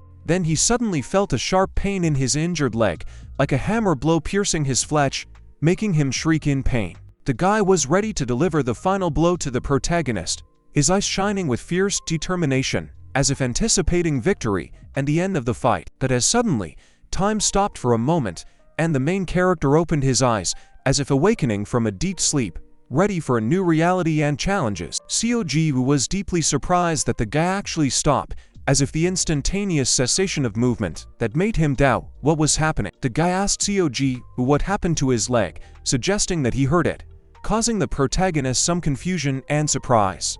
The protagonist, though he didn't quite understand the question, still answered the guy in the affirmative, feeling some uncertainty about the situation with his leg. The guy said it would be disgraceful to hammer someone with an injured leg, as if calling for a fair and just fight without resorting to easy wins. This was a great disappointment to him, and he announced that he was going home, leaving the protagonist in a state of mixed feelings and reflection on what had happened. He offered to repeat the bout when Kaiden was there. The protagonist still remained surprised but never answered him, keeping his thoughts and feelings inside him. As the guy walked away, he seemed extremely miserable today too, reflecting on the past event and his reaction to it, feeling a mixture of disappointment and regret. The man did meet with Ji Seok, after all, perhaps to discuss what had happened. The guy just sat silent in his office, perhaps immersed in thought or trying to find the right words to speak. The guy said it was all wrong. He beat up his friends because he couldn't just let it go. The man asked if the guy really thought he wouldn't find out about it, which is why he got into a fight, bringing up the reason for the conflict. Wu Ying is not like him. He doesn't know what the Awakened are and thinks his unique abilities are a curse, unlike him who grew up in a world where his talent was recognized and developed since childhood. He voluntarily gave up ordinary life, avoiding society and the people around him, preferring solitude and autonomy in his actions. He was actually surprised when he looked into his past and found that his family moved every year, even if his abilities remained hidden from others. And, standing in front of such a child, he may have wanted to show up and demonstrate his abilities. The guy realized what he had done was wrong and just shut up, admitting his mistake. The man asked what the guy thought would happen if the chairwoman found out about it, clarifying if she had said she would not forgive such situations so easily next time. Still, they didn't end the fight and he didn't go to the hospital. As long as Seo Ji Woo doesn't say anything, everything will be fine. Besides, the woman is too sensitive. A woman doesn't even have a boyfriend at that age and she works all day, locked into her job. What kind of life is that anyway? The guy couldn't understand what had suddenly happened to the man, perceiving his unexpected behavior with some bewilderment and concern. Right at that moment, the very woman he was talking about suddenly appeared behind him. The woman asked the guy if he thought they hadn't had a sparring session in a while, challenging him to discuss past events and the possibility of training. The guy was immediately confused upon the woman's appearance, as if the unexpected encounter had taken him by surprise, leaving him dormant and indecisive. The boy approached the man to save him, but the woman told him to leave after her, emphasizing the importance of their communication and a possible solution to the problem. The man, smiling, wished the young daredevil good luck in his endeavors and added that he would pray for his well-being in the afterlife. At this point, the main character was carefully feeding the cat they had rescued, his hands affectionately serving bits of food and his gaze expressing warmth and gratitude to this little creature for his presence. The cat watched the food from the guy intently, his eyes expressing appreciation and interest. Cayden looked confused, unable to comprehend what had happened to the protagonist, his face reflecting bewilderment and worry. Seo Ji Woo claimed that nothing had happened and he was perfectly fine, his words sounding calm and convincing. But Cayden, watching Seo Ji Woo, sensed that something was wrong and decided to get to the truth, his determination reflected in his insistent gaze. Cayden suspected that his friend might have been beaten up by someone else, which was why he was so depressed, his questions coming from concern and worrying for Seo Ji Woo's well-being. The protagonist suddenly turned around, his attention caught by this situation, his eyes expressing curiosity and possible concern. It was immediately clear that he was prone to provocation and eager to provoke a fight, making it obvious that the conflict would be one-sided. His intentions read as an open call to violence. To be honest, it would have been odd for the guy to prevail. Given his provocative behavior and obvious desire to fight, defeat seemed like a natural and expected outcome. He asked if the guy really thought that after practicing for a couple of days he could become an expert, a skeptical note in his voice. Cayden announced that the kid was just a freshman, his words sounding calm and confident, as if he wanted to set the argument to rest and get the conversation moving. Cayden advised him to remain optimistic, excited about the possibility of surviving this fight. The protagonist said he had no desire to lose. Cayden didn't understand what was going on. His desire not to lose and his desire to get stronger seemed contradictory. He was genuinely frustrated that he couldn't do anything, recognizing his helplessness and feeling the weight of not being able to change the situation. Cayden was taken aback by this behavior from the guy and just continued to stare at him, feeling a mixture of curiosity, bewilderment, and wanting to understand what was going on. Cayden wondered if the guy had similar abilities to the one they had met earlier,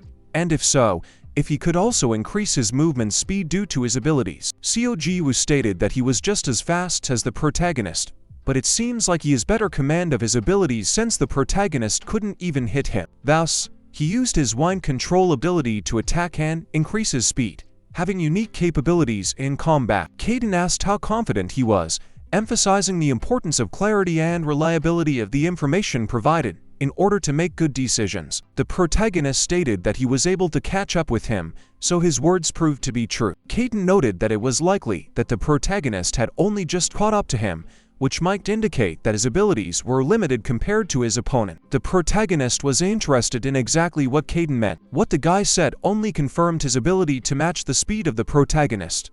Cayden wondered if the guy was trying to move at top speed, or if he was limiting himself to save his strength for a longer fight. The protagonist was really interested in those words, and he began to ponder what could be the reasons for the guy's speed limit in battle. Realizing that Cayden was right, he realized that the guy was actually looking to conserve energy in case the fight dragged on, which might have been a strategically smart decision. It looks like he was using two skills at the same time, attacking to increase his speed. It's unknown how skilled he is at using them, but the fact that the energy split between the two means he could have been slower. The protagonist asked if Cayden wanted to say he was actually faster than him, clarifying his thoughts and seeking to understand his point of view. The protagonist couldn't believe that the guy was actually faster than him, feeling bewildered and doubtful of his abilities compared to his opponent. Cayden was also asked if he had talked about coming back to fight him when his leg gets better, indicating a possible desire to continue fighting in the future. Cayden realized that they had little time left, 5 days at most. It would be impossible to improve the Awaken's abilities in such a short time due to their fragility, so they should concentrate on power control and basic skills. The protagonist promised to help Cayden with strength, showing their mutual support and solidarity in their upcoming preparations for battle. The protagonist was glad when he realized that Cayden would actually be helping him with this, as it gave him confidence and support in preparing for the upcoming battle. Cayden, as always, was tensed by the boy's overly earnest and sincere reaction, and he began to ponder the possible consequences of such a strong emotional involvement. Cayden said he would have a harder time expressing his willingness to overcome difficulties and recognizing his personal challenges in the process. When the guy screamed, the protagonist said he scared him and asked why he was doing that, showing his bewilderment and disapproval towards his actions. The protagonist has already started training, preparing for his next fight with the god. His workout was virtually the same as the previous one, and he realized that the results would not be noticeable in a few days, which could have caused frustration or doubts about the effectiveness of the training. The fight doesn't end when he is knocked out, emphasizing the importance of stamina and determination to keep fighting even in difficult moments. Let him keep moving and use his body not only of ability, but also of willpower, striving for victory, regardless of the circumstances. At this time, the very guys who were harassing the protagonist noticed that he didn't show up for school today either. Yes, and there weren't many students in the classroom at all, which might have been unusual for a normal school day and draw attention to the main character's absence. The protagonist, due to his nightly workouts, slept sweetly during this time, emphasizing the importance of rest and recovery from intense exercise. Cayden shouted to him and asked who let him sleep in, expressing his displeasure and surprise at his absence from practice or school. Hadn't he told him to try to gather energy while he slept? Such advice could indicate a desire to use his resting time to recover and build up his strength. Immediately afterward, the protagonist began to gather energy as Cayden told him to. Cayden did notice that the guy was probably doing something wrong though, showing attention to his actions and going to give him advice or help. After the protagonist fell asleep, he was immediately slapped by Cayden, which could have been a manifestation of his displeasure or an effort to rouse him. The same woman asked if the boy had been out of school for a few days, sparking interest and possible concern about his absence. The man said he could not be contacted, which may indicate concern for his well-being and an unwillingness to remain in the dark as to his whereabouts. The whole situation was really upsetting to the woman, reflecting her worrying and anxiety about the boy and his safety. In fact, Seo Ji Woo didn't go today, probably because of the problem created by Ji Seok. He thinks it was a big shock to him, which may explain his absence from school and cause concern around his well-being. The woman thought about his words at that moment, trying to figure out what might have happened and how she could help resolve the situation. Although the guy left the fight, Seo Ji Woo is just an innocent boy who still has to gain experience in their world, which emphasizes his lack of experience. Of course, he may be so scared that he has isolated himself from the outside world, expressing his fears and inability to cope at this time. He asked permission to go to his house to make sure he was okay. At this time, Ji Seok noticed that his shoulder was still sore, which could be a sign that he was still feeling the effects of his fight with Seo Ji Woo. She shouldn't have put all her power in just because he said that about her. No wonder she didn't have a boyfriend if she was so easily influenced by others. At this time the guy was approached by someone, perhaps to see how he was feeling or to discuss some important matters. These were the same friends who stopped by that guy's class, but it looks like he didn't show up to school today, which might cause them to worry and ask questions. They wondered how badly he'd been beaten so badly that he'd already missed school for days. But the guy was not at all amused by the whole situation, reflecting his negative emotions and possible anxiety or stress about what was going on. After a few more workouts, the main character was full, and he was very tired. Cayden couldn't believe that he was tired after practicing for only nothing, which might have caused him to wonder and question about the main character's condition. The protagonist said he could feel his progress, and yet doesn't think Cayden thinks his movements have improved. The protagonist said he takes his changes seriously, but of course he will feel it, because he has never trained his ability before, which may cause him to have new sensations and experiences as he learns and develops. He definitely knows more about his body now, but he still has a long way to go forward. He's still too weak. The main character said he was right. If it wasn't for Cayden, he wouldn't have succeeded. Cayden said he got it right. If he had a body like his, he'd do well. But also this world would be doomed. Even with just Cayden alone, this world wouldn't be able to cope. The protagonist was glad, because he could just lie there like that, enjoying a moment of peace and a chance to rest after an intense workout. The protagonist was in agreement that he needed to keep going. Before he started, there was something he needed to do. He said he needed to feed the cats, recognizing his responsibilities and care for his pets before he began his next task. The protagonist complained that he had a hard time moving, which may indicate that he was tired or felt physically uncomfortable after a workout or other activity. Still, he poured food for the cats and wished them a pleasant appetite, showing care and attention to his pets despite his own difficulties. Of course, he poured food on the cat they rescued, showing his care and consideration for the animal they helped. Cayden realized that no matter how tired the guy was, he never forgot to feed them. He'd be a lot stronger by now if he didn't spend time taking care of these cats. But it really brought joy and fulfillment to the main character to be cared for in this way. At that moment, someone dialed the guy on the intercom. As he got closer, he realized it was Mr. Heck. When he saw him, he recognized him immediately and asked if he was from the same group as the guy he'd recently gotten into a fight with outside an old abandoned warehouse. The protagonist does not understand at all why he is here now, in this strange and unfamiliar place. Cayden didn't know why he was here either, and had no idea how he should react to what was happening. The men started apologizing as they didn't know that Ji Seok would go and pick a fight with him.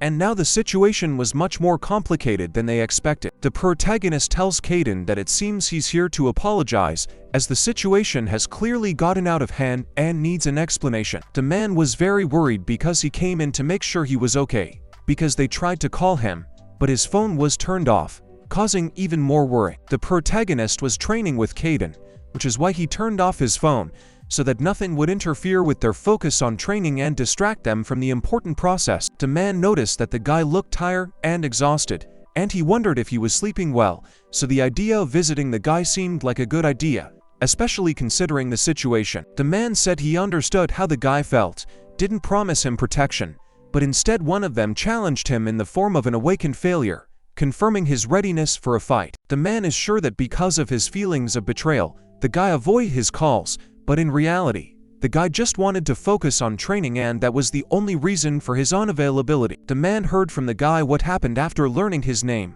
Ji Seok, and that he was the chairman's younger brother, which added a new twist to understanding the situation. The protagonist was interested in the word chairman because it hinted at some important role or status in the situation, making him wonder what exactly the connection between the term and Ji Seok was. Their chairman, Ji Woo, was very famous in the awakened world.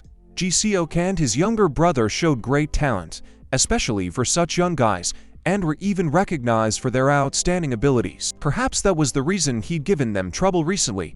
They didn't think he'd be looking out for himself considering he was already under the care of the chairman, but who'd have thought his teachings were so self-absorbed? The protagonist said that it was clear to him, but there was some doubt in his voice. What he did was not approved by the faction, so they asked to accept their apology.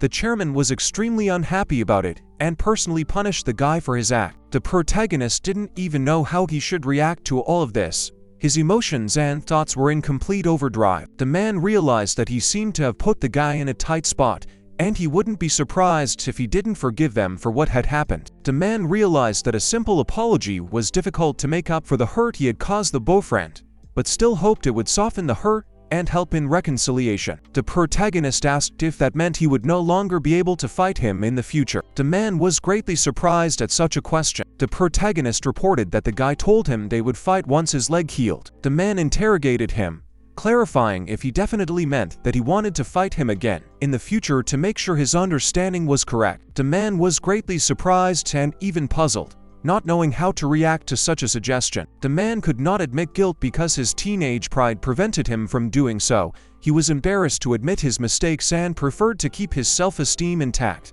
Such a reaction is far better than being traumatized by the experience, the man observed, realizing that maintaining one's pride and self-respect is important even in difficult situations. The man realizes what it is all about and understands that such a request can be a bit difficult to answer. Very few are as strong as he is at his age, which is why he shouldn't be upset about losing. It's part of the learning process and an opportunity for growth. The man thinks it would be much better for the guy if he didn't fight him, that the protagonist, in spite of this, wants to fight again.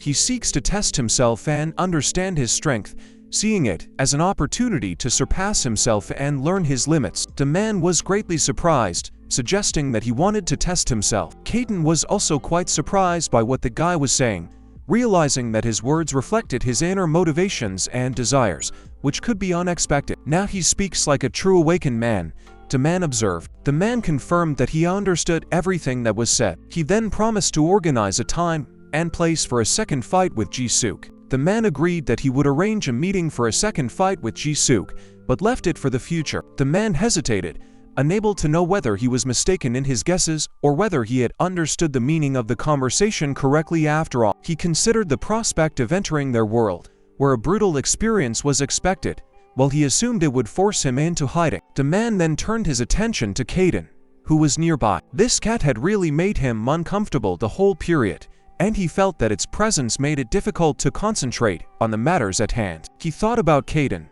wondering about his role and importance in this situation. The protagonist was faced with a lack of understanding of what was happening and began to suspect that Cayden had some connection to what had happened, causing him worrying and anxiety. He then approached the guy to find out what was going on and to try to make sense of the situation. Of course, the main character was curious about the events unfolding before him, and he was eager to learn more to understand what was going on around him. The man was ready to share some thoughts about what was going on with this cat. Excited, the protagonist asked the guy exactly what he wanted. To his surprise, the man simply asked if the guy wanted his stomach drummed. All present were very surprised at such an unusual wish, not expecting the man to show such unusual care for the cat. The man genuinely wanted to scratch that round, appealing tummy, showing his care and desire to please the cat. The man was acting very strangely at this point. The protagonist didn't even know how he himself was reacting to all of this, experiencing mixed feelings of bewilderment,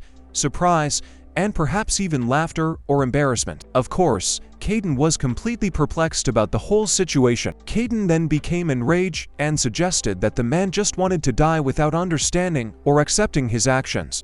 With a slightly raised eyebrow, the woman asked the protagonist if he wanted to duel with Ji-suk. Yes, even after the man has told him in detail about the guy, he still wants to meet him. However, the protagonist still insists on dueling him. The man thinks the protagonist doesn't realize yet who he's messing with. The woman, caught off guard, didn't even know what to say to him at this point. No need to worry, he assured her, as the meeting would take place on neutral ground and the man would be in charge of the event. After that, the woman sighed heavily, and gathering her thoughts, decided to trust the man's words. She agreed, asking the man to keep an eye on the protagonist personally to make sure he stayed out of trouble. The man walked out of the woman's office, serious and ready to take responsibility for the protagonist's safety and preparation for the challenge ahead. Inyuko was approached by someone at that moment.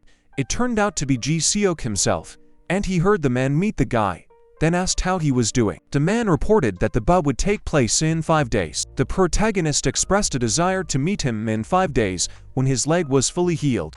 Ji-suk didn't even know what to say to him at this moment and just remained silent. He remembered that the main character was a funny guy and realized that he wanted to face him in a fight again. Ji-suk warned the protagonist against trying to change his new abilities. In order to become stronger, the main character must keep moving in the same direction. Ji-suk confirmed. It was really hard for the protagonist to do all these exercises, but he realized that it was necessary to achieve his goals and prepare for the upcoming challenge.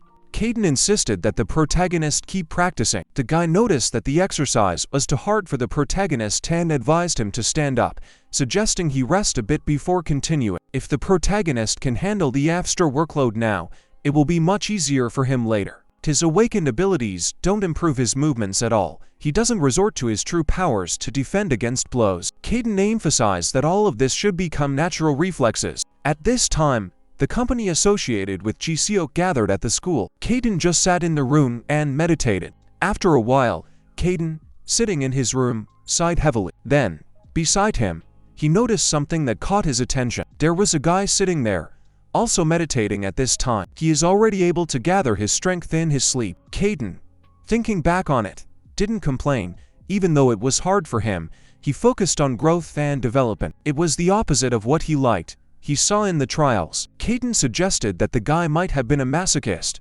because he actively goes to meet challenges despite their difficulty and pain. Immediately afterward, the protagonist fell asleep, sinking into a dream world. He immediately apologized for falling asleep. Upon learning that he was able to do so, the protagonist was extremely surprised, as he did not expect his awakened abilities to be so powerful. He was greatly surprised by his success, especially the fact that he was able to do it even in his sleep. However, he realized that it was only the result of his constant training and effort. The main character laughed at this point. He then thanked Cayden for the help shown to him in training. He felt very warm at heart, even at the thought of the pain enveloping his body. He had never felt so carefree and free before. He had fun knowing he was getting stronger. It brought him joy, satisfaction, and validation of his work. Cayden silently didn't respond to his words. Thanks to Cayden, he realized that without his help, he could have lived a life free of fear and uncertainty. Thanks to Cayden, the main character has gained a strength and confidence he didn't know before. Thanks to him, the protagonist finally knew who he was. The protagonist was insanely grateful to Cayden for his continued support and help. Cayden was surprised at such words. Cayden said he will continue to do so, promising to support and help the protagonist in his quest for growth and self-improvement. The main character apologized to the cats for scaring them by disturbing their sleep. After a while, they continued their training, working hard for 10 days. The protagonist practiced his strokes on a punching bag, training for future challenges and trials. Afterward, they began to grab a bite to eat, enjoying the fresh air and light conversation. After quenching their hunger, the two of them took up meditation, finding inner peace in the general tranquility. Seo Ji Woo walked out to the main street, feeling that it was chilly. He decided to put on his sweatshirt. Today was the day he would finally meet the guy he had dreamed of for so long. Filled with anticipation and excitement before the meeting, Cayden begged him not to be nervous. After all, he wasn't going for a deadly fight after all, especially considering Inyuk was the leader. The main character heard him and said he understood. Right at that moment, some car pulled up to them. A man came out to him and said he could see the guy was red. He asked what he thought of the cat. He didn't even know what to say to that. The guy said he'd take him with him, admitting he was uncomfortable going alone. The man replied that it didn't mean he couldn't take the cat with him. The main character said that it's actually a tame Manchu cat. The man asked him if it was true that the cat was really tame Manchu. At this point, Cayden was seized with rage, not realizing what the man was looking at. After some time, the protagonist arrived at the scene of the battle, filled with excitement and determination to fight to the end for his beliefs. The man, of course, walked him around the area, guiding and helping him navigate before the battle began. At the battle site, Cayden told him to stop looking around, because they were in enemy territory. In fact, he had no desire to go to such a place, but he couldn't let the protagonist go here alone. Cayden glanced around confused, trying to figure out what inexplicable energy enveloped this moment. In this place, only one person can possess such powerful energy. It was most likely Yu Ji-ying, whose aura filled the space with a unique grandeur. The rumors of her being the first among the strongest awakened of Korea were not false. Her powerful essence was felt in her every move. The man informed the principal that he had brought the bow in. Upon opening the door, the protagonist saw the representative in front of him. Silently, the protagonist entered the woman's office, his steps determined. Of course, this moment was special to her. She was sitting there waiting for the guy. Cayden was very much surprised that it was the woman in front of him. The moment was very strange. The atmosphere was filled with a mysterious energy. He couldn't realize what he had just said. The words came out of him on their own. Inyuk also asked what was wrong, and seeing the worrying on the faces, the main character said that she was named director for a reason. He expected to see an older person in that position, not a young woman. The man simply smiled, giving no answer, but his smile seemed enigmatic. Yu Ji-young started to get up from her chair, and at this moment, the entire atmosphere tensed up. She said it was nice to meet you. The protagonist lowered his head in respect and introduced himself by name. The woman politely asked if she could ask a question, giving attention and interest to the main character's opinions and feelings. The protagonist agreed, waiting for the question the woman would ask. She asked if he still wanted to fight Ji-suk. The protagonist affirmatively replied that of course he wanted to fight. Very brave of him to challenge a long-awakened guy, having just been awakened himself. The protagonist, frowning slightly, firmly stated that he didn't want to avoid combat because it was against his principles. The woman, realizing there was nothing to be done, sighed with a kind of resignation and simply accepted that the decision could no longer be changed. The guy with a genuine smile on his face expressed his gratitude for his concern. He had no thoughts of defeating such an outstanding comrade. The woman, immersed in her own thoughts, had no way of knowing why he was so insistent on beating him. Now for him it is important not to win, but to show his resilience and perseverance, to prove his determination and fortitude. The woman was surprised to realize that for him, winning was not the main goal. It is no longer important for him to find out what he is capable of, for up until now he had only kept all his worries and ambitions deep inside. Cayden was pleased with what the guy was saying, as he felt. They then traveled to a certain hangar where the bout was to be held. He sensed that the Awakened were training here. Cayden was unhappy with the way the guy was acting at this point, as his actions seemed rash and unreasonable to him. The man reported that the other guy had been out of contact since early morning, but still, he promised to come. In fact, the man was furious that the guy never showed up, as his non-appearance was irritating and disrupted all the plans they had hoped for. Suddenly turning around, he spotted the guy. Ji-seok walked into the hangar and asked if he was too late. The guy noticed the man's reaction and judging by the look on his face, he understood. That said, he couldn't understand why his sister was here in this place. He explained that he was tardy simply because of school, which was the reason he was late. He reported that the protagonist had not been seen at school for several days. He assumed that the protagonist was doing special training at home. The protagonist could not understand how he knew about it, because he tried to keep his studies secret from prying eyes. Cayden said he was a naive dumbass and couldn't understand why the guy was talking about it. Ji-seok hesitated while putting on his special training gear. He asked if he thought that since he had only been practicing for a few days, he would be able to overpower him. He didn't even know what to answer at that moment, because the question made him think about his actual capabilities and preparation for the upcoming battle. The energy emanating from this guy's body is just tremendous for his age. It is now clear how much the protagonist is in trouble. Realizing that his rival has incredible energy and power beyond his expectations, Ji-seok said that if he was already late, he suggested a quicker start, wanting to maximize the time available. The man was just breathing heavily at this point, trying to quell the excitement and focus before the upcoming event. The man asked the guy if he was ready and informed him that they would start after the call. The first bell rang and the protagonist began to stand. At this point, the protagonist consoled himself by repeating not to be afraid. Although it had only been a few days, he had been training hard with Cayden, giving him confidence and support during this difficult time. He will do anything to overcome all obstacles and achieve his goal despite any difficulties standing in his way. After the third call, the opponent instantly touched down. After that, the guy appeared right in front of the protagonist, out of nowhere. Ji-seok was ready to instantly launch an attack on the protagonist. Of course, it was only a fraction of a second later. Then, immediately afterward, a second attack followed, the guy not giving the protagonist the slightest chance to make excuses and rest. The impact was so strong that the protagonist was unable to stand on his feet, his body subjected to the instantaneous impact of the powerful force. The protagonist fell to the floor at this moment, his body succumbing to the force of the impact.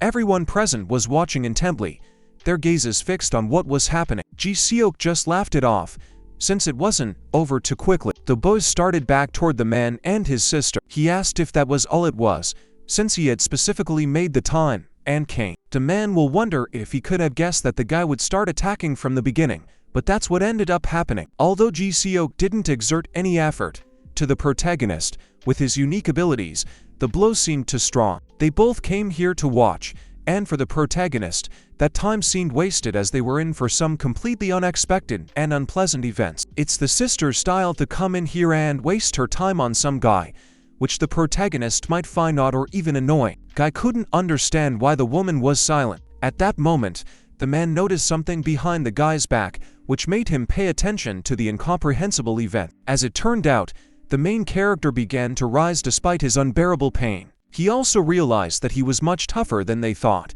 which emphasized his ability to overcome physical and emotional challenges in moments of extreme conditions. Cayden said the guy was good, even though he was beaten like a fool, but if you channeled the Awaken's abilities to the places where he would get hit, you could cut down on the damage a bit. The guy wondered if beating up the protagonist had been enough, and began to question whether he had made a mistake in his actions and calculations. With Ji Woo standing up, he took a stand. He was an inattentive fool, should be attacked immediately after 3 calls. The guy said that now the protagonist would be in trouble. This time the protagonist decided to change tactics, because the previous approach did not lead to the desired results. The guy immediately started attacking first, not giving Ji-sook any time to prepare or react. The woman and the man were surprised at what the main character started doing. Ji-seok didn't expect this from the protagonist either, marveling at his unexpected boldness and change tactics.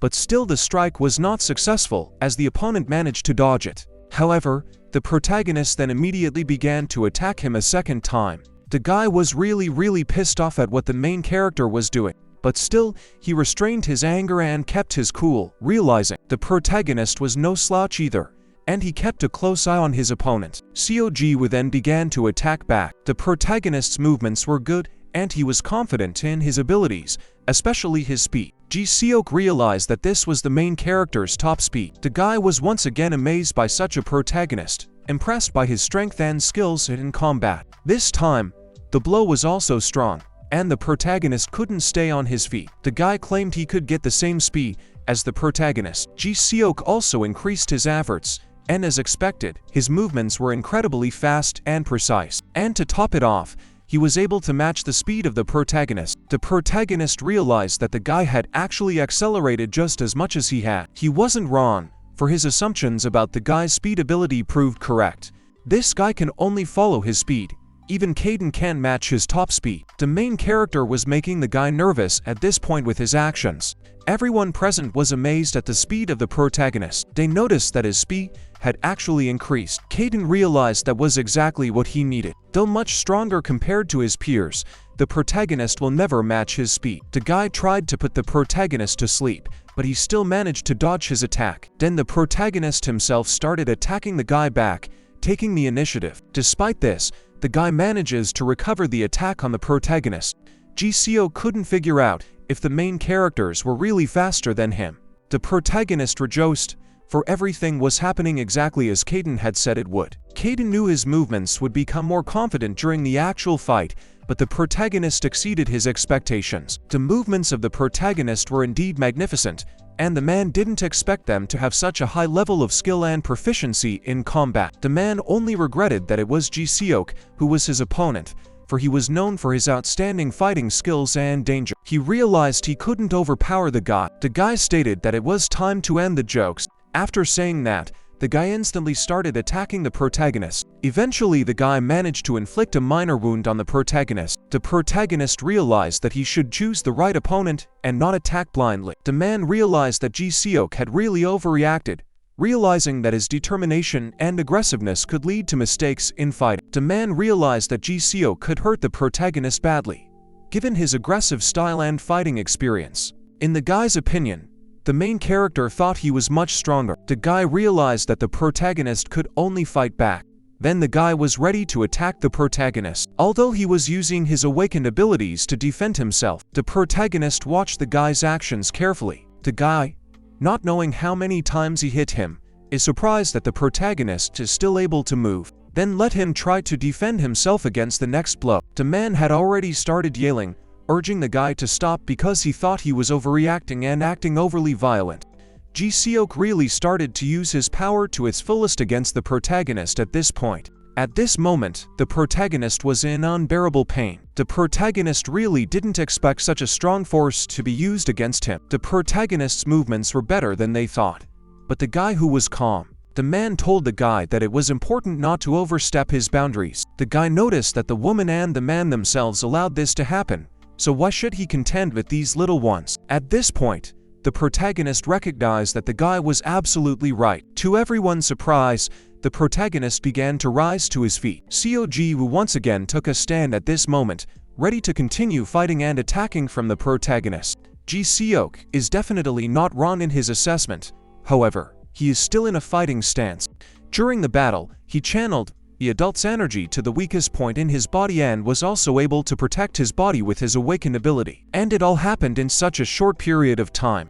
Yoo Ji-yeon didn't express anything at this moment and just remained silent. The protagonist stated that he was fine and ready to continue fighting. The force with which the protagonist struck was immense, but the guy who took the blow was less injured than expected. So, it's clear that the main character has good stamina. The fact that he chose moves that reduce damage seemed to be just a fluke. This reaction raised doubts as to whether it was a strategic choice or just a coincidence. The man wants to personally test the main character's abilities, to see with his own eyes what he is capable of. The guy realized that usually everyone was deflated after such blows, but in this case the protagonist stay on his feet. That means his confidence in his abilities applies not only to speed, but also to defensive strength, and that even though she turned out better than expected, it still doesn't change the fact that she won't live up to all the expectations placed on her. Since he was able to withstand the recent attack, let him now try to put up a defense against this new threat. The protagonist didn't even know what exactly this moment could give, but he realized that a lot depends on his actions now. Ji Seok increased his strength even more, although he really wanted to see what the protagonist would do, but if he continued like this, he might get more seriously injured. The man said that was enough for today, as they decided it was too dangerous to continue, so they would end it there. Ji Seok wondered why they had decided to follow the fight, namely to protect Seo Ji Woo. The main character said that if it was because of him, he could still go on. Ji Seok hadn't even used his full power until now, but if he unleashed his full power, he could seriously injure the protagonist. The protagonist realized that this guy wasn't using his full strength, and realized that the situation could become much more dangerous if the opponent decided to use his full potential. Even Cayden realized he hadn't maxed out yet. He wondered what the protagonist would do, whether he would retreat at this point or decide to keep fighting. The main character said he was fine and could continue. Everyone present was extremely surprised at the way he responded. The protagonist confirmed that he was fine and expressed his desire to fight to the end. Ji-suk really liked this guy and felt something special about him. He asked the man to let him do it. Taking this opportunity, shouldn't he have found out what their world was like? The man tried to stop the guy at that point. The protagonist asked the man not to stop the guy.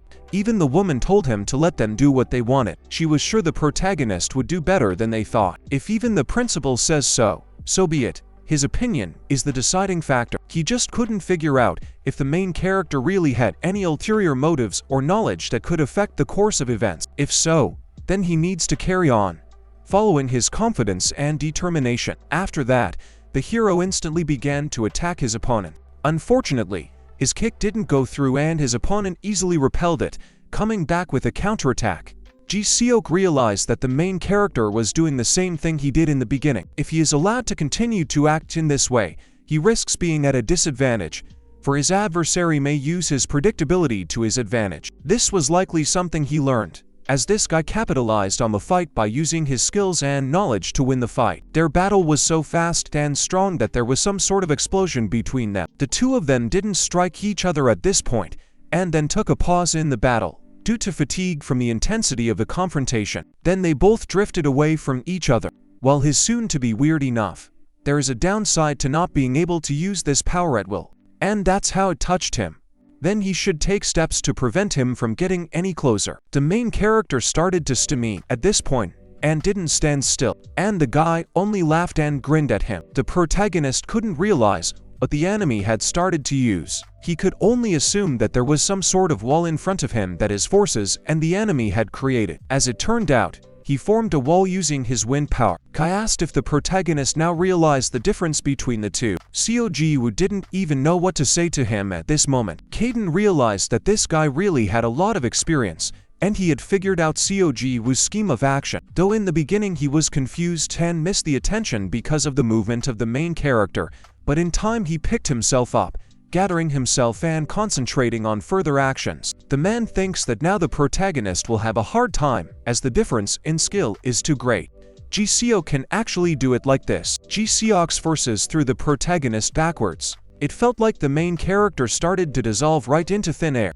Then, Seo Ji Woo fell to the ground again at this moment. Ji Seok couldn't understand why he was being blamed again. After all, Seo Ji Woo himself had stated that he wanted to fight to the end. Thus, if this guy encounters a friendly-minded awakened, the man really thinks he can survive. Better to endure it now than risk death by going into battle blindly and without preparation. He blasted the wind that protected him from the front before the protagonist could react. The woman said to take Seo Ji Woo to the infirmary, but at that moment, they heard Seo Ji Woo's voice again.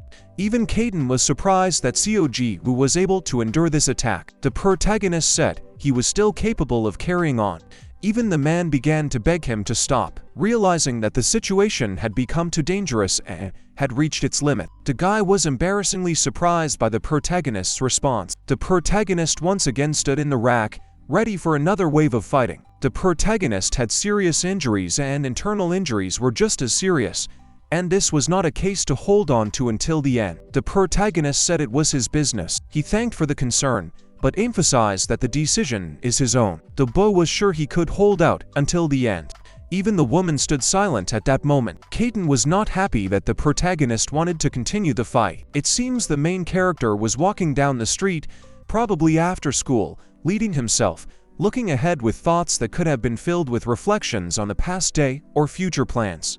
Well, something the guy did notice in the distance, though. He saw a small kitten that was right in the roadway. He didn't know what to do as the kitten could have been hit by a car. And right at that moment, a car started driving at the kitten. The protagonist realized that he couldn't let that happen and set about rescuing the kitten. After much trying and effort, he still managed to achieve his goal, and, with excitement in his voice, he asked if the kitten was okay. He wondered what might have happened if he had actually been hit by a car, since he was in such a dangerous situation. At this point, everyone on the street was discussing what had happened.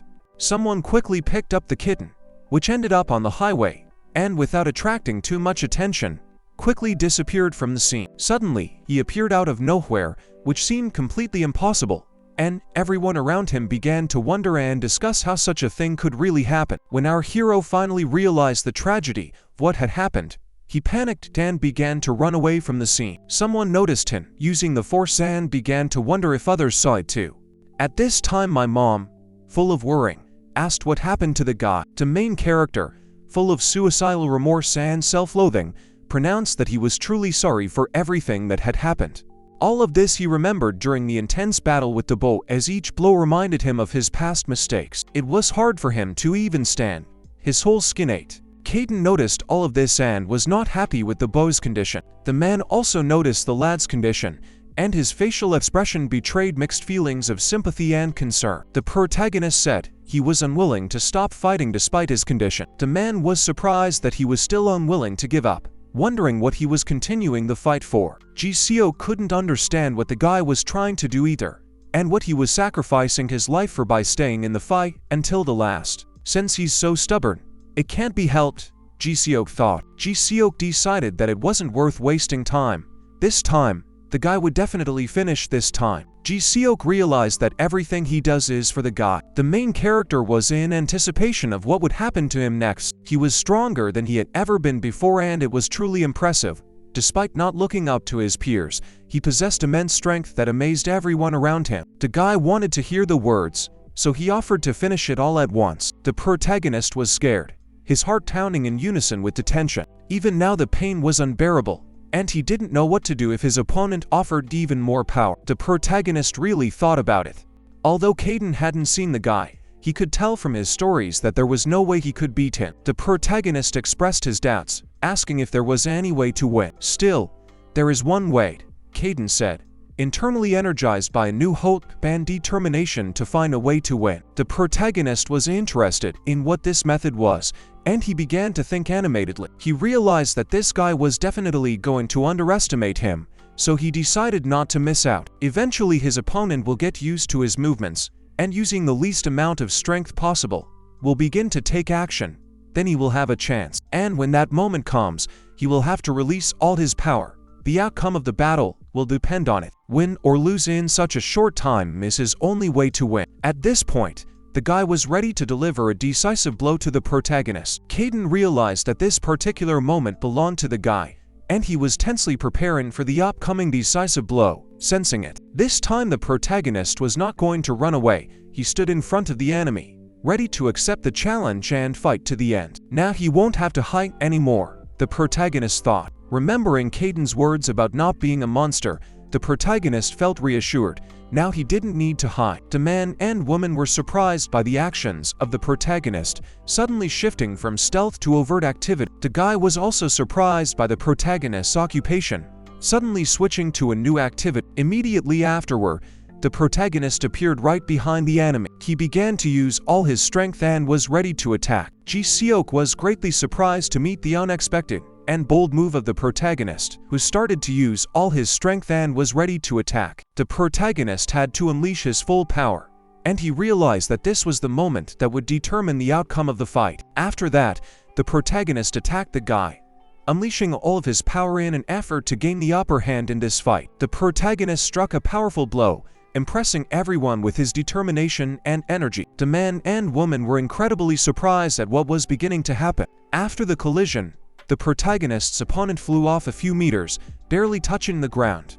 Then, Seo Ji Woo actually fell to his knees because he had used so much strength. Even if only for a moment, the man missed the movement of the protagonist. His speed was so high, the man couldn't realize what kind of cat had started approaching the protagonist. Its footsteps were so noiseless it seemed. Kaiden moved closer to him and began to address him. Then he said the guy was really good. Kaiden tried to figure out why the guy was calling him so often. His eyebrows furrowed in bewilderment when the protagonist thanked Cayden. The latter only smiled back. In-yuk started running up and asking if the guy was okay. The guy realized that the main character had tucked him in.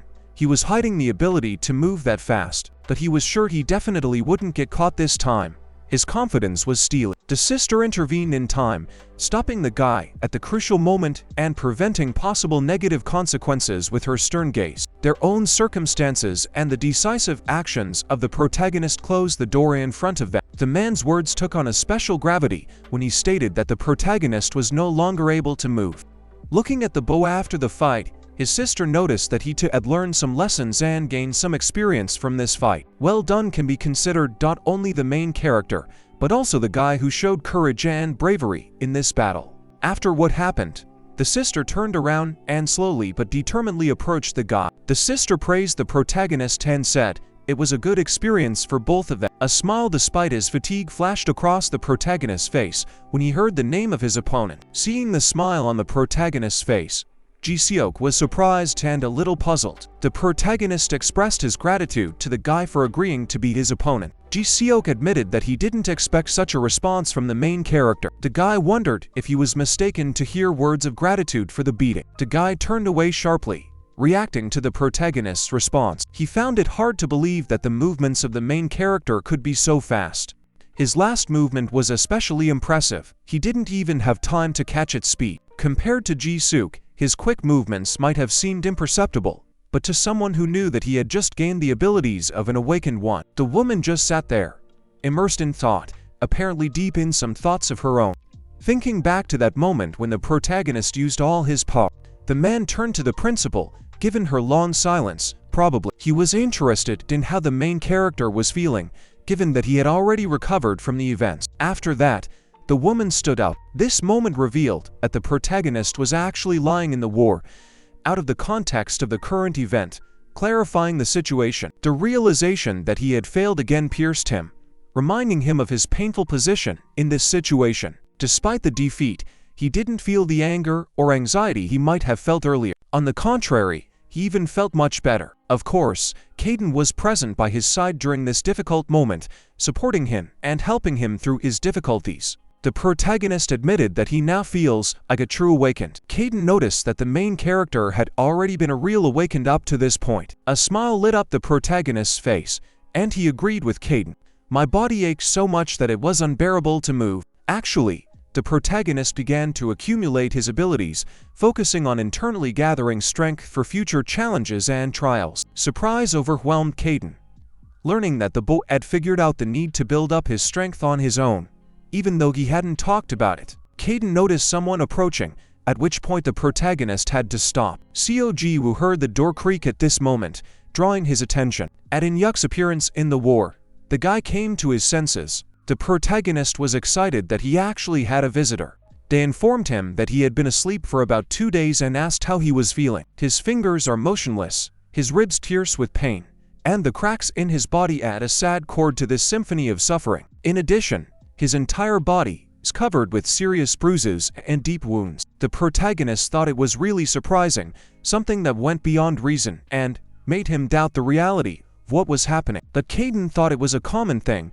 so he figured he shouldn't worry so much about the main character. For a normal person, this would be a serious injury, but for an awakened one, it wouldn't be difficult to heal quickly due to his incredible regeneration abilities. The protagonist thanked the man for trusting him. Therefore, the protagonist will be able to concentrate with peace of mind, confident that his partner will always be there for him. At that moment, the man realized that he wanted to pet the cat again, remembering the pleasant feeling of calm and peace. He wanted to stroke that round and plump body again, but the man had to restrain himself, realizing that he shouldn't give in to those emotions towards the cat again. The woman turned to the guy, and there was a look of seriousness in her gaze. She asked if he had ever heard of the name Cayden.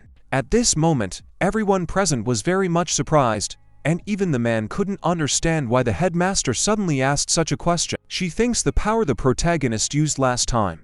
The power was minuscule, so Cayden didn't think he'd be noticed.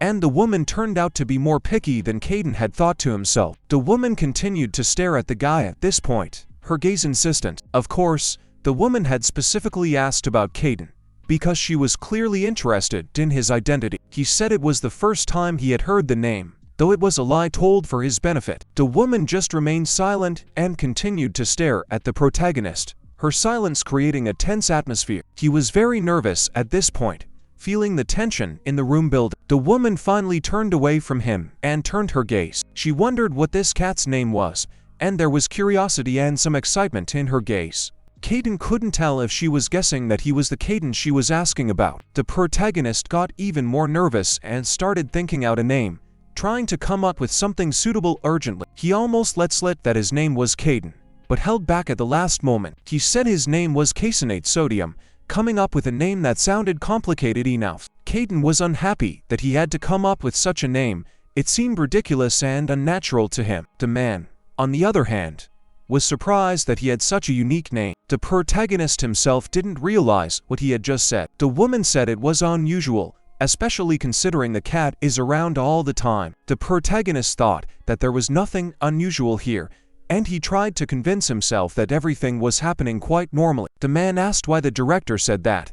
Can't the cat be near the owner? Of course many do. They will say that it is a show of affection for the owner, and there will be some truth in this, for many animals, attachment to their master becomes a real sense of devotion and affection. Well, those who keep their distance with their host show an arrogant look. At this moment, Wu Ying went somewhere, attracting the attention of those present with his sudden appearance. The man said that given the different circumstances, they would let him go to begin with, but let him remember that he is not allowed to move and he must stay in touch with them. Wu Ying wondered what would happen to his teacher. His attention turned to further actions and decisions. The scientist broke the rules and will receive his own punishment, which added some tension to the situation. Then, after a while, Wu Ying entered the classroom, catching everyone's attention with his sudden appearance after his absence. There was silence in the classroom, and he took a seat at his desk. He realized that something was wrong, because the third lesson was already over and the main character should have been in his seat, but he wasn't there. He asked a classmate if he had seen the protagonist, and the classmate told him that he had not been at school for several days. About the same amount of time Wu Ying was gone.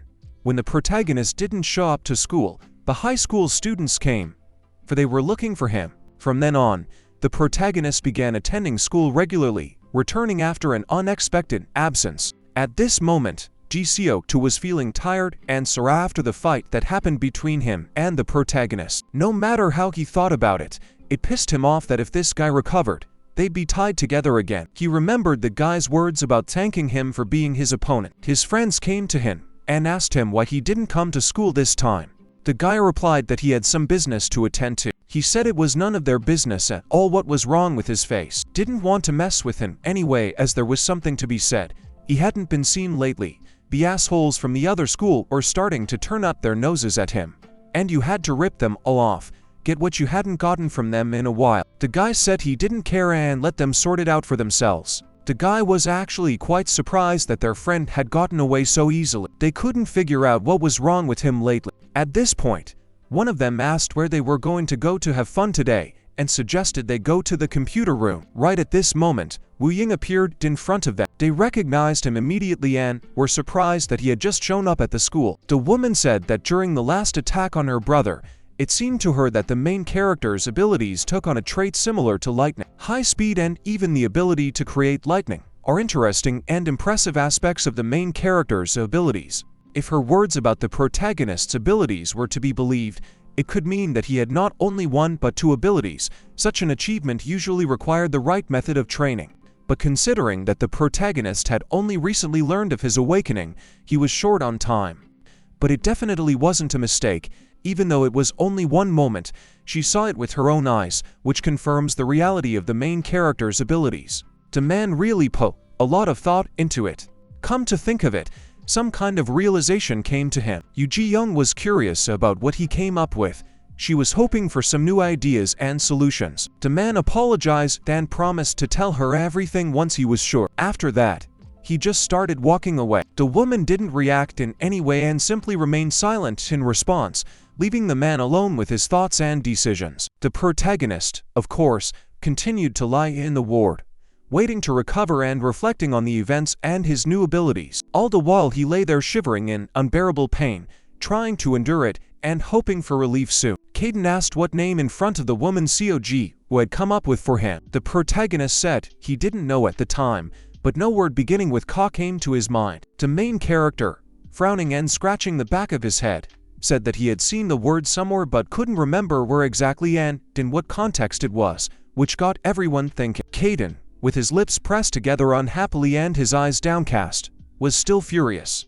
It's really intriguing why a principal seemingly uninterested in the personal affairs of his employees was so interested in finding out what his relationship with Cayden was. Cayden said that of course, because of the ability he used in his last attack for a very short time, but there were still lightning traits visible, confirming his exceptional skills. So because of that, she thinks Cayden might have something to do with him, which makes her wonder. She can't be sure yet that what he used was very weak, but she felt such a weak energy that she suspected him, which speaks to this woman's incredible ability to sense and recognize energies. Cayden then began licking his paws.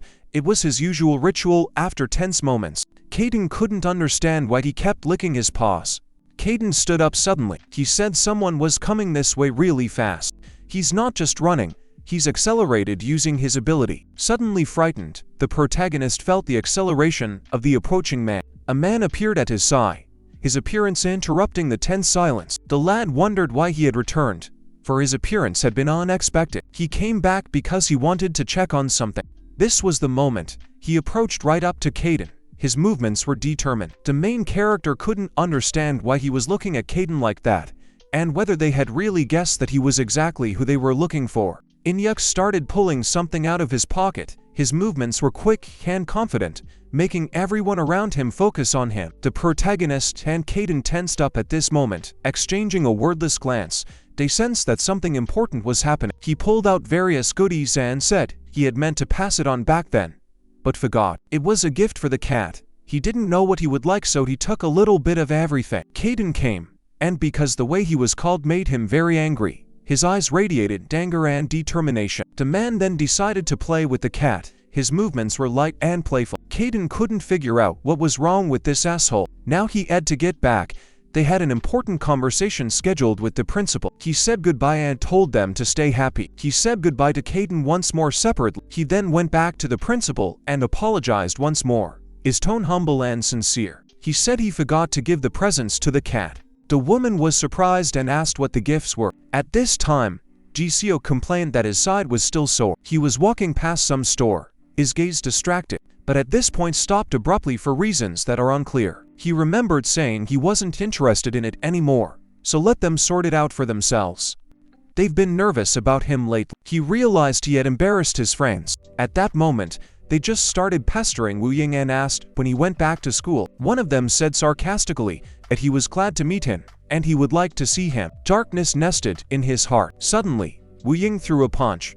In the blink of an eye, Wu Ying unleashed a punch so lightning fast that no one had time to even blink, surprise frozen on their faces. The other two were left only to stare at what was happening, paralyzed by surprise. Wu Ying, with a look full of determination, asked the others what they had done to Seo Ji Woo. Despite everything, one of them rushed to attack Wu Ying again, relying on his own strength and hoping that this time he would be able to overcome him. Of course, his attempt was unsuccessful, and Wu Ying easily handled it, beginning to feel a slight sense of anxiety before the battle that was yet to come. The guy was amazed that Wu Ying had actually come to his senses quickly. Wu Ying then started beating up the other guy. His blows were instantaneous and merciless. She carried on her fury and determination. The third guy became deeply anxious as he watched this whole situation, his heart clenched with worrying, not knowing how this fight would end. Wu Ying then cast her gaze on the third guy. His heart sank with fear as she appraised him with her cold,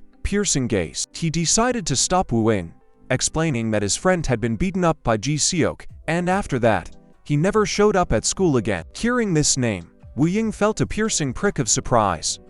Upon recognizing that it was their friend, Wu Ying felt surprised. The guy explained that he wanted to give him a lesson and left to look for him. Wu Ying thought about these words, her mind enveloped in a whirlwind of thoughts and questions. The main character remained calm even when he was killed and wounded in the leg, but when they were informed that Wu Ying would also get hurt, the guy asked if he needed to call Ji Seok since he had just been with them. After that, Wu Ying, without waiting for a response, also struck the third guy. Before they could do anything, they just had to watch the action. This is due to the trauma the teacher caused.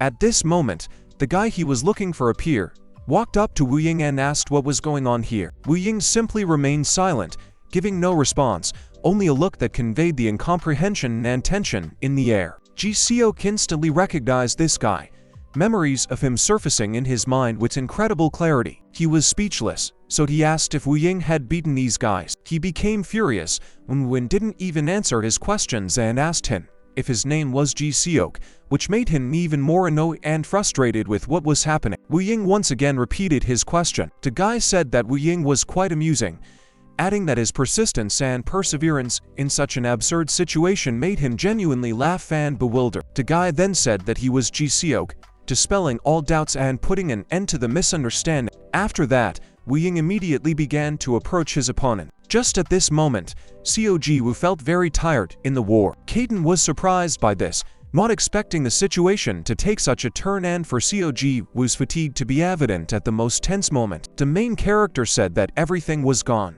and Cayden couldn't understand what he was talking about. He meant that the cat food was out, and it added surprise and lightness to a tense moment. After all, he'd been told he'd been out for a few days, so that means the cats are left at home without food. They don't know where else to eat, and what to do if they're starving out there waiting for him. Cayden said it was alright, for the man had come home every day while he was away and fed the cats, thus relieving all anxiety and worry. The protagonist was actually surprised that the man did this every day, and was relieved to realize that the cat's care had not been neglected during his absence. Cayden said they were both crazy, the two of them cat-faced. Just at that moment, something unexpected began to happen between the two guys. Ji Seok was surprised that Wu Ying easily returned from his attack. Wu Ying then began to attack him altogether, switching to a counterattack, but Ji Seok was also able to dodge this attack, showing the reflexes and skills needed to defend himself, which kept his confidence up. Then the guy bounced off Wu Ying altogether. He couldn't tell if Wu Ying was mocking him, and he knew that the latter thought he was a weakling, which added to his annoyance and resentment. Wu Ying asked where Seo Ji Woo was now, showing interest in his whereabouts. The guy answered him that he was currently lying in the hospital, informing Wu Ying of Seo Ji Woo's current condition. Wu Ying got it all wrong and asked what was done to him. Ji Seok agreed that something had been done to him, but he didn't particularly like it. Wu Ying erupted in rage after learning that Seo Ji Woo was in the hospital. Wu Ying didn't wait a second and immediately started attacking his opponent, but the guy was no slouch either and started attacking him back. Their strength was really on the same level at this point, forming a tense and equal confrontation where each sought advantage. Ji Seok has also decided to engage his legs, adding a new element to his tactics and looking to improve his chances in the clinch. Wu Ying wasn't ready to stop so easily and continued this fight. Ji Seok realized that the opponent in front of him was really strong. Still, there came some pause in this battle, and both opponents. Ji Seok realized that Wu Ying had a good reaction. Although he didn't use his abilities, it was hard for ordinary people to react so quickly. Wu Ying also realized that the person in front of him was not just a bully. Ji Seok realized that he would then increase the pressure a bit, deciding to use more of his abilities and energy in this fight. Immediately after that, the guy started attacking Wu Ying. Wu Ying had a good reaction and didn't let himself get hit so easily. When he exposes the defense below, a weak spot is formed that can be targeted, which his opponent can exploit. The guy realized that this was his chance. He decided to take advantage of the weakness in Wu Ying's defense, realizing that this tactic of his opponent would open up new abilities for him. Wu Ying couldn't understand how this happened.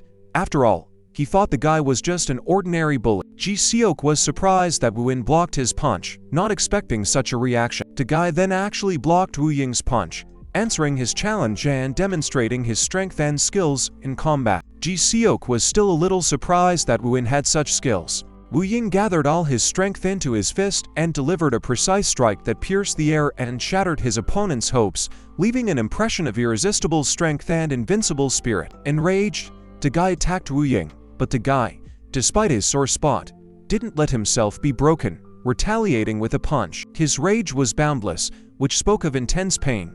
Obviously, the blow had hit a sensitive spot. The guy then decided to use his superpower against Wu Ying. Wu Ying naturally instantly bounced a few meters away. Wu Ying realized that the opponent was dangerous and tough, but he didn't lose hope. He still had enough strength left to resist. Ji Seok remarked that the situation resembles a game in which Wu Ying leads his opponent despite the uncertainty of the goal. Wu Ying was ready to reveal something important to him, preparing to say something that could change the course of events or shed light on his actions and motives. After Wu Ying insulted the guy by calling him a freak, the guy started to approach him, preparing to retaliate for the insult. At that moment, someone approached them and sternly asked them to stop the quarrel by stopping. The very man that Wu Ying had recently spoken to appeared in front of them. Ji Seok recognized the man immediately, recognizing him for her earlier conversation with Wu Ying. He said that although Wu Ying had just appeared, he had already caused quite a stir and outrage with his actions and statements. If so, he probably has some bad news to expect or take note of. Wu Ying immediately lowered his head at this moment. Ji Seok realized that Wu Ying was depressed because of the associations with possible bad news and the consequences of his actions. Feedback asked, or Wu Ying was awakened.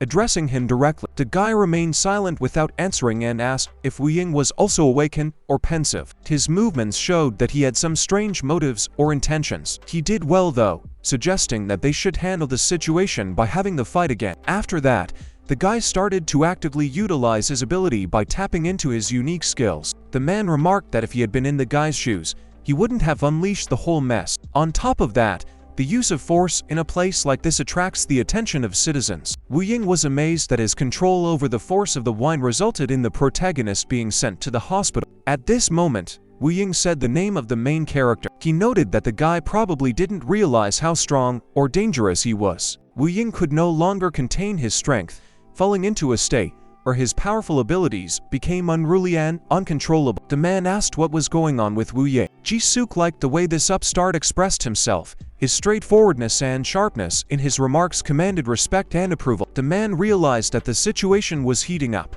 Ji Seok had shown a tendency to do things his way from the beginning, and before the fight with Wu Ying, he couldn't help himself.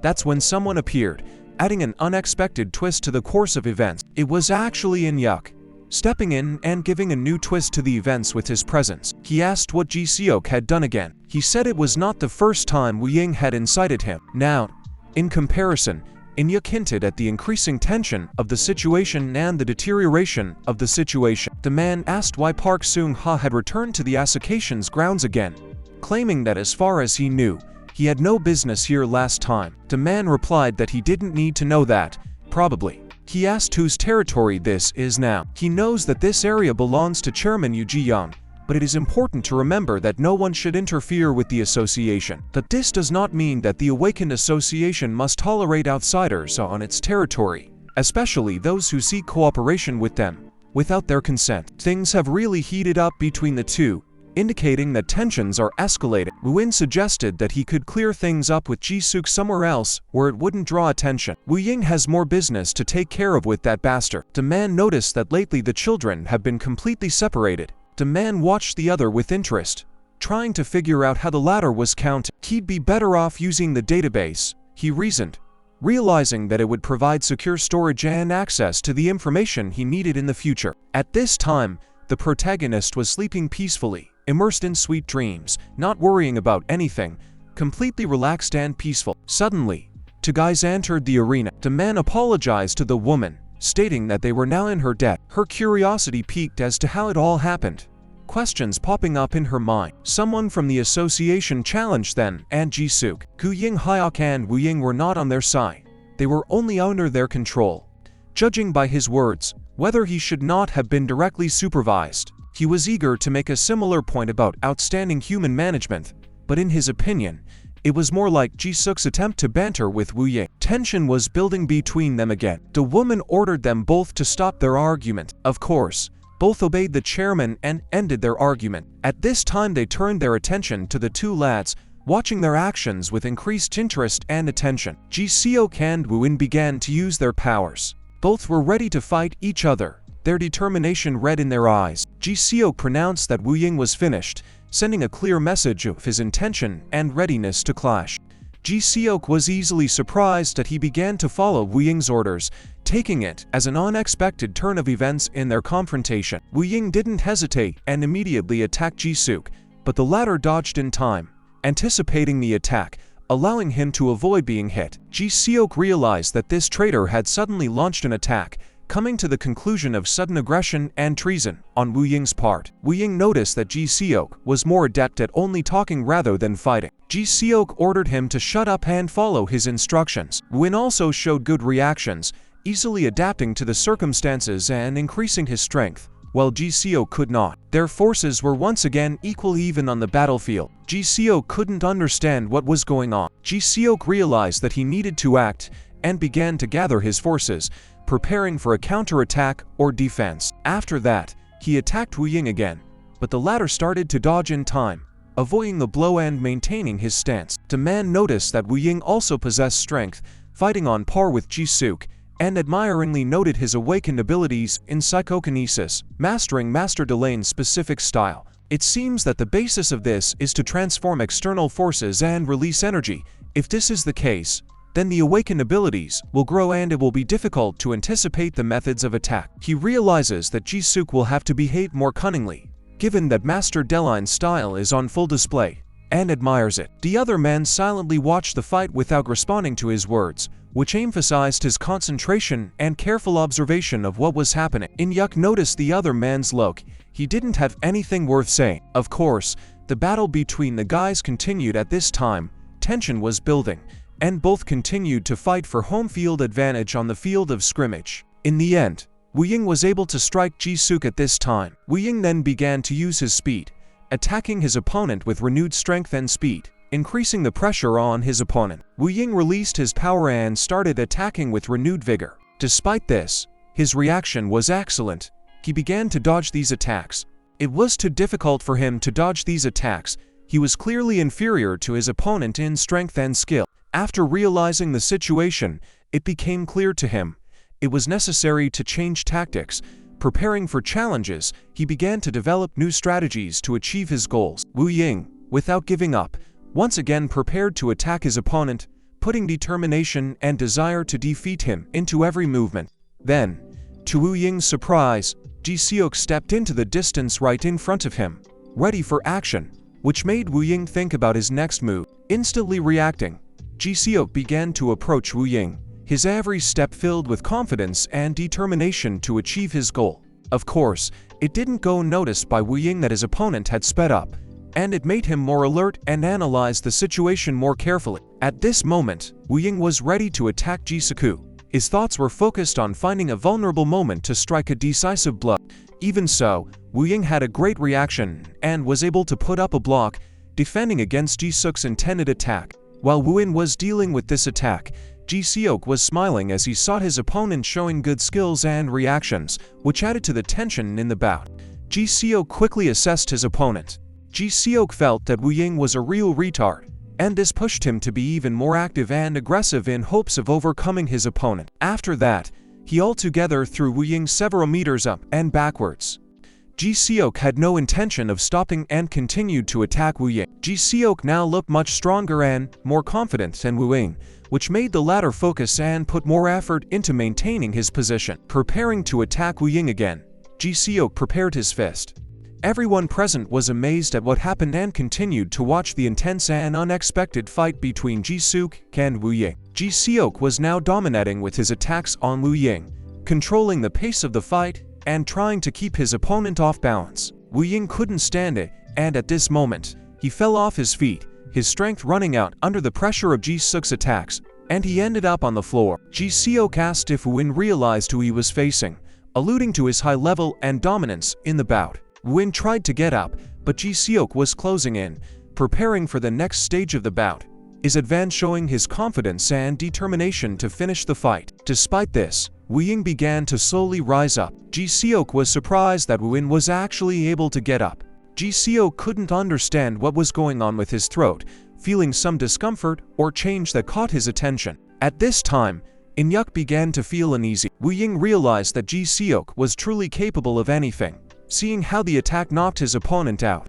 Gradually, inexplicable things began to happen to Ji-seok, and Woo Ying began to dominate again, using this moment to his advantage. Woo Ying was then able to flip Ji-seok away and toss him into the air, turning the reversal of events in his favor. Woo Ying was pleased that he was able to bypass his opponents so easily. Ji-seok bent down and grabbed his face. He couldn't understand what Woo Ying had done and what had happened to his face. All present, of course, were closely following all this, watching the developments with surprise and possible excitement. In-yuk realized that Woo Ying was indeed strong, and with a forceful thought, he grabbed Ji-seok's throat. He was incredible in how quickly he developed his abilities, the ability to control others with his mind, which amazed observers. At this point, the man began to remember the interrogation of the very master. He had been told that even if he kept silent, it wouldn't help, and now proof was required that the rules of the awakening had been broken despite his silence. Still, the man never got a confession from the master, and he continued to remain silent, maintaining his steadfastness to interrogation. The man then simply turned around and started walking away. He pronounced that his apprentice would not escape punishment either, as he was a traitor like his master. The apprentice had clearly been breaking the rules for a long time. The man looked at the master's reaction, but nothing happened. The master remained adamant and silent, giving no indication. The man was very much surprised, for in several days the master had not answered once. But as soon as he spoke of his apprentice, the master responded. The master asked the association to take custody of his pupil, expressing his desire to find a solution and take action against him. It was difficult since he was not from their side, and furthermore, it was his student, making it difficult to make a decision. The master said they wouldn't let him live alone, in which case he agreed to cooperate with them. After all, he is something he desires from this association, and that may be the key to their cooperation. The man pondered on how gifted Woo Ying was as an awakened one. People were discussing the case of a boy aged 11 who passed a level 3 test, which even for an adult seems difficult. It was Ji-seok himself, and he was indeed incredibly strong. Among his peers in their country, there was no one at his level. However, it was a pity that Yu Ji-young and that child had become part of the legend. Their potential and abilities were only memories clothed in myths and legends. After that, Ji-seok became even more angry. His rage truly knew no limit, engulfing him with full force and leaving no room for any compromise or restraint. Ji-seok was ready to use all of his strength in this battle, directing all of his rage and energy at his opponent in hopes of winning. Woo Ying didn't think that Ji-seok was so strong as an awakened one, marveling at his unexpected power and determination in battle. Everyone present continued to watch this battle, keenly following every movement and development. Ji-seok got really pissed off, and he has his reasons. Their age determines the level of aptitude awakening. Ji-seok decided to give them solid proof that he was not to be trifled with, and promised that from now on, he would fight the real way, without any carelessness or complacency. Right after that, Woo Ying instantly attacked Ji-seok. Ji-seok asked if there was no answer, would he have to initiate the attack again? Woo Ying was surprised that he couldn't land a punch. After all, Ji-seok was enveloping his body with something that could not be evaded, presenting himself as an obstacle for Woo Ying to attack. Woo Ying's way of attacking was confusing, but there was nothing Ji-seok couldn't handle. At the very beginning, touch the body can be shielded. After that, Ji-seok, feeling a powerful urge within himself, responded to Woo Ying's challenge, translating his determination and strength into an impressive action. Woo Ying suddenly realized that he hadn't expected such an attack, and so he didn't have time to react, failing to set up a block before his opponent's strike. Everyone present was extremely surprised by the event and their reactions were very strong. Ji Seok, stunned by what was happening, looked questioningly at the people around him, wondering if it was time to give up after all. Of course, Woo Ying had a negative attitude towards this. He wasn't willing to give up so easily and showed his unwillingness to give in even in such a difficult situation. Ji Seok, not relenting, attacked Woo Ying again, striking straight back. Ji Seok, remaining confident in his actions, decided to repeat his words, believing in their power and influence on Woo Ying despite the previous events. He continued to believe that Woo Ying was a real stubborn bastard, unbending and persistent, even in the face of such difficulties and obstacles. Ji Seok, getting even angrier, attacked with determination without giving up, believing that this was the only way he could gain the upper hand in this fight and prove his strength. Woo Ying was amazed that Ji Seok really had the kind of skills and strength that could surprise even an experienced fighter. Woo Ying, underestimating his opponent's strength, began to actively defend against his attacks. It was extremely difficult for Woo Ying, yet he still continued to stand on his feet despite the hardships.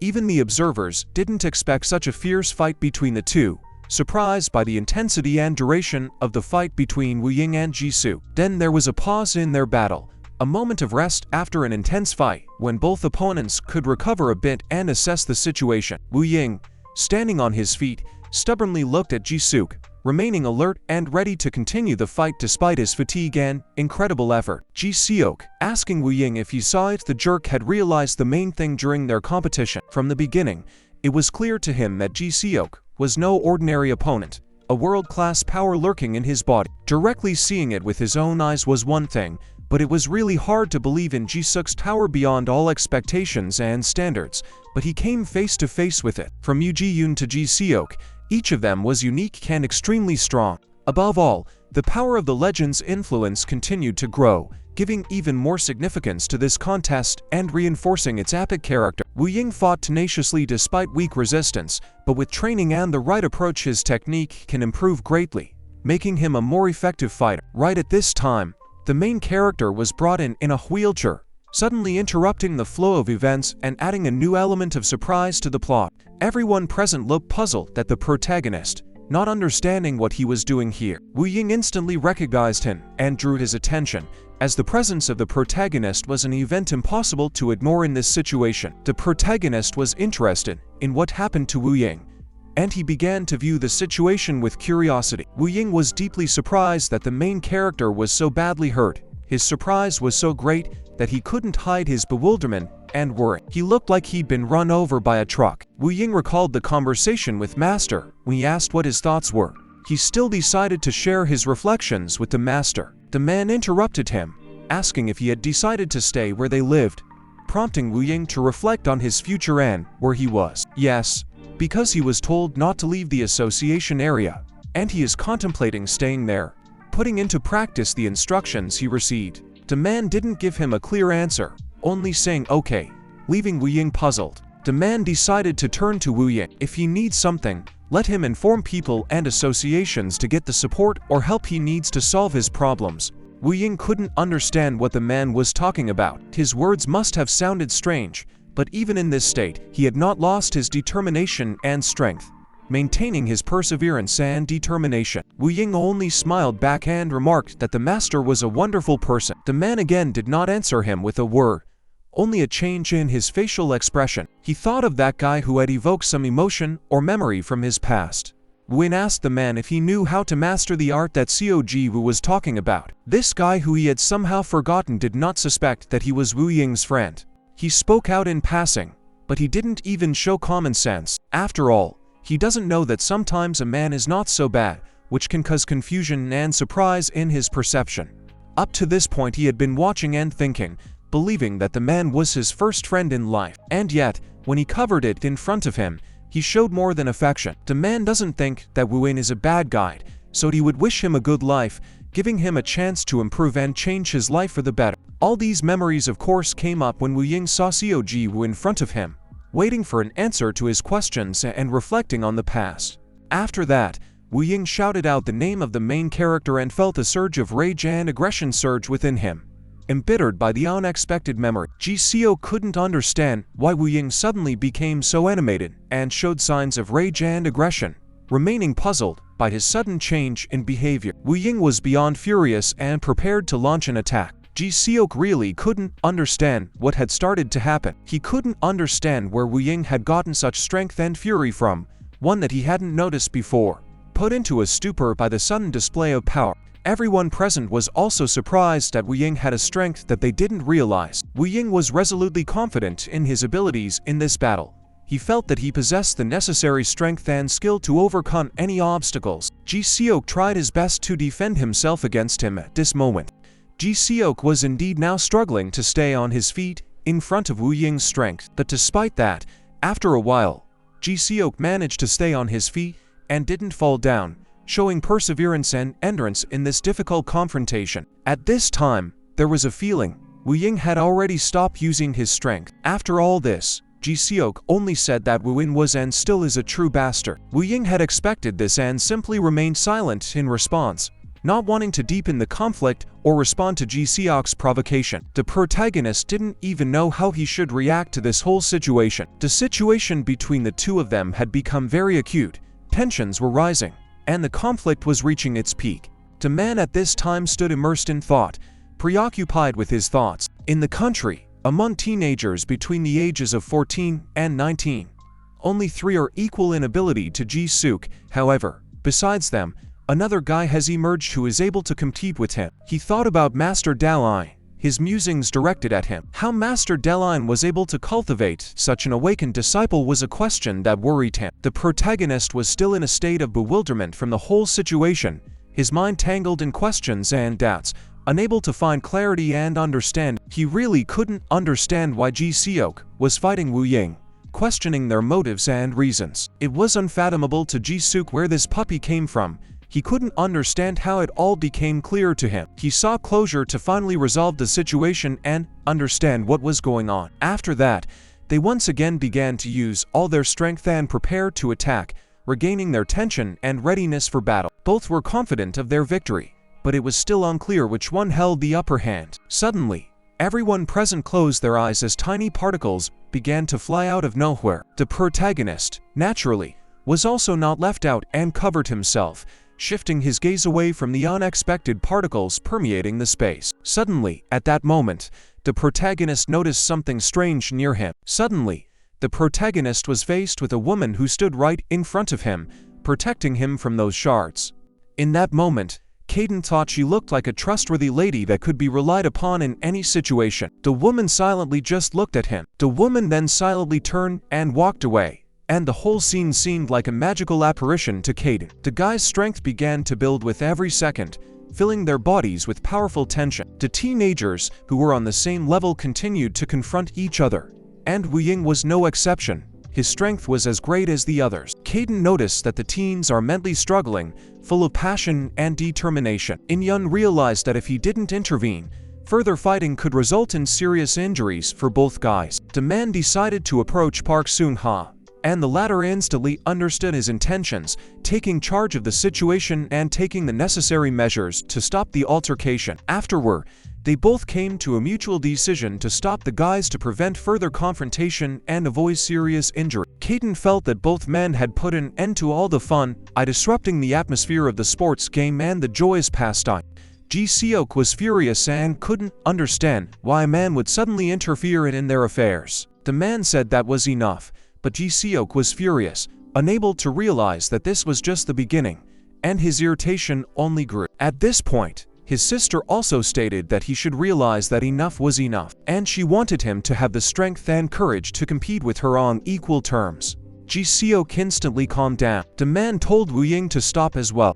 That's when Wu Ying said that he didn't want to finalize anything. The man couldn't understand his reaction and interrogated him, trying to figure out the reasoning behind his refusal to end the conflict or stop fighting. Ji Seok told his sister that she had also heard that Wu Ying wanted the conflict to continue, and admitted that he liked Wu Ying more than he thought he would. The man was surprised by this reaction from Ji Seok. The man decided to ask Wu Ying about the reason why he and Ji Seok were fighting so fiercely. Wu Ying didn't answer much, only glancing at the main character. The woman, of course, immediately noticed this and was surprised by this reaction from Wu Ying. The man noticed that Wu Ying was not answering and was scrutinizing the protagonist, sensed the tension in the air that foreshadowed something unusual, and a premonition of a new turn of events rang in his heart. Seo Ji Woo, feeling mildly surprised by his actions, watched him carefully. The man asked him if the battles between the two had anything to do with Seo Ji Woo. Wu Ying was silent, not expressing any answer to the question,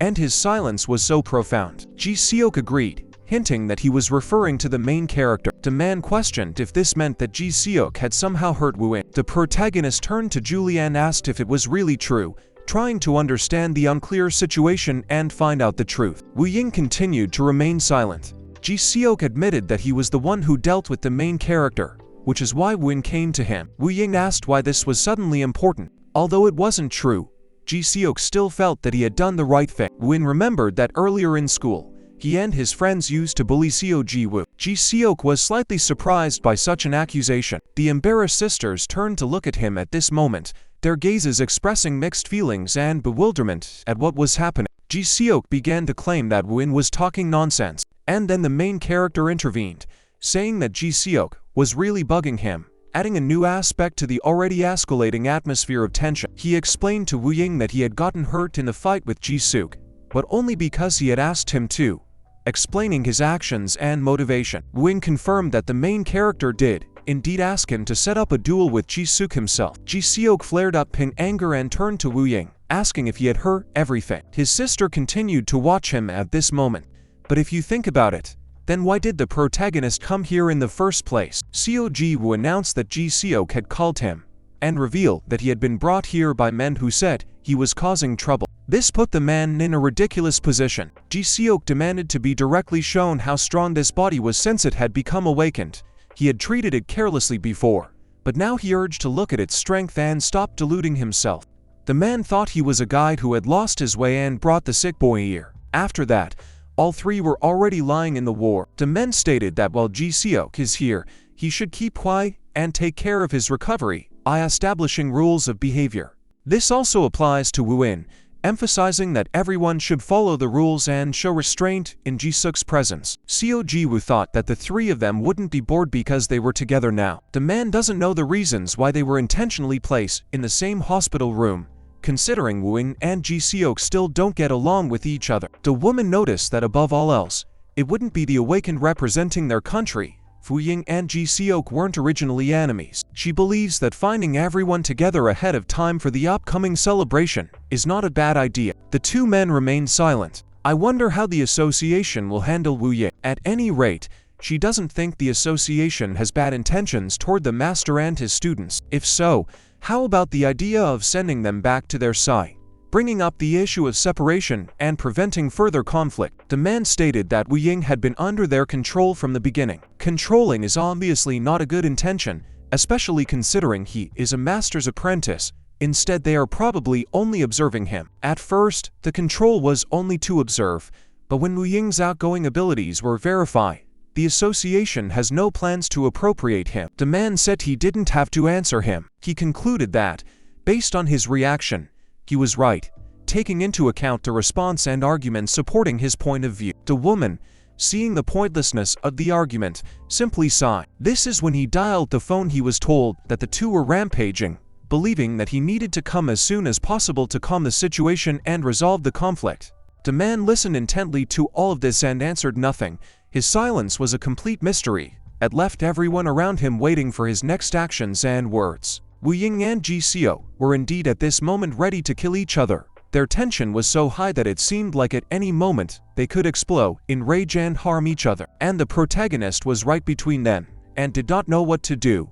His heart beat harder when he realized that the outcome of this dangerous confrontation could depend on his actions. Well, as it turned out, they were just playing cards at this point, and the whole tense moment was just part of their game strategy. All the while they were arguing amongst themselves about the game, and their passionate debate was so exciting that the protagonist couldn't escape the feeling. Wu Ying said he saw him in action, and is now pushing for the same thing again. Seo Ji Woo was really feeling perplexed, not knowing what to do at all, and was just laughing at this moment. This situation looked very turbulent and uncontrollable. The tension in the air was so dense. When they were visited, they asked for such a trivial reason. They had had an argument. The disturbance of their usual equilibrium had led to a surge of emotion and misunderstanding. The man asked, or that is, they are playing cards, and now they are fighting again. Ji Seok, after using the abilities so many times, had completely stopped thinking. Ji Seok was annoying him too, so maybe he should use force too, the protagonist thought, but his doubts and hesitation prevented him from making a final decision. After that, Ji Seok fell silent and simply turned his head away. Constant tension negatively affects Wu Ying, preventing him from keeping his cool and leading to negative consequences for his psychological and physical health. The protagonist explained that he offered them a game of cards to pass the time, but they were unwilling to do so willingly, forcing him to play by force. The protagonist's mistake was to suggest that they play together, for when playing in a closed circle, people often make mistakes and injustices. Cayden was confused as to why the man was constantly discouraging them from doing anything and had no way of understanding his motivation or goals. They will only be appeased if they ever resolve their conflicts with a mortal combat. At this time, the man noted that fortunately, their cat was not frightened by what happened. Ji Seok expressed surprise when he noticed that this cat seemed to be eating too much, and asked if it was unusual for cats in general to eat so much. Ji Seok was a little surprised when the man asked him to repeat it again, which seemed strange or unexpected to him. After that, he instantly grabbed him by the collar. The man earnestly insisted that his words be repeated. Ji Seok repeated that this cat eats too much after all. A man asked if cats have food restrictions. Ji Seok understood it differently. He thought the man was discussing code or data transfer, so he gave his opinion on the matter. In any case, even if there are limits, Ji Seok suggested that the cat might be overeating, as kittens like him often devour food without measure. From now on, Ji Seok would have to be more careful with his words. He then let him go, and the atmosphere became tense between them again, renewing the conflict or uncertainty in the relationship. The man announced that he had brought something for the cat to eat again. After that, he started offering the cat goodies, trying to make up and improve the relationship between them through caring for the animal. The protagonist asked the man if he was allowed to go home. Even though he knows that the man takes care of the cats and provides them with everything they need, he still wants to see for himself by seeing for himself. He missed his cats deeply. Ji Seok was surprised when the guy said his cats were his babies. All in all, his body had recovered well enough that he didn't consider the ride home a problem, and didn't have to worry about getting a ride. He politely asked where she would like to go with him, leaving the choice up to her. He asked the man if this event was something scary or threatening, and showed interest in his opinion or assessment of what was going on. Then they actually sat all together in the car heading to Seo Ji Woo's house, feeling quite uncomfortable about the situation. When the main character entered the apartment, he called his cats his babies and asked if they were having a good time. Of course, the cats missed him and immediately started hugging him. Woo-in entered the apartment, joining the protagonist and the cats. Now they were together and could share their impressions of what was happening. He instantly turned his gaze to the very same cat, feeling mixed feelings of joy and nostalgia. Of course, Wu Ying immediately recognized that cat, and his face brightened with recognition of an old and dear friend. Wu Ying clearly didn't expect to meet a cat like this in such an environment. The protagonist was eager to show Wu Ying the calm and peaceful expression of this cat. After all, it had gone through a trial where he was its master. Although this cat would sometimes make loud meows because of this, it was unclear why, but then it would quickly calm down and stop being active. Wu Ying clearly felt a sense of regret at this moment. Fortunately, no more strange things happened and the cat remained healthy. Before the veterinary clinic, he was the one who left the animals for treatment, paying for the necessary procedures and services. On the subject of kittens, experiments were also conducted. Wu-in said that Seo Ji Woo was right in claiming that the master was saying that these kittens were dead and he was carrying them away,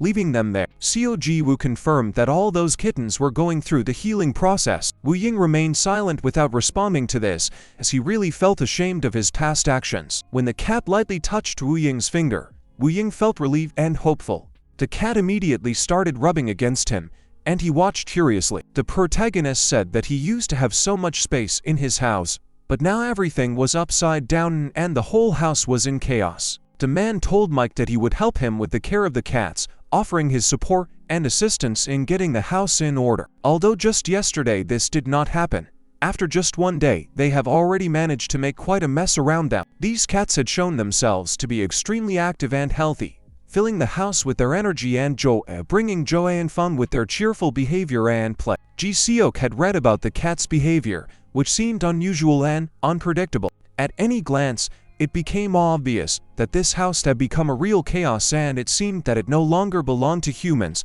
but rather to the cats. Suddenly one of the cats started meowing loudly at the guy. With the cat rolling over on its back, it was clear that it wanted to get attention and invite play. The cat then looked directly at Ji Seok, fixing its gaze on him. Ji Seok agreed that there was something cute and attractive about this cat's behavior, and he couldn't resist their interaction and play. Cayden watched Ji Seok closely, noting his reactions and emotions carefully. She was interested in how Ji Seok interacted with the cats and how it affected him. His gaze was truly stern. Ji Seok decided to ask Seo Ji Woo a certain question that had arisen to him while observing and interacting with the cats. He couldn't understand why every time he looked at Kaiden, it seemed to him. Seo Ji Woo started to get nervous and admitted that he didn't even know what could be causing Ji Seok to have that reaction, and couldn't explain what exactly it was. The man erupted with anger, but Ji Seok couldn't understand why one couldn't just say that to the cat despite his rage and irritation. Ji Seok noticed that, however, his facial expression could sometimes be a bit like what was being said. The man was curious as to what exactly was causing Ji Seok to have that facial expression. He explained that this kitty is a real cutie, and that despite the imperfect face, Ji Seok said that he certainly doesn't forbid a cat from looking the way it looks, and everyone has their own uniqueness and appeal, including cats with unusual looks. The man wondered what the other man, who was not in question, was doing. He replied that he was just standing there, not doing anything in particular at the moment.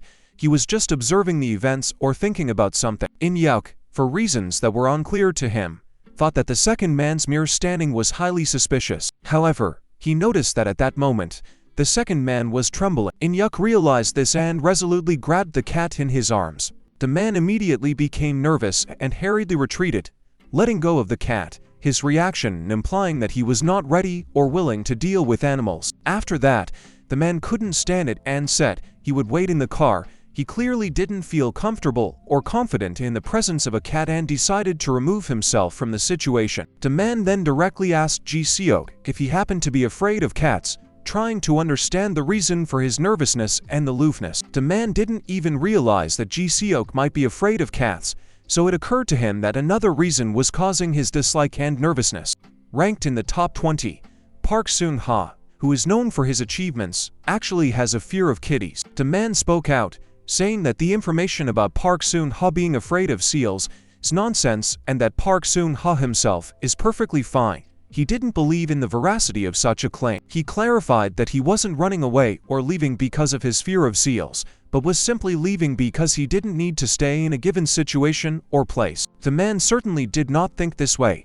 His actions were probably due to his fear of cats, due to childhood traumas and just plain dislike of these animals. He then asked the man if he would like a fight or confrontation. The protagonist replied that they had never fought and just decided to sit down for a moment. Seo Ji Woo suggested that they sit down and he himself would bring drinks. The protagonist had been surrounded by people causing trouble for several days in a row, and he realized that he needed to be careful in his words and actions. After that, for some unknown reason, the man began to pretend. Kaiden realized that he could not change anything about this man and was left to tolerate his behavior. The woman was surprised when the guys decided to spend the night at Seo Ji Woo's house.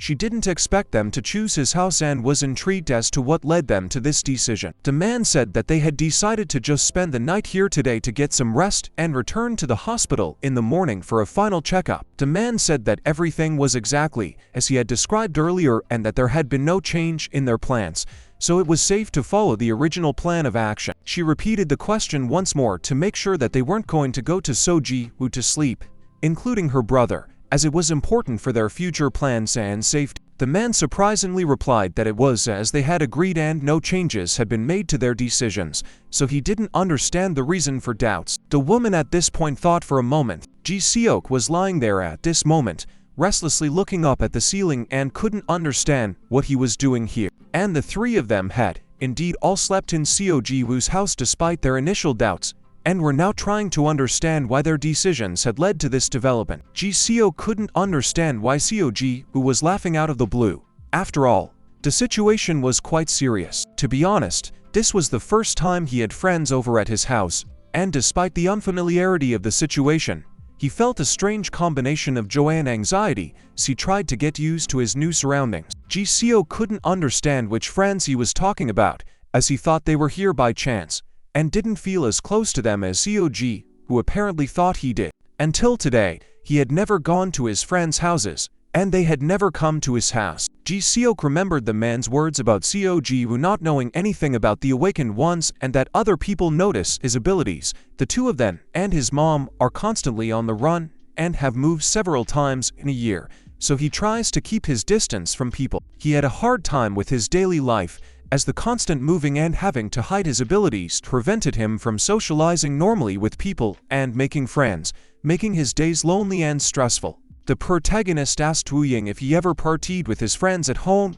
and stayed overnight, but the protagonist explained that he had been with the Chinese and his master since childhood. The protagonist now understood what Wu Ying's life was like, growing up in an environment where friends and house parties were a luxury and sleepovers were rare, devoting more time to learning and training under his master. Ji Seok thinks the atmosphere was smart yet depressed, where people who were deprived of friends looked like losers, and he felt similar to them. But at that moment, the main character would like to turn to Ji Seok, realizing that he had something in common with this guy. Ji Seok asked if they thought he was just like them. Well, that's when some kind of realization came to Ji Seok. He was sure that he was different from these fucking losers, but at this moment, he started to doubt his confidence. The main character confirmed his words by saying that it was indeed true, supporting Ji Seok in his opinion of his own uniqueness. Ji Seok said that it's not what he thinks it is. The protagonist was surprised by this reaction and just remained silent. He felt uncomfortable for some reason, so he never slept over at the other jerk's house, even though he couldn't invite his friends over. Seo Ji Woo understood everything and he had sympathy for Ji Seok, realizing that he might be having difficulties and insecurities because of his life situation and internal conflicts. Ji Seok told him to stop giving in and stop looking that way. He's not like them, asserting his individuality and disagreement with being put on the same level as others. He wondered if her eyes would fall out looking at him like that. Everyone had also discussed Wu Ying's transition from another school when he was a kid, but the teacher never mentioned another word about him. He simply ignored the other kids' questions, preferring to ignore them and keep his privacy and calm. The girl entered the classroom and heard the teacher say that he had changed to many schools. Only middle schools alone had already left about a dozen. After that, Wu Ying returned to his master after school. The man was surprised that he came so quickly. Wu Ying asked if it was his business or if it was the business of other animals, but the master said that he was done with all of them and let him put them away. The man said that only this cat was left. Looking at its condition, he didn't know if it could withstand additional trials. Regardless, after observing the experiment for a few hours, it will have to continue onward, as there is a need to continue the research. He then asked Wu Ying to feed the critters, making him responsible for taking care of the animals within the experiment. Of course, after that, Wu Ying then began pouring food to the cats, following the instructions and completing the assigned task within the experiment. After that, he carefully reached the bowl of food into the cage, ensuring the animals had access to the food and following the procedure of caring for them. Suddenly, he began to feel some unexplainable uneasiness inside. The cat sniffed his hand at this point, and then even licked his hand. Wu Ying really started to feel nervous at this moment. He couldn't understand why he was doing such bad things towards these cats. After a while, the man said that it was time and let him bring the test subject. Well, at this moment, Wu Ying wanted to address him. He put his head down and was ready to give information about the subject, preparing to give his observations or data about the subject of the experiment. He was very tense and reported that the subject had died. The man erupted in rage, for everything had been normal up to this point, and the sudden death of the subject made him angry or frustrated. Wu Ying said it was true, and he verified it himself. Then he buried him behind the mountain as he had been told. The man was bewildered with rage and didn't even know what to say to him at this moment. Apparently, it didn't work this time either. Wu Ying remained silent, only lowering his head. A lie uttered in front of the master, but it was the only salvation for the cat right now. Waking up in the darkness of the night, Wu Ying felt confused, unable to understand why he was having this long dream from his childhood that contained the secret of his past. While Woo Ying was awakening, everyone else continued to sleep in an unknowing dream, unaware of his inner struggle and the secret world that had just come to life in his mind. Glancing at the clock, Woo Ying realized that the time was already 6:03, and the mystery of the dream was becoming more mysterious and exciting by the minute. While Woo Ying puzzled over the mystery of his dream, Cayden continued to sleep peacefully, burdened only by pleasant dreams, unaware of his friend's raging thoughts. Staring at the cat standing in the distance, Woo Ying felt a strange sense of nostalgia, remembering moments of their past encounters. It was at this very moment that Cayden also woke up, his gaze meeting Woo Ying's. Remembering Seo Ji Woo's words about him falling and losing consciousness, Woo Ying realized that right now, the world around him was just a silent timelessness devoid of sounds and sensations, and this filled his heart with anxiety. Woo Ying speculated that it might have been a side effect of his unusual experience, where his consciousness was plunged into the abyss of the unknown and unknowable. Then one of the guys confessed, saying that he was uncomfortable and couldn't sleep, revealing a bit of his inner struggle in front of the group. It was Ji Seok proper, who, as Ji Seok started to leave, Woo Ying wondered where he was going, and the curiosity made him get up and follow him, trying not to draw too much attention to himself. Ji Seok,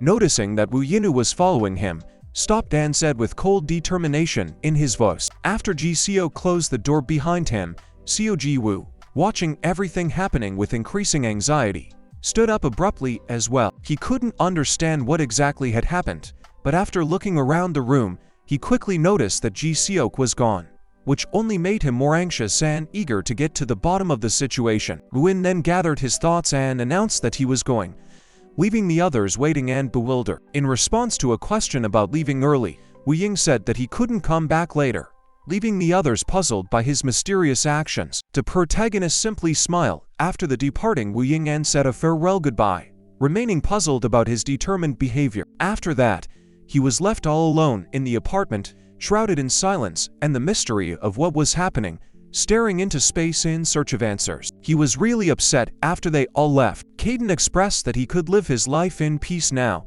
noting that these guys had made him feel depressed, and he was wary of expressing his thoughts and acting more openly. To make the guy realize that he was stressed and uncomfortable, Cayden tried to express his emotions and feelings as clearly as possible, hoping for support and understanding. He was happy to the point of being with these two. After all, there was a time when they cared for him and showed him concern. The protagonist began to say that he didn't have to stress over Cayden anymore, for this was the first time he had talked to his friends without any worries or anxieties. Cayden asked the protagonist to stop, claiming that the guy had finally gotten some rest, and was now constantly mumbling something, preventing them from having a quiet moment. They hadn't perfected their awakened abilities in the presence of these two, but now that they were alone, it was time to continue. In order to keep up with the guys, they needed to train hard to increase their level. The protagonist was actually happy that they were going to continue training, realizing that it would give them an advantage and help them not to lose to the guys in the future. Seo Ji Woo felt that he had something else he wanted to share with Cayden, and that added some tension to the air, because the new information could change the course of their training and strategy. Sure enough, Cayden asked Seo Ji Woo what it was, ready to listen carefully and absorb the new information. He asked Seo Ji Woo that he couldn't participate in the bouts, that it could have been an ordeal for him. Not understanding him at all, he asked Seo Ji Woo if he wanted to commit suicide. The main character said that it wasn't true and asked him to apologize for the ridiculous comment. His mood was excellent. This place where he used to walk every day made him happy, and it seemed like he was becoming even more cheerful. He then brought food for the cats and asked if they were doing well. He advised one of the cats to eat slowly, warning that eating quickly might give him indigestion. He brought the cats food, wanting them not to quarrel and trying to keep the peace. By his action, he expressed concern for the well-being of his furry friends. Since Cayden didn't have anything else to do, he just stood there and watched it all happen. Cayden was surprised because he realized that they wouldn't be able to understand what the guy was saying anyway. The protagonist was glad, because everything was back to normal, and that made him feel relieved. Cayden remarked that he was such a weirdo. The protagonist said it's true, he's a really nice guy, and he really missed those moments with the cats, as well as the 3 cats. At this time, Seo Ji Woo noticed a man with 2 huge dogs, and it caught his attention, making him turn to look at them with interest. The man laughed, seeing that some guy was scared even though his dogs were just passing by. The protagonist noticed that the dogs weren't heading straight for them, which relieved his anxiety and added confidence, leaving him with a nice sense of calm. The man was surprised and asked what that large cat was. Cayden instantly flared up with anger after such a derogatory statement, his heart hammering with resentment, his face sparking with anger. The man asked the guy if the cat was too fat, and how he got to the point where it was so bloated. In his life, he sees such a pooch pulled away for the first time. And the dogs, that's just it, were looking at Cayden at this moment with genuine curiosity. They too were trying to figure out what was going on in his soul. The situation between them was stuck every second. The man told the dogs to stop, because the cat might faint. Since it was a state, it would be good to send these guys a change. Why not turn them exactly into fat cats? He suggested, smiling sincerely at his amusing suggestion. After a while, the dogs started barking right at Cayden altogether. The man told them not to dare. If they jumped on him, they would just kill him. But after that, the man was very much surprised when his dogs obeyed in front of Cayden. They actually lay right in front of him and wagged their tails. Then Cayden in the office started stroking their noses. He said that a dog like that should have been switched. The man was very much surprised at what happened at this point. When the foreman was told something, he couldn't understand what the nonsense was. But the man said that he had no reason to lie to him. The calm Wu Ying Sparrow was fighting with the other Awakened guys. He had already asked them to stop, but they wouldn't listen. He leaves associating under supervision, acts as he has to. The man said it was all real. If that's all, the man knows nothing else. The Awakened guys who were put in the hospital together keep making noise, leaving him in a state of confusion and anxiety. The man confirmed his words. After that, the master became furious. As the man sees, the master doesn't know Wu Ying's character at all. It seems to him that Wu Ying behaved more than obediently in front of him, but he sees him as a strong child with a sharp temper that leaves a mark on his behavior. After the master laughed, the man said that if he continues like this, he warns that he will be in trouble. The man said that the foreman could not hear at all. After the foreman said he didn't want to, the man didn't even know what to say back to him. The master couldn't understand what the problem was, and Wu Ying must be acting in such a vain manner, suggesting that his actions were not beneficial, but rather only making the situation worse. The master said that he would not end this idle conversation and demanded that they quickly bring the equipment he was talking about. Even though he's late, he doesn't care. It was important that the associations act quickly. He realized that another attempt at conversation was necessary. The master thought about how this good-natured guy is resisting, his words confirming him.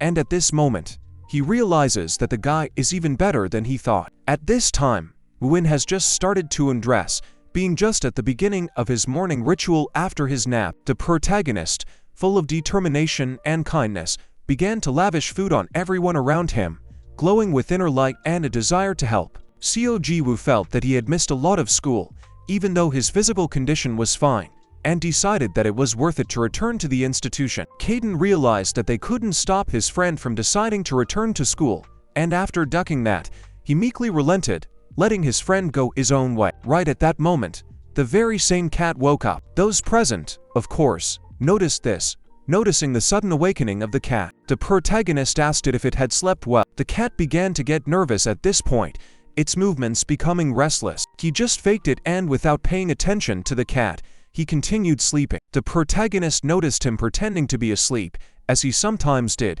especially in the presence of Cayden, and decided not to disrupt this game by staring up at the night sky. After the cat heard Seo Ji Woo say that he was going to school, she instantly woke up. Cayden was watching her carefully. The cat sensed the gaze and paid attention, showing interest in what was going on around her and raising her guard, and then went back to sleep. Cayden thought it was safe to recover his body now. There were many people around at times like this, and so when night fell, he sought the solitude of the rooftop, where he would try to recover through meditation. His meditation was disturbed by the other cats, breaking into his world of tranquility and shattering the harmony of his thoughts with their unexpected appearance. He expressed his displeasure, saying that they were annoying him, and asked them to leave, retreating somewhere into the sunset so that he could continue his meditation in peace. The cat itself also woke up at this point, having heard Cayden scream. The protagonist had already arrived at the classroom, blending into the environment filled with the noise and movement of the students, ready to start the new school day with the rest of the class. In front of him, he saw Wu Ying, who had also arrived, and their meeting filled the space with a new energy and sense of community in this learning world. He asked Woo Ying if he felt well enough to go to school. Everyone present at this moment was looking at them very strangely. Despite this, he's sure they're not having fun. And this inner optimism helps him maintain his confidence and determination in an unusual situation. The protagonist noticed that he knew Woo Ying, who went to school all alone. And after thinking about it, he realized that he didn't know if Ji Seok went. He decided that they still had time and offered to walk Ji Seok to class. Before school, the man told Woo Ying that he knows how the master knows how to mess around. But because of his actions, he is only upsetting them and undermining their nerves with his attitude. If Woo Ying joined their association, the relationship would change. Woo Ying didn't even know what to say to this suggestion. He decided to give himself time to think about it carefully before making any decision. During class, Woo Ying had been thinking about this very suggestion, trying to weigh the pros and cons and make a meaningful decision before making it. But there was no Ji Seok in the group, and Seo Ji Woo noticed that he was nowhere to be seen. He asked one of the guys if Ji Seok had shown up at school, but he couldn't figure out why exactly Seo Ji Woo was interested in him. The protagonist is interested in exactly that, so he asks, but the guy informed him that he hadn't seen him for a few days at school. After that moment, the guy, scared as hell, rushed to class, his heart pounding frantically in his chest. At this time, Ji Seok's company was furious about something. One of the guys was asking, or the other didn't reach Ji Seok until now. Ji Seok is not only ignoring but doing it for the slightest of reasons. Even that asshole Woo Ying came to school. Nothing has changed. They used to tutor the other assholes, but the moment he froze, he was faced with a situation where his previous methods didn't work. One of them was wondering who caused this to happen, and at that moment he thought of Woo Ying. He began to suspect that there was something behind this strange situation that had to do with Woo Ying's behavior and actions. To be honest, they had become like this because of Ji Seok. To be honest, fighting was fighting and spending money, well, it was their way of compensating for their stress and frustration. They started organizing support because they suddenly started losing money. They needed help to overcome financial difficulties and maintain stability. Indeed, the whole time Ji Seok stood and eavesdropped on them. Their conversations didn't pass him by, and he learned many interesting things. Conveniently, at times like this, mentioning Ji Seok's name made the kids from the other schools startle and fall to their knees, making it easier to raise money. Ji Seok was seething with rage, seeing other students using his name to keep from giving money, and he was determined to regain control of the situation. And at that moment, they heard a familiar voice that caught their attention and made them turn around. Seo Ji Woo heard all this and asked if they were stealing money from the other kids in Ji Seok's name. They couldn't understand where Seo Ji Woo suddenly came from. His appearance was unexpected. Of course, they were furious and started asking Seo Ji Woo why he even cared and why he interfered in their affairs. They were indignant and demanded an explanation from him. From day one, Ji Seok didn't consider them his friends, and they knew exactly what he meant. He showed no interest in establishing a close relationship with them. Well, Seo Ji Woo said that even though Ji Seok didn't initially consider them as friends, they were still friends. All three of them immediately fell silent at that moment. Ji Seok actually remained silent as well and didn't want to get involved in this conversation. He couldn't understand why the hell he was so angry with them all of a sudden, because it didn't seem to bother him before. But now his emotions were like a volcano. After that, he actually started to leave altogether. The protagonist said that he was scared to go to school because he couldn't explain anything and didn't show up for several days in a row. Indeed, he imagined how the teacher would worry about him and ask where he had been missing all this time. Thank goodness they had come up with a pretty good legend, though the real reason for his absence was too disingenuous, and he was glad he had dodged being exposed.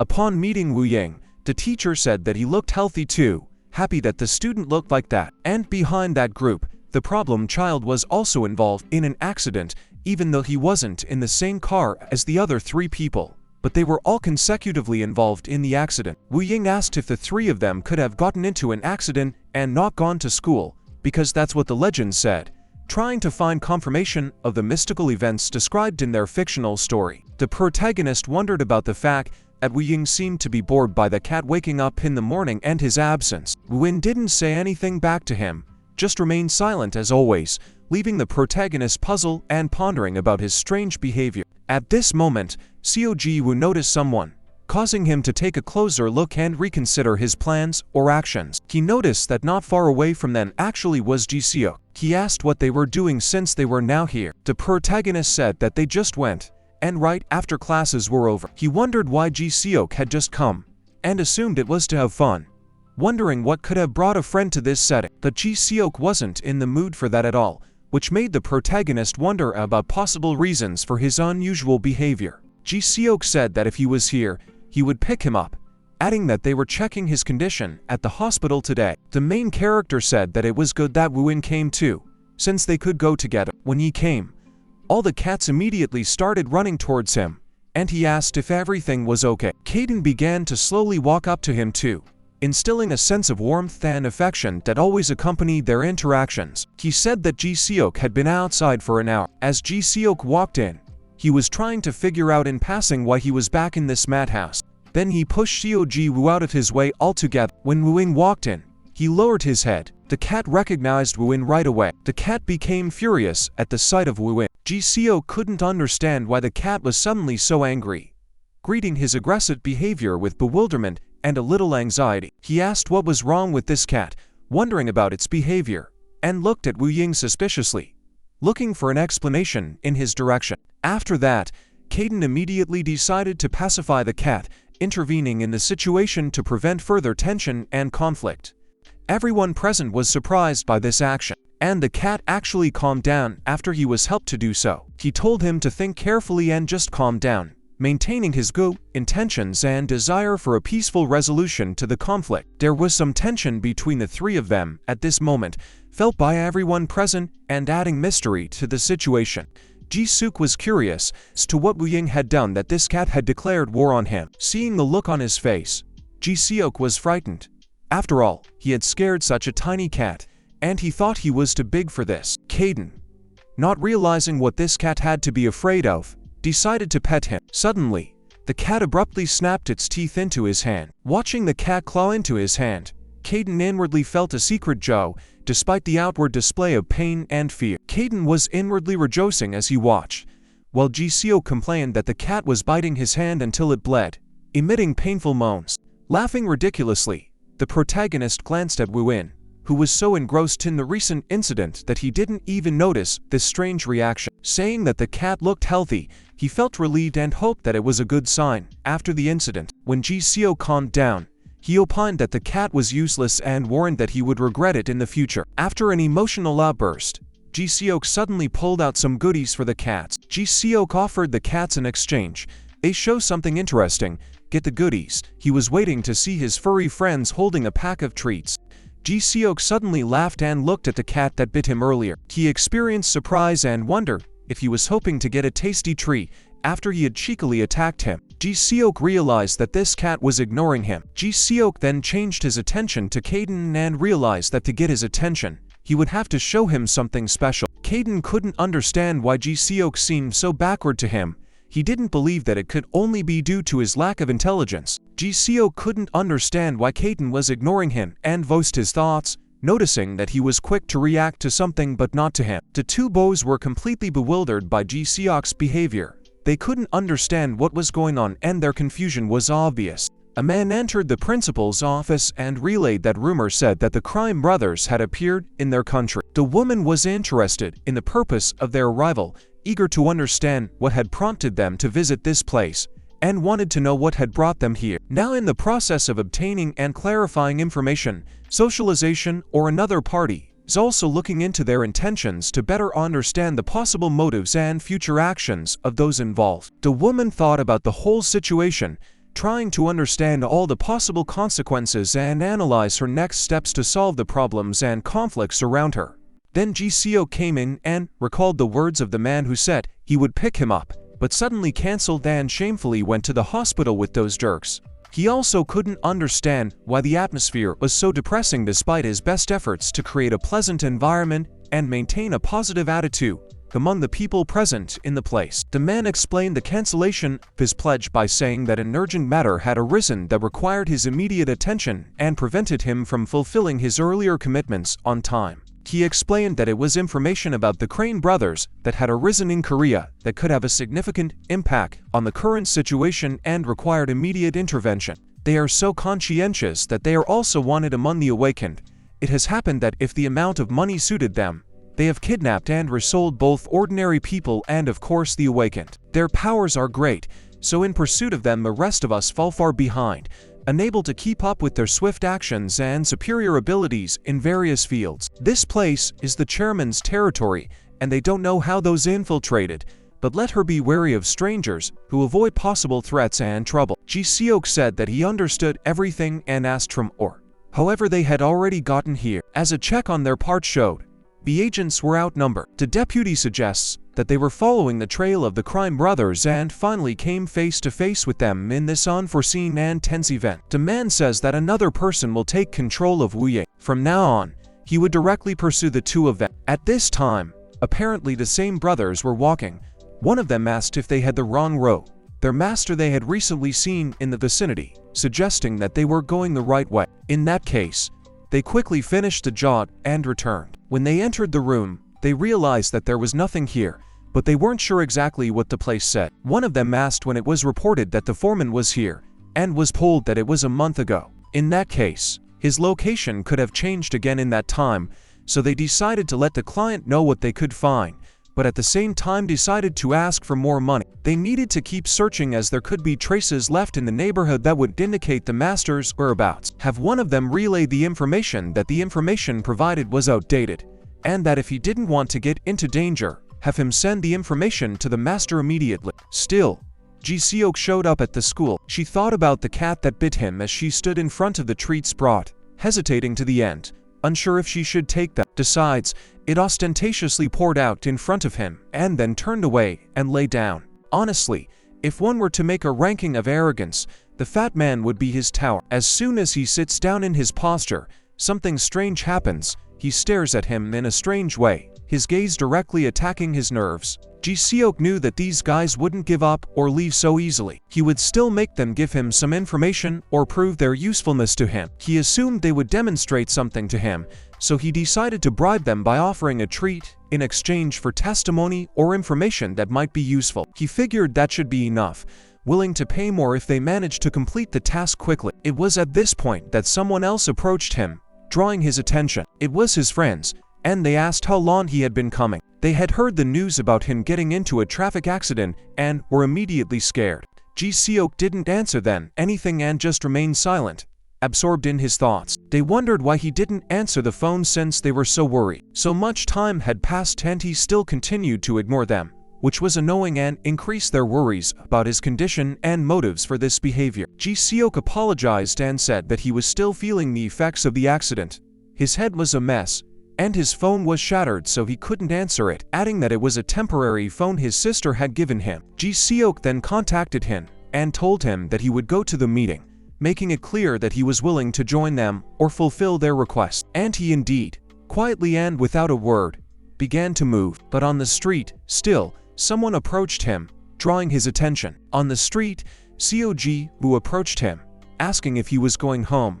Ji Seok confirmed, silently starting to move in the direction indicated. He asked if he was in a hurry to get home by any chance, adding that he had an urgent matter that needed immediate attention. The protagonist wondered where they could go with him, weighing the various options and trying to decide on the best direction to go together. The protagonist said that they needed to feed the cats. Ji Seok was surprised and asked if he was being serious now, clarifying if the protagonist was joking about it. Still, for a while longer, they did indeed come to feed the cats, following the main character's decision and honoring his request. Wu Ying, of course, helped him in doing so, joining them in caring for the cats and lending support to this unexpected task. Surprisingly, even Ji Seok participated in this action, indicating an unexpected and sudden turn of events. A little earlier, associations were made when the contact information for the crime brothers came in. There is information that the brothers are haunted by legends on the part of the association. If you go by car from here,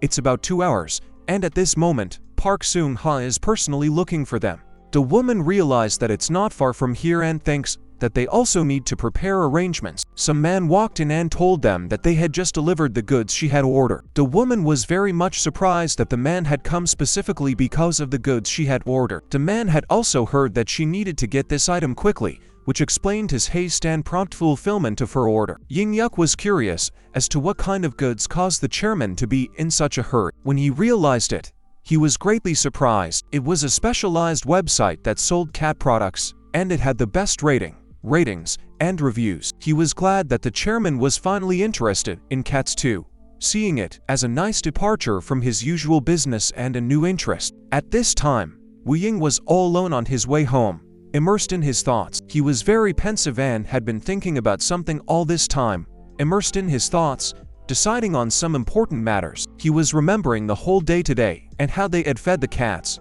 immersed in these memories. Seeing the door left open, he realized that someone had been breaking in. He drew all these conclusions from the fact that the door was open, and this allowed him to see everything that was going on inside the room. This was the moment he heard someone say, or he was not a student of the master, but just a casual observer of everything going on around them. According to the information available, the master had a similar apprentice, and fortunately, they could not quickly complete an error, and that required a lot of effort and time. The stranger asked Wu Ying if he knew where his master was, and expressed concern about the whereabouts of the person he trusts most. The master isn't answering his calls, and he has no worthwhile reason to even go looking for him like this, causing further concern. Wu Ying realized that he needed to get away from them first to avoid any possible trouble and contemplate his next actions in a safer place. But still, something surprised him very much, and this unexpected event made him stop and think about what was happening around him at that moment. As it turned out, a stranger appeared at that moment right in front of him. The stranger said that he had a good reaction and immediately ran away, showing quick and decisive action, leaving Wu Ying in a state of surprise and bewilderment. They hadn't done anything to him yet, so he had already tried to escape from them, but even so, he failed to escape because they hadn't agreed on a way forward. The stranger touched his hand directly on Wu Ying's shoulder. Then, his hand literally began to burn, causing him to experience sharp pain and panic, while Wu Ying was encompassed by an incredible feeling of amazement and surprise. Wu Ying instantly recoiled from such an action, retreating in horror at the unexpected aggression, trying to get away from the stranger. Wu Ying grabbed his shoulder, for he had been injured. Instead of being silly, it would be better if he obediently answered questions. Wu Ying thought about actually answering at this moment. He realized that the stranger had only touched his hand, and thought about the fact that he had already done something similar. The stranger said that it seemed this guy was scared, looking at the expression on his face. Maybe he should have not resisted, let him stop pretending and answer him quickly to avoid possible repercussions and escalating the situation. Wu Ying asked to repeat the question, trying to recover from the shock of the previous events and focus on the current situation. The stranger said he should have done so right away and started asking questions. Well before he could even say anything, until the end, Wu Ying immediately started attacking them, and then, strangely enough, tried to escape from them again. Well, at this moment, some kind of fireball flew straight towards Wu Ying, causing him to react instantly to avoid danger. A miniature explosion occurred not far away from him, and then the stranger once again appeared right in front of him. He looks a little much, picking the moment for his sudden attack just right, causing Wu Ying to feel even more anxious and worried. But Wu Ying couldn't land any blow. In such a short time, he could only defend himself. The stranger said that his awakened ability was similar to his master's, and he was definitely sure that he was the master's apprentice, putting Wu Ying into even more confusion and misunderstanding. His partner asked if this guy seemed like a wayward, noticing Wu Ying's unusual strength and Wu Ying's ability to stand up to them. At least, this is the level of a disciple who is just starting to learn his abilities, all on the run. Wu Ying returns home to find out who is addressing him. On one hand, he doesn't know this person with an awakened ability master. On the other hand, he has no idea about this object's strength at all. The situation is too unfavorable, but he can't meekly let himself be captured as it might lead to even more dangerous consequences. Wu Ying decided to attack both of them at the same time. But still, one of them was able to stand on his feet without receiving a single injury. Wu Ying was very much surprised that he didn't inflict any damage on him this time. The stranger asked what was wrong with him, noting his youth and considerable awakened powers, which added more questions and doubts to Wu Ying about his own abilities. They were taking too long here, so he must quickly decide how to act to avoid possible dangers and trouble. Just then, his partner began to use his strength against Wu Ying, causing him to quickly take measures to protect himself and keep himself safe. Concentrating his strength and making a precise image, this type of Awaken one attacking in this way, is it really him? The one who was like this with fire earlier. While Wu Ying was thinking about it, fireballs were already flying at him, causing him to react instantly to avoid being hit and save his life. The stranger was surprised that Wu Ying blocked all of his attacks, and his control was also good. Of course, the stranger wasn't willing to give up so easily, and started attacking again. Wu Ying tried his best to dodge the stranger's attacks. Still, Wu Ying managed to dodge these attacks. Then suddenly, there was a huge explosion that engulfed everyone around him. Wu Ying realized that his opponent was too strong and was still using such strong awakened abilities. The partner asked Duran how much of a joke he was going to make. The partner realized that he needed to act, and Wu Ying realized that this was his own chance to defeat them. After that, the guy immediately started using his ability. But still he didn't succeed. He just couldn't understand when these explosions appeared here. After a while, Wu Ying was already lying on the pavement without strength, exhausted and defeated in this fight. Meanwhile, the two partners were standing there watching him at this time. They had only gotten information on the master and were going to burn it, although they could take it with them and sell it, because there would be many places that would want someone of that age. The agents of the association are unexpectedly so, and further on the man sees no sign of them, causing him to feel cheated and dissatisfied. Movement showed itself once, and there is something to beware of. At this point, the captain is informed that Wu Ying has not been answering the phone since they called. It's been about 2 hours, but this is the first time now. The thing is, they called Xingwu and were informed that Wu Ying didn't come there today. Ji Seok was at Seo Ji Woo's house at the time, and was sitting at the phone, busy doing some important things or thinking. Ji Seok answered the phone, where he was asked about the 4 cats at Seo Ji Woo's house and said that Wu Ying was with them now. Ji Seok said that Wu Ying wasn't there and that they had just parted ways, leaving the questioning person confused and disgruntled. It's been about 3 hours since then, and he's thinking about possible reasons why Wu Ying isn't answering his phone and why he didn't come to Xinhua. Apparently, it's been hours since he hasn't gotten in touch, which makes Ji Seok anxious and uneasy. Ji Seok asked, or did someone call him when the association couldn't reach Wu Ying? Ji Seok told him not to call about that trivial matter again, as it wasn't worth their time and nerves. He couldn't understand why it was necessary to ask him how Wu Ying wasn't answering his phone since it wasn't his responsibility or problem. Ji Seok explained the whole situation to Seo Ji Woo in detail so that he could understand all the details and make the right decision under the circumstances. Seo Ji Woo was getting a little nervous at this point because the situation was getting more and more tense and unpredictable for him. Ji Seok said that he's not a child and clarified that it's a riot to not pick up the phone, because it's not serious and disrespectful behavior. The main character said that he was going to visit Wu Ying for a while to personally discuss important issues with him and clarify the current situation. Seo Ji Woo said that all of this is because he is worried about him and wants everything to be okay. Ji Seok was a little surprised by the main character's decision because he didn't expect him to be so eager to deal with Wu Ying's situation personally. Ji Seok asked what if he could be on a date with a girl. Seo Ji Woo really got to Ji Seok. Left in the house without a host, Ji Seok felt a slight uneasiness before wondering what to do in such a situation, for without the presence of a host, the house seemed quiet and empty to him, and he pondered on how to fill that time. At that moment, he noticed something. Ji Seok was puzzled to see Seo Ji Woo taking the cat with him.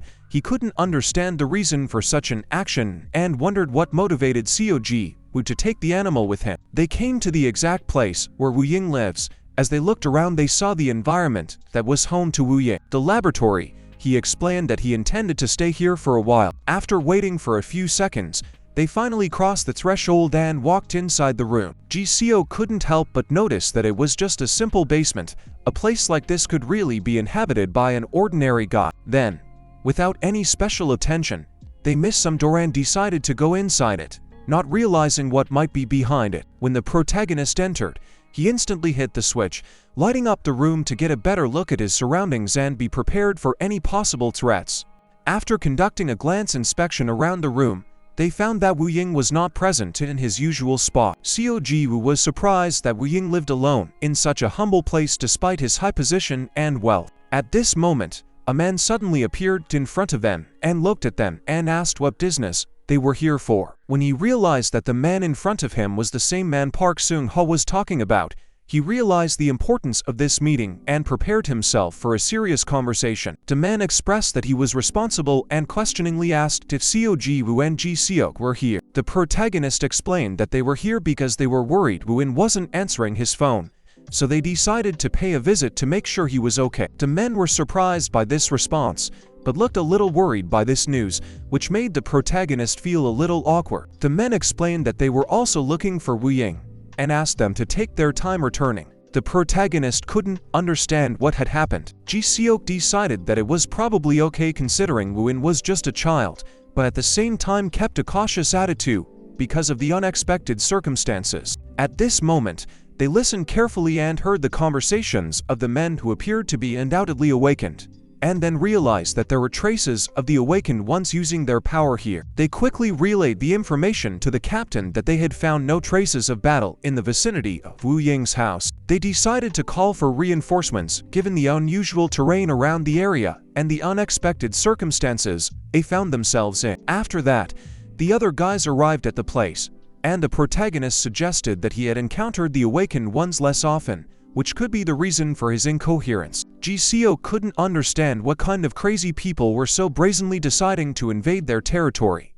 He called Ying Yak and reported that he was at the location where Woo Ying resided and that there had been skirmishes with the awakened ones. The Legends Association discovered the footprints and quickly dispersed to investigate what was happening, leaving Ji Seok with the hope that the situation would be resolved soon. Ji Seok expressed his suspicions, believing that Seo Ji Woo was certain that Woo-in had suffered damage. Seo Ji Woo watched the scene closely. Cayden was not left behind and continued to watch the scene closely, diligently scanning the surroundings for key details or clues. Ji Seok announced that he had relayed all the information to the men and that they would be traveling to Shanghai for reinforcements. Ji Seok asked the men what they were doing in this situation. The main character pointed his finger at the stain and announced that it looked like Woo Ying's blood. Ji Seok was extremely surprised by this conclusion, as this unexpected discovery led him to seriously consider what might have happened to Woo Ying. A silence then settled between the two, filling the room with tension and signifying that they were each immersed in their own thoughts and fears about how to proceed. The protagonist stated that he too would start searching for Woo Ying, expressing his anxiety and uncertainty about whether he was dead or alive, and realizing that peace of mind was not available to him until he found answers. Ji Seok noticed that Woo-in wasn't the type to be easily hurt and made a suggestion. The protagonist expressed his concern, emphasizing the need to remain vigilant in such dangerous situations, meeting with understanding from his comrade. Ji Seok was surprised at how kind Seo Ji Woo was, noticing his gentle and caring side that may have previously gone unnoticed. Ji Seok expressed his interest, asking what would happen if the cat tried to find him. At that moment, Kaiden looked at Ji Seok in surprise. Ji Seok asked if he could use scent to navigate since he had often seen this in movies. Cayden couldn't understand what absurd thing these guys were saying again. He's not a dog to find someone by smell, and it looked like nonsense to him. But at this moment Cayden still felt something strange, something that made him think and cautiously pay attention to his perception of his surroundings. He actually smelled the odor and, giving in to his intuition, he began to move forward, feeling that this could be the key to solving the mystery and help him find Woo Ying. Cayden had a strange feeling, not realizing what the shitty thing was when he was clear.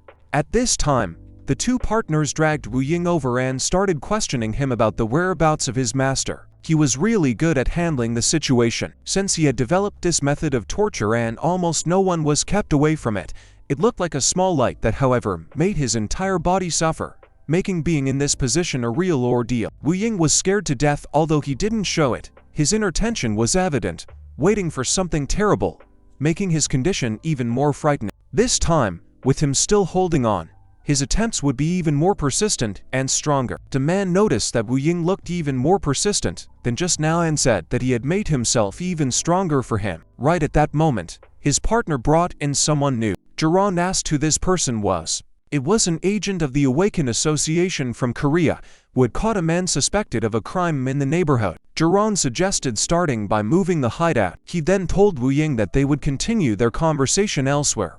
Woo Ying silently didn't answer him, absorbed in his own thoughts. The protagonist was surprised that the association agent was able to get on the trail, but doubted whether he would be able to get away undetected. Ji Seok asked if he didn't trust the fat man. It was at this moment that they finally saw Woo-in in front of them. Cayden honestly wasn't sure himself if he could find Woo-in. Ji Seok suggested that it would be the right thing to call the man. The protagonist said that it was important to save Woo-in despite their plans to move. Seo Ji Woo said there was no time for a plan and suggested getting in the car to go somewhere else.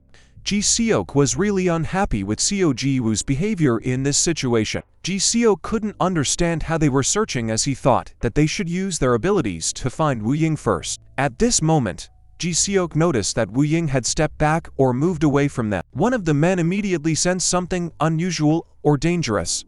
He instantly bounced away from the car at that moment, reacting to the sudden sense of danger or unforeseen event. Ji Seok couldn't understand why Seo Ji Woo was looking at him like that, considering that he himself had heard that there was no time. Duran was furious and couldn't understand what kind of guy he was, since he had scared him. At this time, Woo Ying and Ji Seok were arguing about whether it was necessary to use force so suddenly. Woo Ying couldn't understand why there were two guys here. The protagonist started waving his hands, waving them in the air, and said that they had come with the purpose of finding Woo Ying. Woo Ying expressed deep surprise that they had come with the purpose of finding him. The man asked if they were his friends, his gaze filled with anticipation and a slight uneasiness. Ji Seok expressed his bewilderment and outrage, asking how arbitrary behavior could be allowed on Xinhua territory. Ji Seok confirmed that it was their territory. The man suggested that Ji Seok see if his sister had any pending business so that he could fight the strong awakened one as soon as possible. Ji Seok felt perplexed when he heard his sister's name and was surprised at her calmness,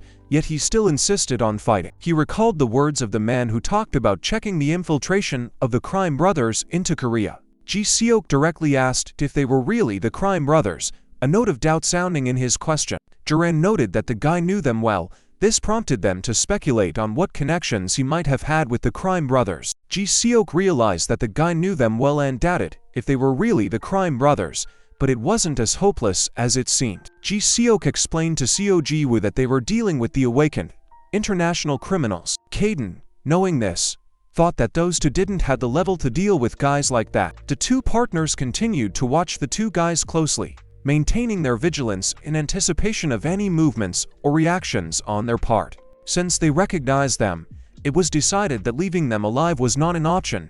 This made the partners prepare for action. Ji Seok hesitates, unsure if he should open up, but the internal dialogue continues and he realizes that silence may not be the best choice. Woo-in, the guy, is facing problems because of Putin, and Seo Ji Woo leans toward those who aren't involved in the intrigue. Seo Ji Woo decides to intervene since there is no other option. He has to stop Woo-in before the situation gets out of hand. It was at this point that Ji Seok turned to Seo Ji Woo, finding support and advice in an unexpected situation that required a quick response. Ji Seok announced that he was distracting them, using this as an opportune moment to suddenly grab Woo-in and disappear. He's going to run at the right moment, confident in his quickness and ability to avoid being caught. The protagonist thought about how to fix what was broken, and at that moment he realized that time was playing against him. He called him awakened, always worried about others, which the protagonist wondered about. Ji Seok warned him that there was no time, and hurried him to disappear sooner to avoid the consequences. The man was amazed that Ji Seok had the ability to manipulate the wind. Ji Seok ordered him to shut up and test his power. Seo Ji Woo also began to act according to Ji Seok's instructions. Duran, of course, immediately noticed that Seo Ji Woo was behind him. Seo Ji Woo immediately attempted to attack his opponent, determined to act quickly and decisively in this tense situation. When he saw Woo Ying start to fall to the floor, he realized that this was his chance and decided to seize the moment to gain the advantage. The protagonist then mentally tried to grab Woo Ying with his hands. The man couldn't realize what was happening when he felt a presence arising from behind him, making him feel a mixture of anxiety and curiosity. Immediately afterward, the man began to hold Seo Ji Woo, preparing to arrest him or use other restraints to prevent him from doing anything further. He couldn't figure out who this guy was that was so fast and agile. That's when the protagonist noticed Ji Seok continuing to fight, realizing that the situation was getting more complicated and dangerous. The protagonist asked him to wait for a while, promising to bring people to resolve the situation peacefully. Ji Seok ordered him to shut up and run away rather, but the man disagreed and asked where they were going to escape to. Right after that, a second man appeared near Ji Seok, who was dressed in a strict suit and was holding a small leather folder with documents. Ji Seok couldn't understand how the second man dodged his attack and approached him so quickly, remaining unnoticed and unhurt. Well, still skillful after all. You had a great reaction and were able to fly away from that attack, avoiding serious injury and maintaining your combat readiness. After that, a huge hole from the explosion formed right where Ji Seok was standing. Ji Seok realized that the evil criminal was much stronger than he thought after all, and now he would have to find another approach to win. That's when the protagonist with Wu Ying took advantage of the situation and started running away from the scene. Wu Ying decided to approach the protagonist to propose a deal, hoping to convince him of his intentions and change the course of their confrontation, preserving his interests. He asked to be taken off his waking handcuffs, explaining that he had recently stolen the keys to them, and they were now in his pocket.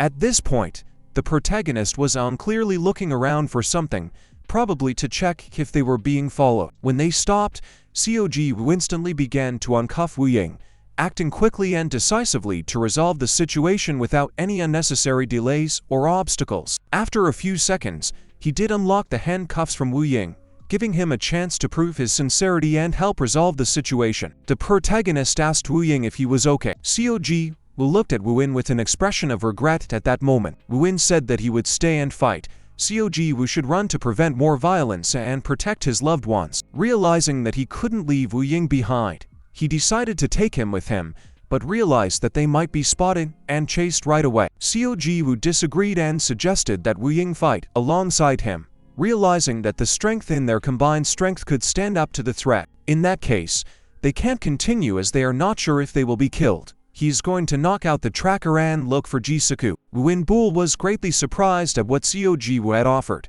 This was the first time he had seen such a gesture from him, and he suddenly felt some appreciation. Seo Ji Woo looked at him with a confident look. At this moment, they heard the question about these guys leaving him alone, which made both of them think about their next steps. Right at that moment, the protagonist noticed Duran, which made him tense up and be more alert to his surroundings. The man at this time was looking at them and laughing.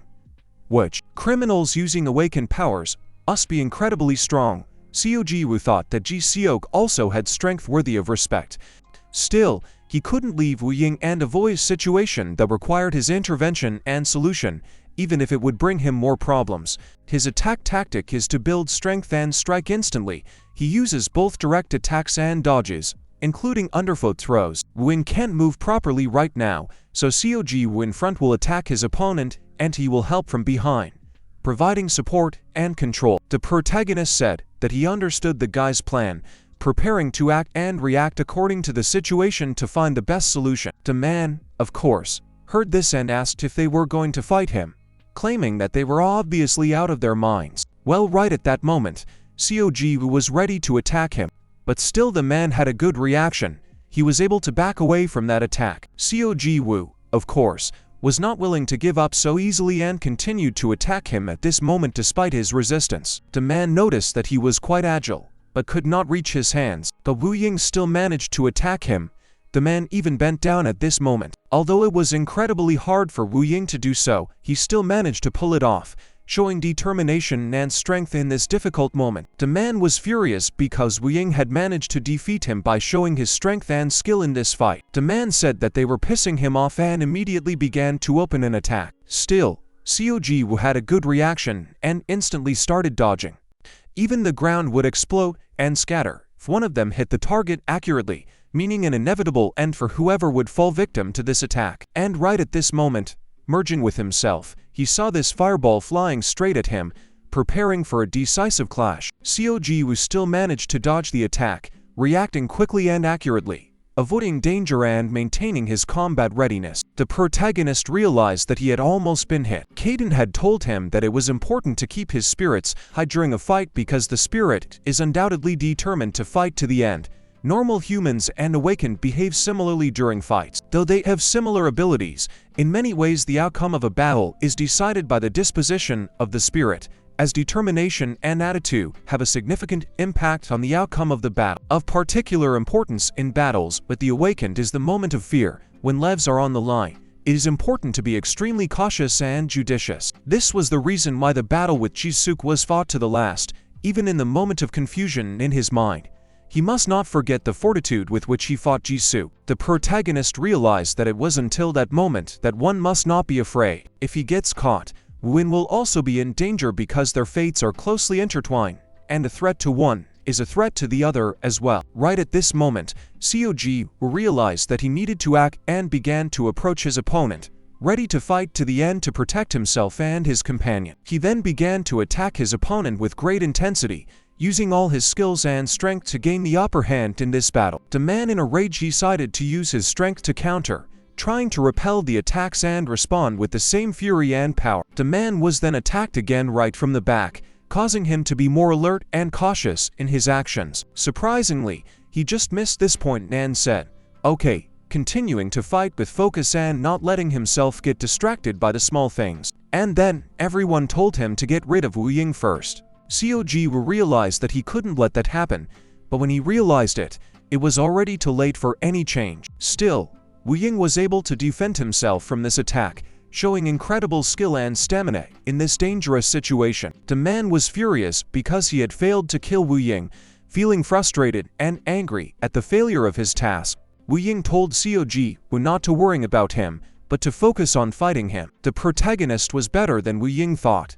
Compared to how he had seen him in previous fights, his movements became more graceful and efficient. But Seo Ji Woo still had some problems during this battle, due to fatigue or unexpected actions of the opponent. There was almost no time left, but they couldn't just give up. The man once again said that they had gotten him already. After that, he started using fireballs against them again. The guys were easily surprised and at the same time scared by this action, realizing the danger the fireballs posed to them. The man didn't wait long and immediately started attacking them, showing his determination and confidence that he could win this confrontation. The battlefield then erupted in a tremendously violent explosion that changed the course of the battle and caused all the participants to freeze in anticipation of the consequences of this devastating event. At that moment, Cayden had no idea about anything and stood quietly on the roof of the house, watching the events around him with genuine interest and wonder. And then he realized that he needed to find traces of the protagonist in order to find out his whereabouts and understand what role he was playing in the events taking place. Ji-seok, of course, was also fighting the enemy at this moment.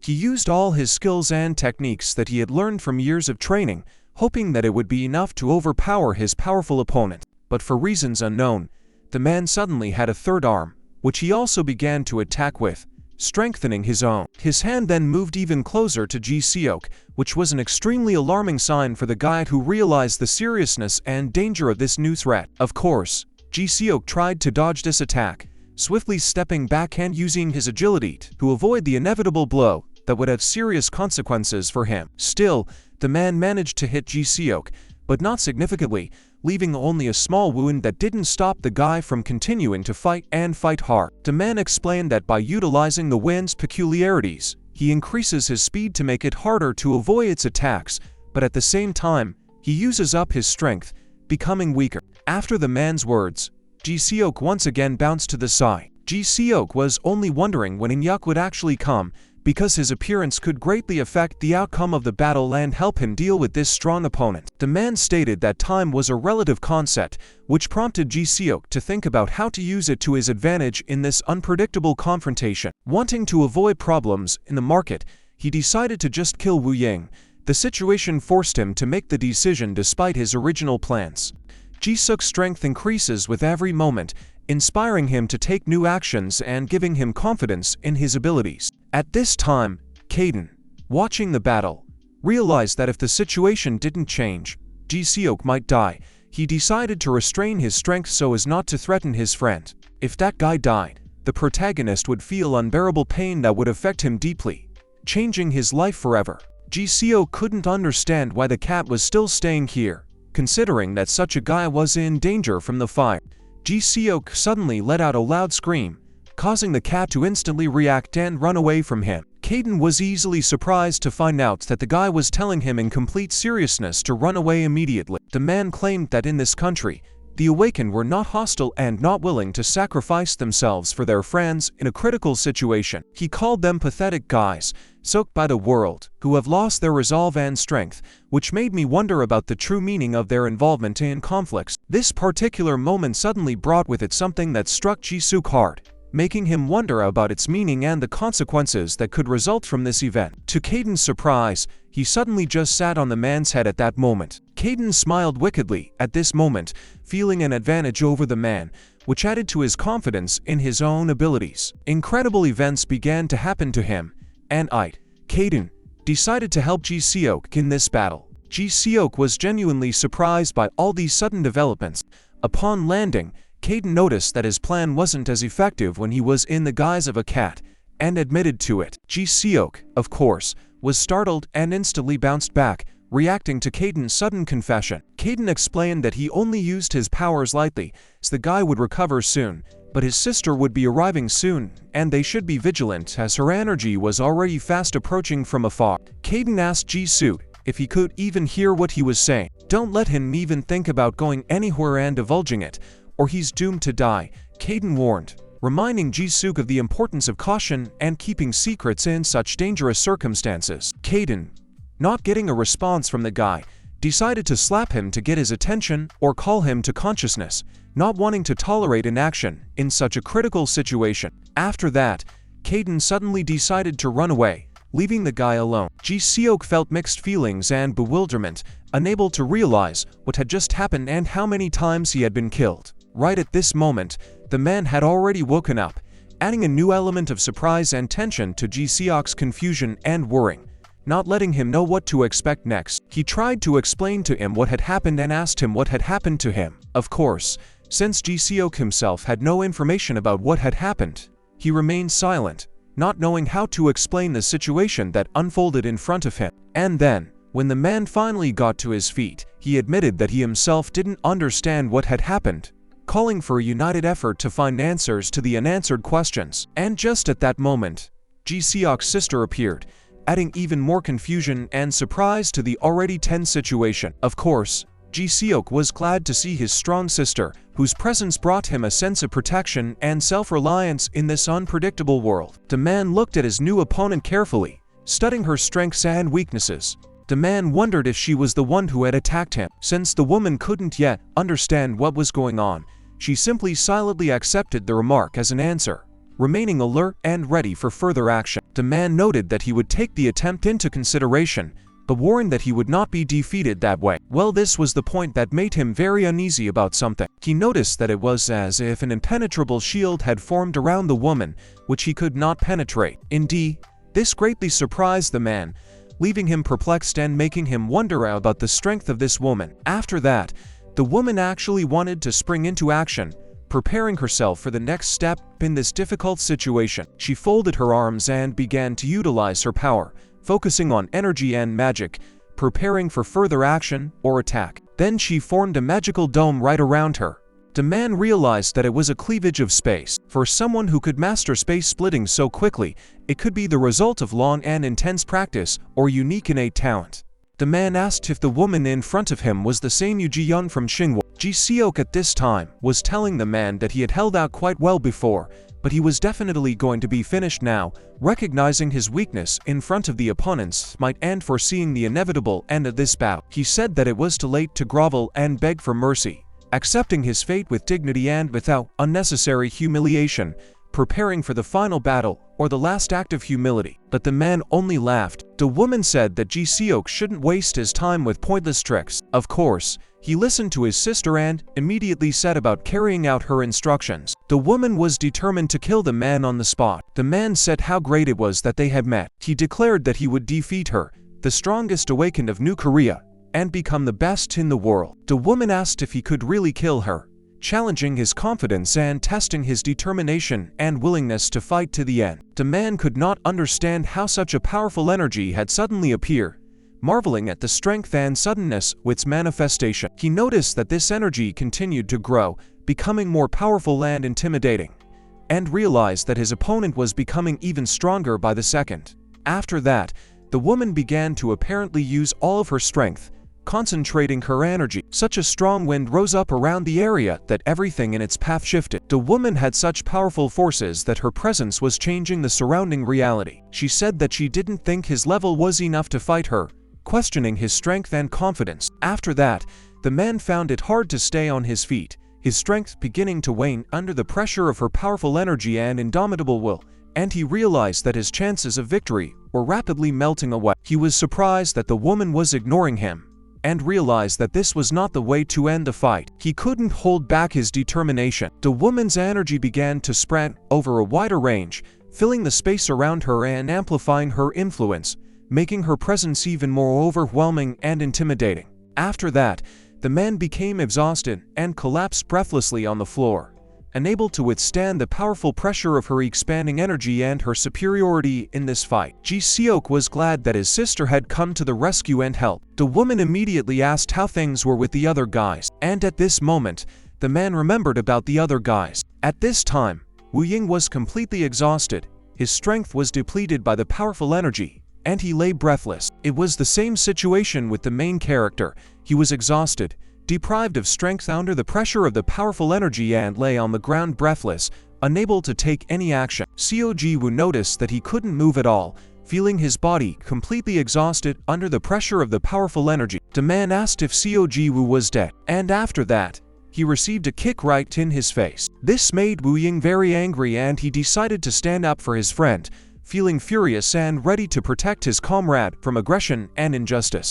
But the man immediately noticed this and decided to take some action. Wu Ying also noticed this and started to get nervous. The man said that now his strength had certainly left him, and he would be next, first to deal with this guy, and then punish Wu Ying. Wu Ying started to get nervous, because he still had to figure out what to do in this situation. The man said that they would play a good game with him now, hinting that he intended to cause him pain and suffering before punishing him for his actions. And after that, Seo Ji Woo began to feel an indescribable pain that engulfed his body, causing him to moan in agony and suffering caused by the man's cruel actions. There was nothing left for Wu Ying to do but just stand there and watch all of this. The man said that it was the right thing to do and should be shouted, praising the aggressive shouting. After that, Wu Ying told the man to stop this action. The man was surprised but still turned around, giving himself a look at Wu Ying. And then the man said that he had no intention of stopping and continued torturing the guy. Wu Ying actually got tears in his eyes as he couldn't bear the sight of this violence and the suffering of his friend. Wu Ying said that he would tell everything if the man would stop torturing and let his friend go. This was what interested the man,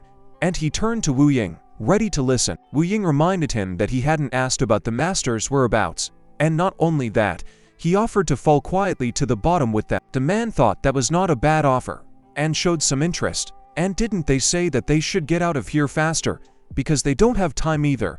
The man remembered that urgency was very important in this situation. This was the moment someone shouted to the man quite loudly, getting his attention. It was the protagonist. He said that he didn't want Wu Ying to be in danger because of him. The protagonist expressed his concern, warning Wu Ying against the risk of betraying the master because of him, and insisted that he should be cautious in his actions. Wu Ying became furious because Seo Ji Woo was talking about this right now, jeopardizing his plans. He thanked Wu Ying for calling him a friend recently. Wu Ying could believe that Seo Ji Woo was actually willing to suffer for him. The man asked if the situation was still up, pointing out that he hadn't killed them just because he had decided to sell Seo Ji Woo. He intended to show him the reality and make it 10 times more painful than the past ordeal. At that moment, someone grabbed the man's arm, interrupting his intention or attempted action to prevent violence and change the course of events. Surprisingly, the main figure was pleased with who appeared. It was actually Cayden, but when asked about his identity, he replied that he didn't need to know. After that, he simply broke that arm of his. Of course, the man felt incredible pain and immediately fell to his knees, suffering from the intense agony caused by his broken arm. And Cayden looked at him very thoughtfully. At that moment, Cayden said it was an act. The man was furious at Cayden's act, taking it as an insult and a challenge. Of course, the protagonist was worried about Cayden and told him to be careful. Needless to say, Cayden didn't let himself be attacked so easily and was much quicker to respond to the threat. The blow was so strong that the opponent flew back a few meters, falling under the powerful force shown by Cayden. He then fell loudly straight to the ground. The man wondered who even was. His lip was actually trembling at this moment, for he was feeling fearful of Cayden. Cayden approached the man standing in front of him. He said that it didn't seem like the time to be interested in who he was. The man continued to shake and asked what he was saying. Cayden showed him his powers and reminded him that the man was doing the same thing to Seo Ji Woo, who was nearby. After that, he actually started doing the same thing he did to Seo Ji Woo and Wu Ying, repeating his actions. Cayden asked what was the big deal. Didn't he enjoy it? The protagonist and Wu Ying were quite startled by all this action. The man was really scared to death by Cayden's strength. After a while, the man said that it was his fault and even started apologizing just to make Cayden stop. As soon as he felt the pain, he immediately gave up, realizing that he was unable to resist and continued his fight. The man couldn't understand what he was saying, feeling confused or misunderstood about Cayden's words. Cayden said that it was going to hurt a lot. After that, Cayden seemed to start using this technique with space again. Cayden hadn't spoken earlier, but he asked to explain why he decided to increase his strength by 10. And then he decided to increase his strength by 100 times to be absolutely sure that he could overcome any obstacles and challenges that might come his way in the future. The man, gripped by fear at this moment, turned to Cayden for help and support. Seo Ji Woo urged him to stop this action, fearing that further consequences could be unpredictable. There was no need for Cayden to commit such an act because of him, which could lead to unpredictable consequences, affecting everyone around him and changing their lives in the most unexpected ways. The man had no way of remembering exactly, or he had heard that name before, but he felt that it was connected to something important and meaningful from his past. But the man realized that there was no time to think about it now, as the situation required immediate action and decision-making. At this opportune moment, he would gather all his strength and attack instantly, hoping to take his opponent by surprise and gain a quick victory. Cayden was surprised that the guy started to stop him, not expecting such a bold and decisive act from him. Cayden, stunned by what was happening, wondered if he was a fool seeking to show honor to someone who was trying to kill him. Seo Ji Woo argued that such behavior was not a show of nobility, but instead was an unreasonable act. Cayden addressed him, asking if he had said that Cayden didn't commit the act, raising the question of his innocence and the consequences for everyone involved. The protagonist didn't give much of an answer, only grinning in response. Cayden told him to stop laughing. Cayden then turned to the guy, asking if he was okay, to which the guy replied that he felt tolerable. Cayden was genuinely happy that Seo Ji Woo was fine. When the protagonist grinned again, Cayden started lightly punching him in the head. Of course, Wu immediately recognized Cayden, remembering his unique facial features and characteristics that made him different from others. He remembered his conversation with Master, who had strongly advised against making inquiries about Cayden, warning against dealing with such a dangerous and powerful man. Let Wu Ying just pretend he knew nothing, following Master's advice and avoiding any unnecessary trouble that might arise from his meddling in Cayden's affairs. Wu Ying nodded his head and said that he understood. The man then suddenly said that they were all already dead, and was willing to accept the consequences of his actions. Of course, everyone was amazed at how suddenly he jumped up. The man started forming fireballs again. The protagonist was clearly frightened by this moment, his face reflecting horror and anxiety at the threat that could become a reality at any second. And the man called them disabled devils. Then he told them all to die and started attacking. But Cayden replied that it was he who would die today, not them, expressing his determination to fight and his willingness to accept the challenge, even in the most dangerous moment. And right at that moment, the man saw some lightning flashing in the air in front of him. The man was extremely surprised to be struck by lightning, feeling shocked by the unexpected occurrence. Seo Ji Woo and Wu Ying turned away, trying to avoid being hit by this attack, reacting instantly to the threat. After that, the man actually fell to the floor, already definitely dead. Cayden said that he would go as he didn't want anyone to see this side of him. The protagonist understood everything, and at this time, Cayden was looking at Wu Ying. Cayden said that it seemed like he would have guessed everything, just like before, and suggested that Wu Ying not tell him anything about him, leaving many questions unanswered and keeping the secrets of his past. And right after that, Cayden disappeared from their sight. There was a pause between them at this moment, filling the room with misunderstanding and distrust, for Cayden's disappearance left many questions unanswered. Then the protagonist heard someone enter, breaking the silence and filling the room with a new atmosphere of surprise and uncertainty. It was the chairman, and the protagonist felt relieved that Ji Seok was also intact and safe. Ji Seok stated that he was perfect and asked if they thought he had any equals. Woo-in expressed his gratitude to Ji Seok for coming to look for him, recognizing his loyalty and concern for him at this difficult moment. But Ji Seok explained that he didn't come looking for him, but was here by chance because he didn't like guys like this infiltrating their territory. Ji Seok was wary, because he couldn't understand why they were looking at him like that. At this moment, the woman asked, "They fell to people this?" After the protagonist answered in the affirmative, there was a momentary moment of silence. Wu Ying said that they couldn't be 100% sure without precise evidence, and as they exchanged glances, they realized that they had woken up too late and it was already over. But the woman disagreed and believed that someone had intervened, suspecting that a hidden player was behind the incident. That mark on the ground was definitely not from the fight.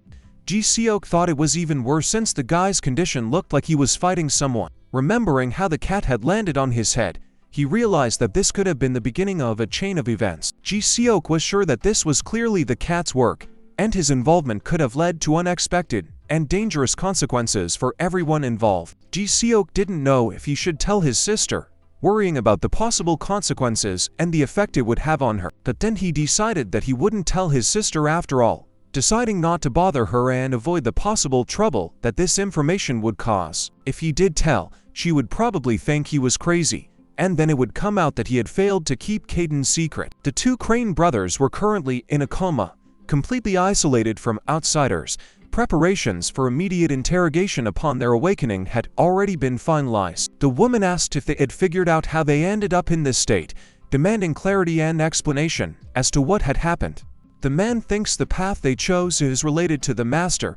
They asked about the master's whereabouts, intending to go to him for help or clarification. The woman asked if he had mentioned that they had come to find the master. The trail of the man who led the younger man and the brothers, according to Wu Ying, matches, and they confirmed that they lost consciousness and woke up after the incident. In any case, one couldn't help but think that it was quite strange. The man asked if the chairman thought the children were withholding information about who helped them, even if they are telling the truth but sure someone helped them. As she approached the main character, she suddenly felt powerful forces surrounding him. Space itself began to separate the moment he went to this place. Regardless of who helped the children, it was of interest to investigate. The woman was certain that the person she saw at that moment was exactly Cayden. The man questioned whether the rumors about the recent discovery of the homeless man's footprints were indeed true, for he had always sought to fight only strong opponents and never attacked the weak. Why would he suddenly start helping children when he had never shown any interest in such charitable endeavors before and had always focused solely on his own personal goals and interests? The woman, of course,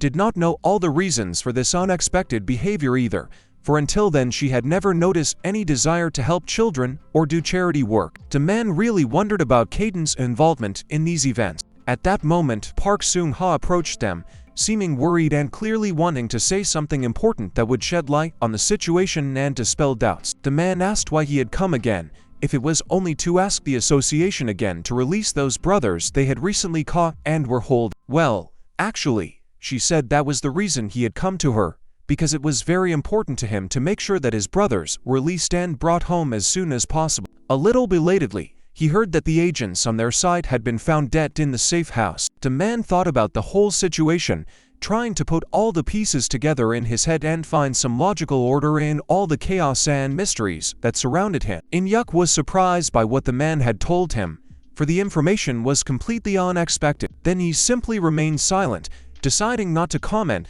on what he had heard and trying to comprehend all the information he had received in order to understand what actions to take in this difficult situation. The man hadn't expected to hear words of gratitude from Park Seung-ha himself, as their interactions hadn't suggested such appreciation before. But the man wasn't so shameless as to pretend. He then asked if the agency on Xinhua's side had found itself in a similar state. Wouldn't it have taken action just as quickly to protect its interests and ensure the safety of its employees? The man said that would have been correct, as any self-respecting agency would have immediately taken action in such a situation to protect its employees and ensure the safety of its operations. It is likely, then, that he would probably at least observe the rules of decorum. After that, the man simply walked away without adding another word, leaving the others to ponder over the incident and what had happened. Ji Seok didn't think that no matter what famous criminals they were called, they would be so different in strength from him. He thought back to everything that had happened to him, trying to understand every detail and make sense of all the events. And he wished he had been out of his mind at the time, but remembering how he had interrogated the man, he was certain that his actions had been truthful and necessary to solve the mystery. He couldn't figure out if the emergence of the cat growing abilities was a related trait of theirs, or if they had come about as a result of either. The atmosphere was tense when he first saw the fat man because he had caused him to feel fear at first sight. After that, Ji Seok stood up abruptly, feeling a sudden rush of adrenaline and deciding that he should be more alert and ready for possible threats. Ji Seok said that Seo Ji Woo had his cat talking. The protagonist was interested in the matter. He asked if Seo Ji Woo bought it or something else and where the cat came from. In response, the guy said he was just in the alley with all the cats. Ji Seok thought about what he said about just being in the alley of cats. Cats and alley cats are really attractive and undoubtedly intelligent. Ji Seok will realize, too, when he feels all the magic and charm these wonderful creatures possess. Ji Seok thought that he was just a little strange if he already found even a simple walk down the road with the cats so intimidating. Ji Seok asked if he had ever noticed anything strange about this cat. Ji Seok asked him to seriously think about his question. The main character did give it some thought after all. He said that, strange in its own way, this cat seemed pretty cute to him. The protagonist couldn't understand what exactly could be so unusual and strange about this cat, wondering about the nature of this creature's mysterious appeal.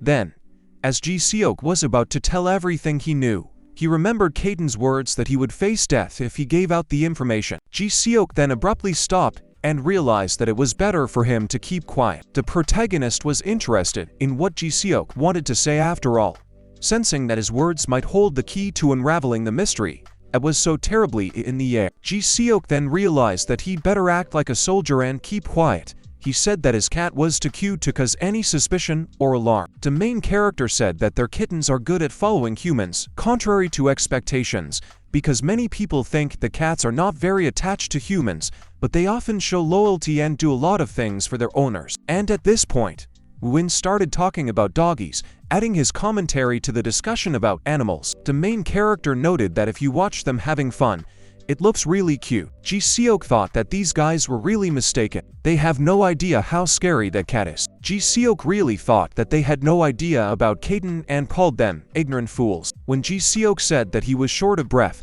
the main character suggested that they call a doctor. At that moment, both Woo and the protagonist looked at Ji Seok, anxiously assessing his condition and willingness to help if needed. And then Ji Seok suddenly started tapping himself on his chest, and the protagonist immediately decided not to take any chances and called the doctor to make sure Ji Seok was okay. A woman came up to them and asked what was wrong. At this time, Kaiden just sat there and sighed heavily as he watched what was happening. Again, using what he had and the experience he had gained, he sought to regain full health and gain strength to be ready for the challenges of the future. Because of those bows, the body often failed to recover, creating obstacles to full recovery and regaining strength. But he remembered Seo Ji Woo's words about not wanting Cayden to put himself through such trials because of him. He remembered being told to get rid of some of the guys and wondered why he was so slow and not decisive in getting rid of them. At this time, everyone who came to him ended up demanding only one thing: that he fight. He thought back to Seo Ji Woo's question about whether or not he would fight before he got home from school,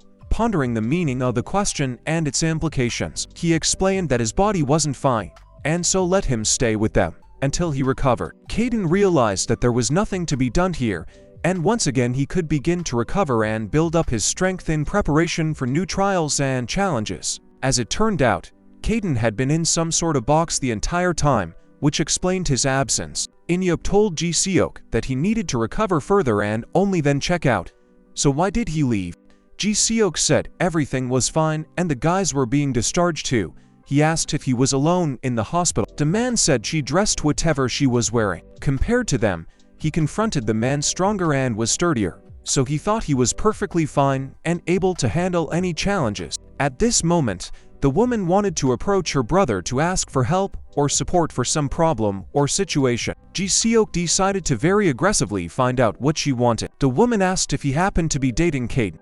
Ji Seok couldn't understand why his sister was asking him that. That's where Cayden, who suffers from a disordered mind, suddenly erupts in arguments when he sees someone who shows a strong awakening of his abilities. He is known and proper in this way, since he spares no one behind his name.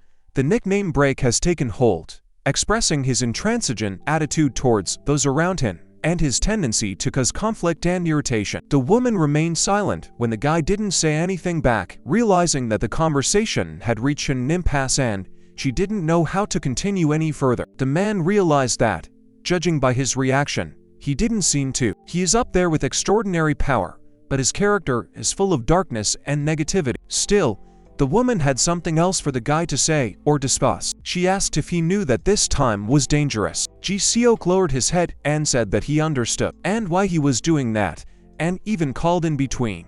However, the opponent was too dangerous for his actions. Ji Seok understood all of this perfectly, and yet there was something else. For once, he was in real danger, and it was something unaccustomed to feeling threatened. It struck them both that the woman had put it that way. It gave them a new perspective, making them reconsider the utterance in a new light. He hadn't been able to meet with Cayden since the incident, which was unusual considering he was bound to meet with him to discuss some important matters. Upon entering the apartment, the protagonist asked the cats if everything was alright, but he was surprised, as he couldn't find Cayden anywhere. Trying to call his name, he looked around every corner, but couldn't find him anywhere. The protagonist once again repeated that he had come, hoping that it would get Cayden's attention and he would appear or respond. Seo Ji Woo could assume that Cayden had left since he didn't respond or show up. He went into the bathroom, but he wasn't there either, which made him even more anxious and made him wonder where Cayden might have disappeared to. The protagonist began to worry and wondered where Cayden had gone. He then found the next room and slowly opened the door, ready to face any surprise. Cayden was already there, surprised to see the guy already back. The main character was surprised to see that Cayden was literally taking a bath at that moment. When asked what he was going to do, Cayden asked if he was hanging out in the warm water, intending to do it on the bottom floor.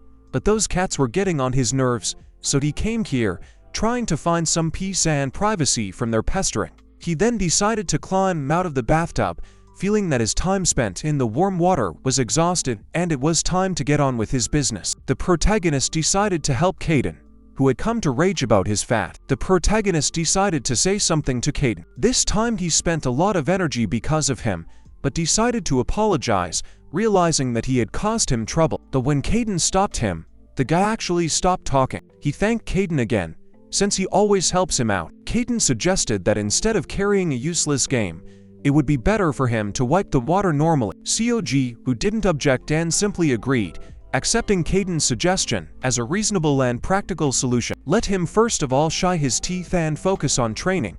This time it was because he showed weakness by allowing himself to be distracted from his duties. The protagonist said that of course he would train hard now, determined to take up the task and correct his mistake to become stronger and more determined. At this time, already Wu Ying had returned to his house. Still, something was troubling him all this time, keeping the suspense and intrigue in the story. There was a man with him, and he heard that he was discharged today. It occurred to him whether it wouldn't be better to stay a little longer to resolve some issues and support him. He looked different, and the case suffered more. After Wu Ying explained that he had undergone intensive treatment at the hospital and was told that he would be able to recover all at home, the man understood. The man asked if Wu Ying had thought about his proposal. The man is sure he will think about it, considering the proposal through the prism of what happened.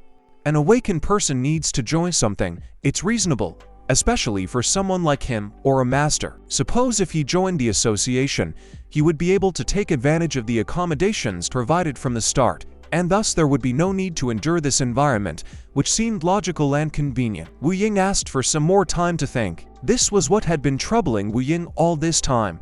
It was his inner worries and unresolved issues that were preventing him from making a decision immediately. At this time, the man came to some building, adding intrigue and possible plot twists, leaving open questions about his intentions and actions. Walking among his coworkers, they bowed to him. Of course, he couldn't understand why Wu Ying was so strangely worried, leaving him with a sense of bewilderment and wanting to unravel the mystery of his emotional state. He had been trying with a master for a long time, so it was hard for him to join something new, having difficulty adapting and integrating into his new surroundings. At that moment, the man, who appeared to be a teacher, was approached by someone. Some guy named Ji Woo appeared in front of him, and the man could not understand on what basis he did so. The guy said he came here to see his teacher because he heard an interesting conversation and decided to ask questions directly to get clarification from someone he trusted. He had heard rumors that some guy had joined the teacher in the association who apparently wanted to learn more about the work and get experience directly from him. He doesn't know the nature of their association,